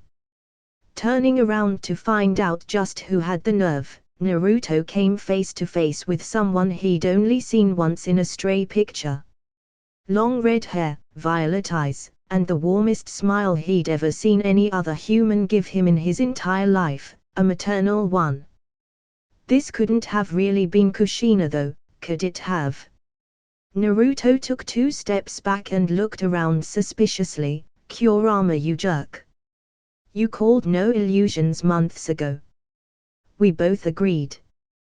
They agreed mostly because neither could consciously do them. He was prepared to keep calling out his tenant until the woman's warm hand rested on his face. I'm not an illusion, she said, before taking a moment to think and amend her statement. Well, I'm kind of an illusion in a technical manner of speaking. I kind of imprinted my chakra inside of your seal for when you finally decided to take the plunge and fight the Kyuubi. Wide-eyed, Naruto stared at the woman as she continued to stroke his cheek fondly. So you're a chakra imprint put in my seal? Yep. That was supposed to manifest when I went to fight Kurama. Ooh, my baby's smart. I still think you're an illusion. Not too smart though. Good. The woman said with a bright smile, if you were too smart you'd make me feel dumb, and you'd never make your mother feel like that, would you? Kushina found herself almost lifted up off of the ground when Naruto wrapped his arms around her in a hug. He didn't think she was an illusion. He just simply couldn't believe that he was actually in the presence of his mother. It was more along the lines of his mother's chakra. Same difference either way, it didn't matter. In the end, Kushina still returned the tight hug as hard as she could, marveling in how big and grown up her son was. The last time she'd seen him, the only time she'd seen him, he'd been so little and defenseless. Now she felt like the one that was defenseless. Now he was as strong as she could have ever imagined he'd ever grow to be. She could feel it just from being there. Hey. I thought you would have been somewhat expecting me at some point, Kushina said, still hugging her son. Since Minato isn't here too, I assume he's already run through his shot with the imprint. He didn't say anything about me. At that, Naruto blinked and pulled away from the woman that birthed him, giving her a somewhat vacant stare as he tried to remember. It was kind of hectic at the time when we met. The only things I really remember are getting an explanation about the masked guy in Akatsuki and bitch-slapping Dad. You bitch-slapped Minato? Kushina asked him in amazement. He told me to. He told you to bitch-slap him? Not in so many words, Naruto admitted sheepishly. Minato hadn't necessarily told Naruto to hit him. He just said he would rather have had Naruto express some sort of anger at him to make him feel better for the ceiling. To Naruto's amazement, Kushina actually began laughing on the spot. You backhanded him? Oh, you're my son, Kushina said, wiping a forming tear of humor from her eye. Why use the back of the hand? Naruto hadn't really thought about it until the question had been raised by his mother, Minato's wife. Honestly? Kushina nodded, honestly wanting to know despite Naruto's hesitance to say something disparaging about his father right to his mother. Bitchface. His face is too perfect for a grown man, a grown ninja man, to have. No wrinkles, no scars, no marks, nothing. He needed to be slapped with knuckle to leave a mark or something. With the way his own face naturally looked, Naruto expected his father's face to have some character. Somewhere.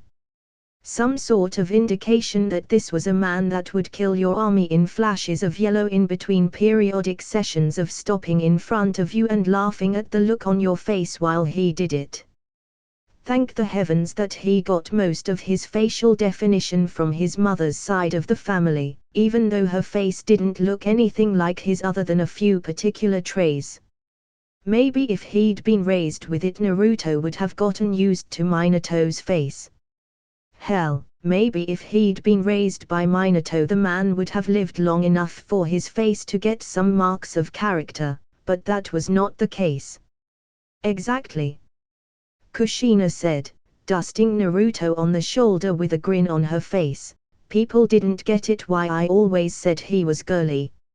I love that man with all of my heart, but most women have to wear makeup to make their face look as unblemished as Minato's.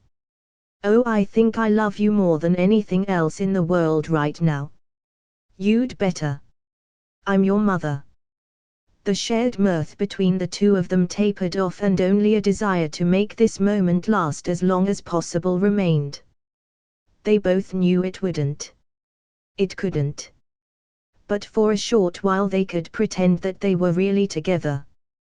That Kushina had lived to see the ups and downs, both the horrible and the wonderful things that made her son who he was, and all of the events in life that made him the man that stood before her. So you defeated the masked man. Aha! Did you find out who it was? I saw under the mask, but I didn't recognize them. Naruto told her, I don't care who it was. He didn't deserve a name. He took my mother from me. Kushina reached out and held Naruto's face in her hands. She just couldn't get enough of looking him over. It was incredible to her. Even with the Fuinjutsu clearly disguising whatever was in his right eye socket and the vertical scar that adorned the skin on the brow and just underneath on the cheek. Tears came to her eyes. If she or Minato had been around, things could have been safer. If they'd been there, so many things would have been different. He wouldn't have had to live in the dark for as long as he did just for Konoha. As she let the tears fall down her cheeks, Naruto just smiled at her. Mom, it's okay. A lot of things happened, and I've done a lot of bad things. I've hurt a lot of people. I used to be such a prick to people. I still am kind of. And maybe with you or Dad, or both, I would have been a better person. I just want to know, if you don't tell me anything else. I just need to hear you tell me if you're proud of me or not. Kushina's breath hitched as she bit back a sob. No matter what, if you say yes or if you say no. Naruto continued, trying to keep her from sobbing. I just want to know what you think of who I am. There's nothing you can say to make me not love you, Mom. You gave everything for me. And you should get to judge for yourself how the results of your and Dad's sacrifice turned out. Looking at his face, into his eyes, there wasn't any cold emotionless. He was putting himself out there on the line to get the truth from her. It was all he wanted. Luckily the truth was all Kushina was prepared to give. She was never one for lying, even as a kunoichi. You've done so much. The redhead started to say, pleasant and unpleasant things. Difficult things. Things that make me laugh, things that make me cheer, things that make me cry. You've touched a lot of people's lives, some I'm not sure I'm too fond of honestly, but they are important to you, which is what counts. You've hurt a lot of people too. Naruto's face fell at hearing the double edge of Kushina's words. But no matter what, you're my baby. And you've done more than Minato and I could have ever hoped from you. I'm proud of you, and even if I'd been there with you, nothing about that would have changed. To top this off, Kushina removed Naruto's headband and laid a long, thoughtful kiss on the center of his forehead. She pulled back to find that Naruto was crying as well. "Oh man," Naruto said, shaking his head in happy disbelief. He had to say that it was a good thing he didn't know Edo Tensei. He might have been tempted to use it on his enemies just to bring Kushina back every now and again. "Oh man, oh man, oh man. This is not what I need right now, Mom. I'm about to get into a fight with a Baiju," he remarked playfully while wiping at his eyes. Kushina put on a smile herself despite her reddened, puffy eyes. "Well, don't lose your edge. I'm gonna be watching and I want to see you win a fight in person." "Ha! You think he can beat me on his best day?" At the sound of that familiar, gravelly voice of authority and power, Kurama seemed to fall from the sky right in front of them and obliterate entire blocks of the mindscape village with the impact he made on the ground. "Ah, I've been waiting a long time for this, Naruto. You have no idea how happy I am to fight this fight." With the face of his partner /enemy facing him, Naruto chuckled and moved his mother behind him. "Kurama, Kurama, Kurama. It'd be easier to just give up and say that we're partners. Just don't go crying to my mother when I whip you in front of her," he said, his eyes taking on the signs of sage mode as both Uzumakis grinned widely. "And don't you go crying to her when I wipe up this village with your face," the Titanic Fox said, staring down at the two of them with a vulpine grin and intense red eyes. However, despite the tough talk, there was no malice between Naruto and Kurama in the slightest. This moment had been established from the very beginning of their working relationship, back when they'd made first contact with one another in Naruto's root training days. They would fight one another for Kurama's freedom when Naruto was ready to take him on. Receiving the key from Jiraiya was the cue that the time had come, and Naruto had been a man of his word. Naruto was the only human that Kurama respected unconditionally for more than purely his strength. And it wouldn't be that bad to hang around if this boy was his partner. No, that was loser talk. He was going to win and free himself once and for all. Kurama didn't have access to Sage Mode because he would really be moving while Naruto's body on the outside and could actually draw in the energy non-stop due to the stillness of his body. Naruto didn't know how to share in Genjutsu Kurama for an easy victory. Things were as fair as they were going to get for both sides. "Whenever you're ready, fleshbag." Naruto drew his sword from his back and instantly transformed it into his powerful armor, balancing out its energy with Sage Mode. A small gasp came from Kushina behind his as she touched at the shoulders of the transformed Sennenki no Ken, protecting her son's body and enhancing him even beyond Sage Mode. "I was gonna kind of help you cheat to beat him," Kushina admitted with a sheepish look before moving out of the way. "Far out of the way, I think I'd rather watch this for now though.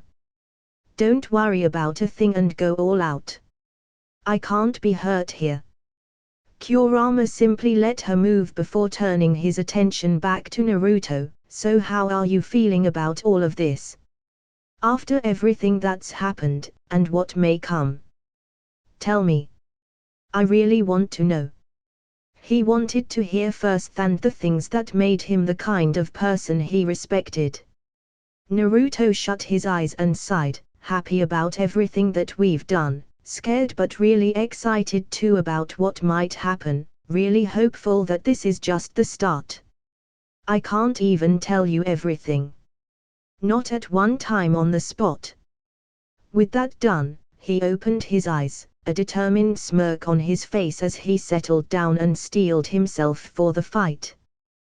The blades on the tips of his fingers shining just as brightly as his hair and eyes. "I'm not done moving forward yet. Naruto Uzumaki, this is who you are." Kurama thought to himself with no small measure of pride as he faced the diminutive human down. Now let's see if I can get to what's at the end of that horizon. The to-be Hokage said as he faced down his inner demon, because I'm definitely gonna be dragging you along with me for the ride. The end. And that's the ending of this part, everyone. Hope you like the video. Like, share and subscribe the channel, and also tell me your recommendation in the comment section down below. Thanks for watching.